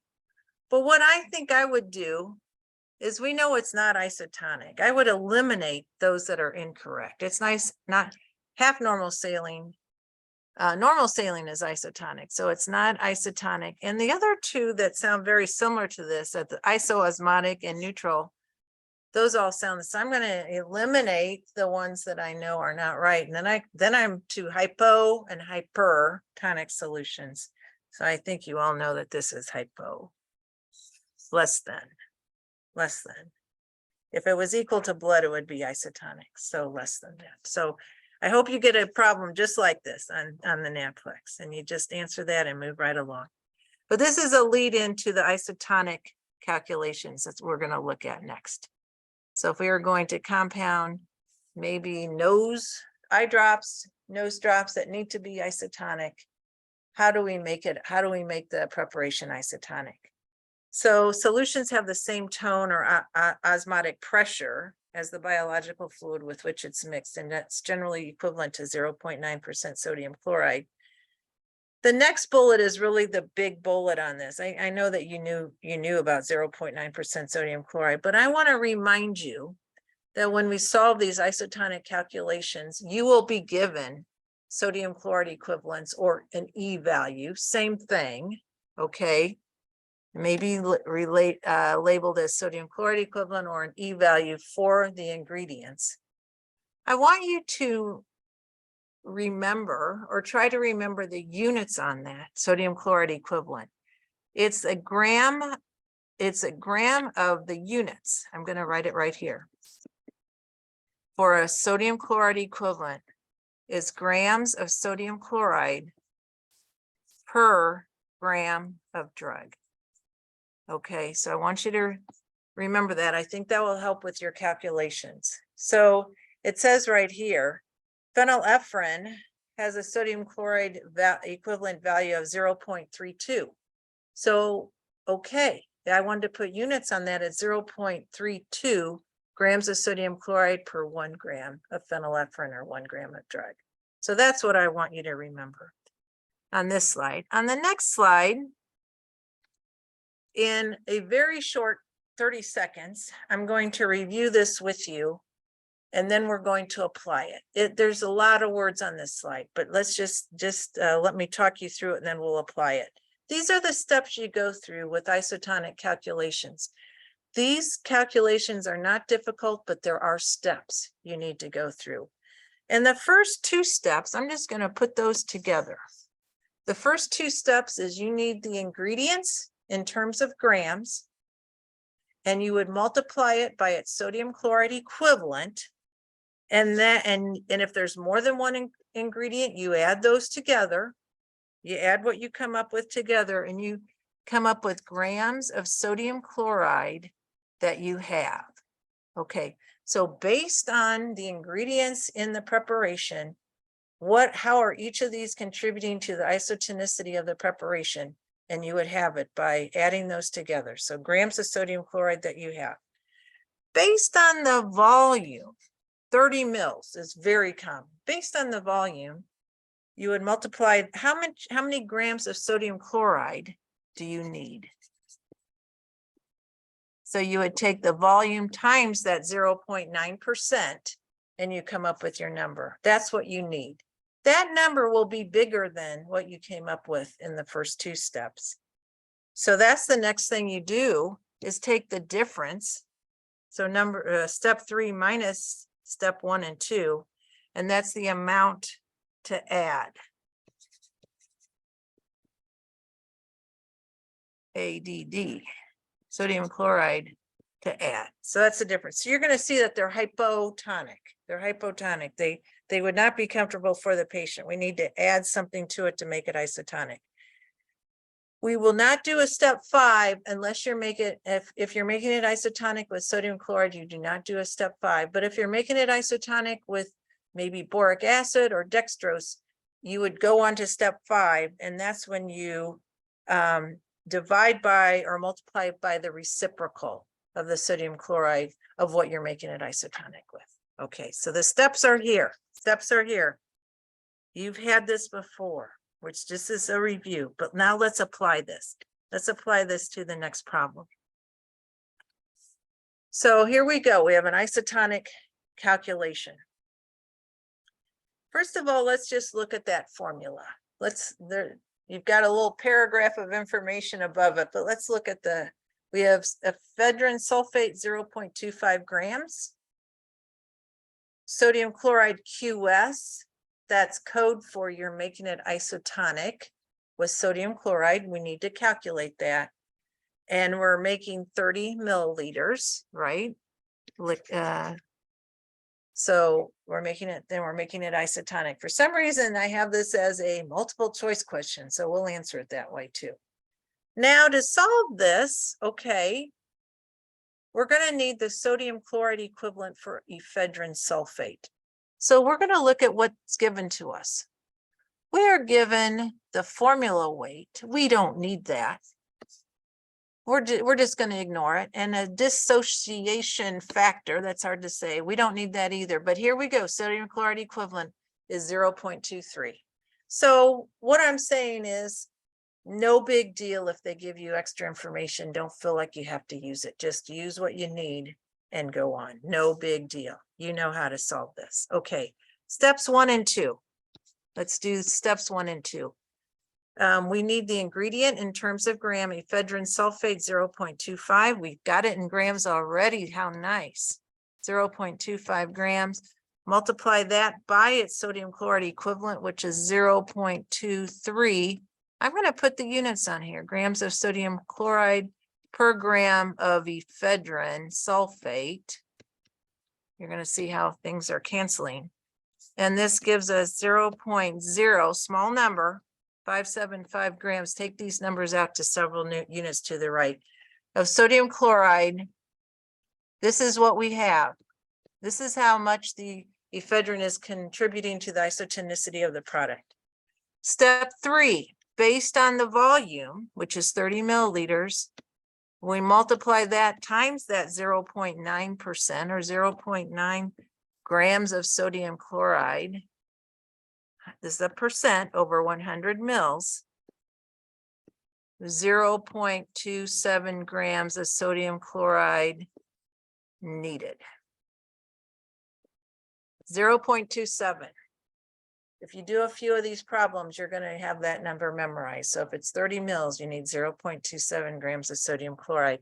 What we have is hypotonic. We don't have that much. Let's take the difference. Step 4, 0.27 grams minus the 0.0575 grams equals 0.2125 grams is an answer. Okay. For some reason, I have this as multiple choice, so we're just going to go with it and we're going to answer it.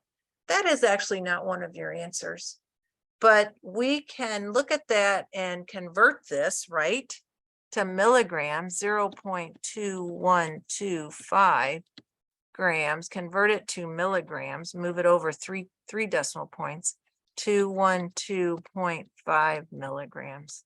So my answer, if the closest one is C. So that would be the answer there. All right. So the steps, these are not difficult, but these are the steps that we go through with this type of problem. Okay. I put in a couple things on this next slide that we're going to talk about. I think we may apply one of them. I have seen a few questions about converting temperature. Okay, C stands for centigrade or Celsius and F stands for Fahrenheit. I did not teach this in the calculation course, but since I saw it in some review guides, I suggest that you know it. So I added it to this review document for you. At the bottom though, I do want you to know these equations. These are nice equations in terms of converting milli-equivalents to milligrams, and you may have some questions on this. I'm sure that you did this in chemistry, okay? That was a while ago. With questions like this, you will be given molecular weight, right? It's really just put the numbers in there. And you may or may not be given the valence, but the valence is the charge or the absolute value of the cation or the anion, okay? So it's not meant to be difficult. Now, sometimes I've seen problems where they give you the valence, sometimes they don't. But what that is the charge, either the anion or the cation charge, okay? So like KCl, we're gonna do a problem with that. Potassium is a +1 and potassium chloride, the chloride is -1. The absolute value is 1. So in that case, this next problem, we're going to do the valence is 1. Okay, but they will be given molecular weight. That is something you do not have to memorize. So let's look at a problem using this equation. I think it's something to keep in your back pocket. Okay, so I'm going to write out this equation. Milligrams equals milli-equivalents times molecular weight, I'm just going to abbreviate that as MW, over valence. Okay, so that's the equation I just gave you. I think it's a nice equation that I got some of the calculation references to solve these types of problems. Let's see what we can do here. We have a prescription for 32 milli-equivalents of potassium chloride by mouth. The pharmacy has 600 milligrams of KCl controlled release tabs. How many tablets does she need to take each day to provide this dose? And we're given the molecular weight. We're not given the valence, but the valence is 1. We've already talked about that. So I'm just going to write on here valence equals 1. So the absolute value of the charge is what it is, the cation or the anion.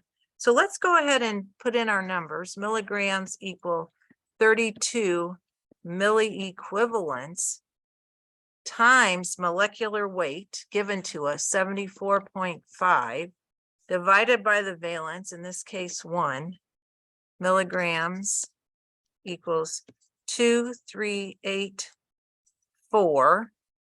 It's milligrams again. I wrote that twice. Now our tablets are 600 milligrams per tab. So 2384 milligrams times 600 milligrams per tab, which gives 3.97, but the answer would be rounded to 4. These are tablets, 4 tablets. for that one. Okay, such a nice equation, given the molecular weight and then the valence as we talked about. Maybe given, or you can determine that. Okay. I'm coming into some things that I'm not going to talk too much about because I know you've been using them on your APPE year. So let's just see where we're at with the next couple slides here. Okay, body surface area is one of them. You do need to know these. I want you to remember that the units on body surface area is square meter. I'm big on units. And a recent grad was asked to calculate a body surface area and was told to take it to 1 decimal point, no units. I remember her telling me that. And there are some drugs that are dosed based on square meters or body surface area. Another thing, so the units I want you to know, I want you to also, body surface area for the average adult is 1.73 square meters. Just something good to know when you do calculate a body surface area, does my answer make sense? So that's on the next slide too. I've put in a chart of body surface area. It's just a reminder of body surface area values. Do not memorize this. Do not memorize this. The average is on here also, but remember all of these numbers are very small. This is just a reminder. So be careful with your calculations. And if by chance you're calculating a body surface area and you come up with a number of 5 or you come up with a number of 10, you need to recalculate it because that doesn't make sense. Okay, so that's what I wanted to remind you with those 2 slides. The next thing is body mass index, which is the clinical standard for determining excessive weight and obesity. And body mass index, like I said with the first line here, is based on height and weight. Units are not usually expressed, but the units are understood to be kilogram per square meter. Okay, and if you remember that kind of helps with remembering the equations too. So kilograms per square meter. And there's a couple equations there. You could utilize either one of those equations for body mass index. And I've given you the body mass index categories. So I've just thrown those into the notes as well. Again, I don't think you need to memorize those, but have an idea because actually we will have a question coming up with that 30 number. So thank you. I think you're all familiar with this. Okay. Ideal body weight and creatinine clearance. You are all experts on these topics, all experts. I included in this document for completeness, but you do need to know this, but I'm not going to go through problems. I know that I don't need to. So, but it's here in the document. I'm just pointing that out to you in the creatinine clearance as well. Okay. Remember this name of this equation. Okay, because that's our next question. Okay, creatinine clearance may be calculated by serum creatinine by using which equation? And it's the one we just saw. So this was A. Again, I hope you have that question. And you would answer that and move right along. Okay, we do have, okay.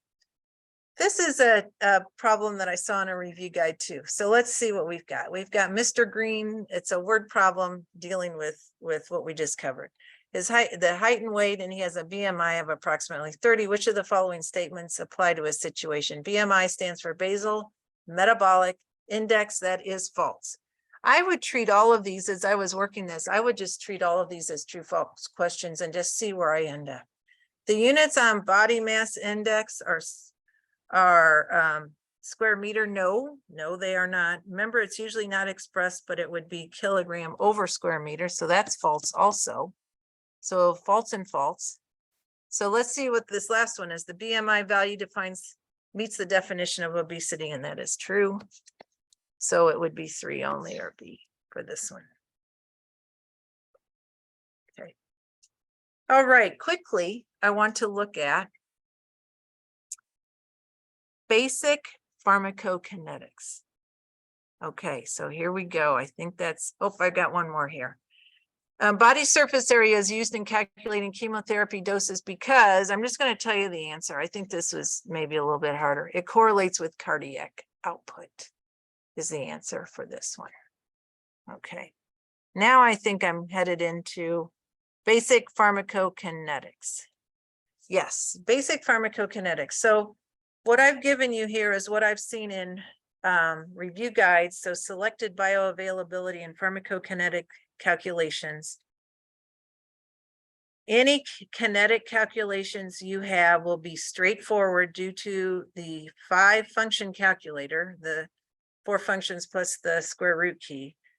And these are the ones I suggest that you know, these equations and concepts that are consistent with problems I've seen in review guides. So the bioavailability factor for a dosage form. The bioavailability factor can be used then to adjust the dose when changing from one dosage form to another. Unless they tell you it's 1:1 or 1:2, they may give you a ratio like that as well.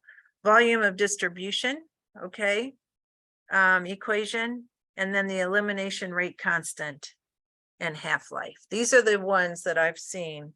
And let's just do some problems with these. And really what we're going to do is just have the equations. We'll just know the equations. They will not give them to you, but you'll need to know those. And we're just going to plug in the numbers and see what we get. Okay. So that's the kinetics, basic kinetics. Okay. So here's the first one. So it says the area under the curve for an oral dose of a drug is 4.5 milligrams per mil per hour for an IV dose. And for an IV dose is 11.2 micrograms per mil per hour. What is the bioavailability of an oral dose of this drug? Indicate your answer as a percentage. So the equation we would want to use is the area F equals the area under the curve. Area under for oral over the area under the curve for IV. The bioavailability factor equals, so we're going to just substitute in the 4.5 micrograms per mil per hour over 11.2 micrograms per mil per hour. And this equals 0.4 or 40%. And that's how they asked you to express it as a percentage.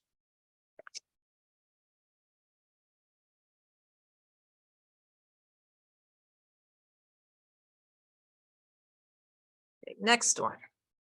We'll be using the plasma concentration equals the dose over the volume of distribution. We'll be using this equation. Dose over the volume of distribution. Okay, well, so a 6 milligram dose is administered IV and produces a blood concentration of 0.4 micrograms per mil. What is its volume of distribution in terms of liters? So we're going to substitute in the numbers. And then what we want to do is convert micrograms. We want to do some unit conversions as well. So here we go. We have 0.4 micrograms per mil equals 6 micrograms over the volume of distribution, which is what we're solving for. 0.4 micrograms per mil, and we want to convert that milliliters to liters. We want it liters, so 1,000 mils per liter. And then since we have the dose in milligrams, we want to convert micrograms to milligrams. So 1,000 micrograms in a milligram, and that equals 6 milligrams for volume of distribution. So now we're just going to solve for the volume of distribution, and you get an answer of 15 liters for your answer there.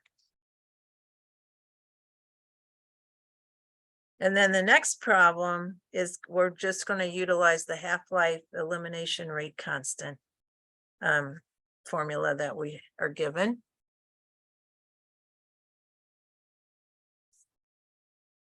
So the elimination rate constant for a drug is 0.58 hours to the -1. What is the half-life in terms of hours? So T1 half equals 0.693 divided by the elimination rate constant, T1 half. I'm going to substitute in 0.58 hours to the -1, and then a T1 half equals 1.19 hour for the half-life there.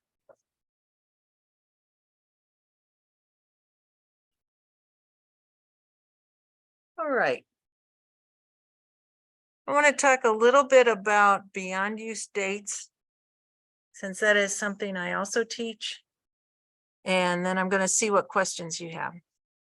So I teach the non-sterile compounding labs at Purdue, and the USP chapter that corresponds to that is the USP chapter 795. It's my favorite chapter, by the way, USP chapter 795. And I just wanted to review the calculation of beyond use date.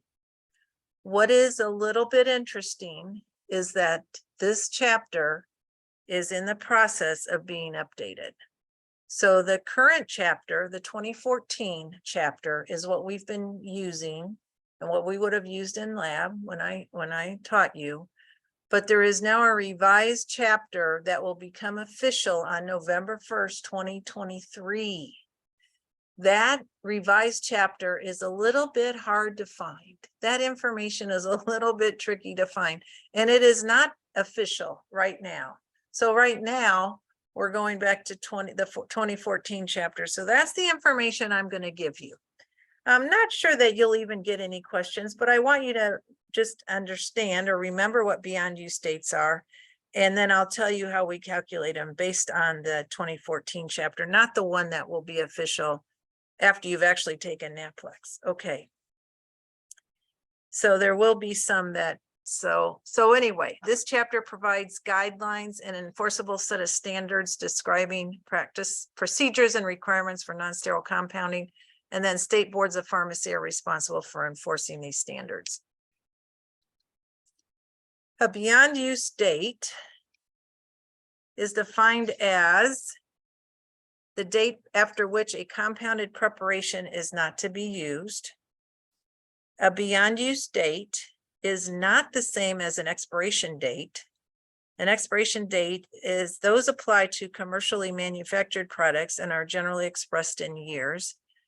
A beyond use date depends on the preparation containing water, the expiration date of each of its ingredients, storage temperature, and whether there are references documenting stability of the preparation. For beyond use dates, for the current one, there are 3 maximum beyond use dates depending on those things we just talked about. 14 days, 30 days, or 6 months. So a water containing oral preparation that's stored at cold temperature, the maximum beyond use date is 14 days. Unless, and I don't think there would be, this would not make sense, unless one of the ingredients actually expires earlier than that 14 days. Okay. For the 30 days, that's for water containing topical preparations that are compounded and stored at controlled room temperature. And their beyond use date is no later than 30 days, unless there's an ingredient that expires before that 30 days. And then non-aqueous, so no water present or added, stored at controlled room temperature, have a beyond use date of 6 months, unless there's an expiration date before that 6 months. And when we compound here at Purdue, one of the first preparations we compound is a dusting powder. And that's an example of a product that falls in that 6 month beyond use date.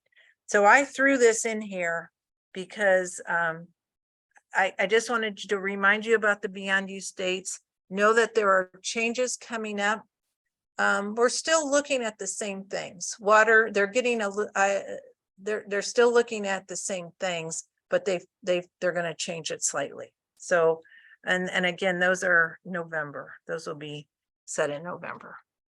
I want to just see what my next slide is. Okay, whoa, that's what I thought. I have added 12 additional problems for you to do in your free time, which I know you don't have. But this is just as you're reviewing. I have 12 additional problems that are going over like the ones we just did. The answers are also included following the slide. So they're at the end. If by chance you have a question over anything we did today, and this is after you leave the review and you have a question, please email me and I will get right back to you. Or as you're working any of these 12 problems, if you have questions, please email me, or if you want additional problems in certain types of problems, just let me know. The other thing I want to do is, because we're coming to an end, is you've been sitting in a review session with us all day, and we greatly appreciate that. Your feedback is super important. Your feedback is super important to us. So if you could spend 2 minutes giving us feedback, there's a feedback link on the agenda that Stacy would have given to you. And that's all it will take is 2 minutes, and we would really appreciate that. Stacy, are there any questions? No questions have come through. The chat is clear as well. Okay, that's really nice. If anything comes through now, I'd be happy to answer. Otherwise, I will answer them. Students can email me. They're graduates can email me. I took notes a little bit on the questions I had last year, so let me just go through those. Maybe these are some of the things they're thinking about, Stacy. Sounds great. One person did say, will we be given units, or do we need to know, or conversions, or do we need to know those? And you need to know those. And again, you'll use the exact conversions unless in the problem they tell you differently. Okay. They asked about rounding, and those would be just use the normal rounding. Okay, just answer don't round until the very end, and then see how they want you to round it, and then you can round and use the guidelines of if it's 5 or more, you round up. Less than that, you would not. Are we given valence or given molecular weights? And we've talked about that. Maybe I incorporated a lot of this, so I'm just kind of reminding you. Valence, sometimes they're given, sometimes they're not in the review guides that I've seen. The molecular weight for sure, but the valence, remember, is the absolute value of the charge, total cation or total anion. Okay, are there questions now, Stacy? Let me look. Okay, yeah, okay. So if we worked with potassium chloride in that one, and we were not given valence, which is the charge. It's the total cation or the total anion, the absolute value of that. Well, the charge on potassium is 1, the charge on chloride is -1. So it would be 1 in that case. So it's just the total of the positive or negative charge is what it is. And I think a lot of those you'll know, a lot of those. TPN problems, the practice on, what an excellent question. I'll have to work on that one.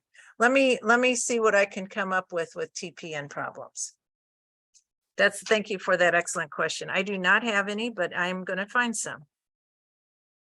TPN problems to share. Excellent.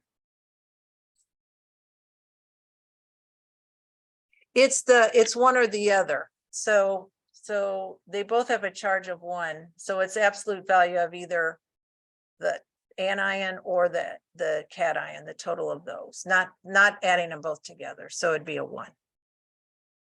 Don't know if I answered that very well. It would be 1. Anything else, Stacy? Did you just answer why is the valence for KCl not 2? Okay. I did. I tried. And the TPN problems was the other one. Yes, and I don't have any of those, but I'm gonna work on that. I like that question very much. Thank you. Is an example of another valence type question with magnesium. Would the valence be 2? Is if the, guys help me, if that is the charge on magnesium, it would be, yes. I think it is. Hoping you guys remember better than me.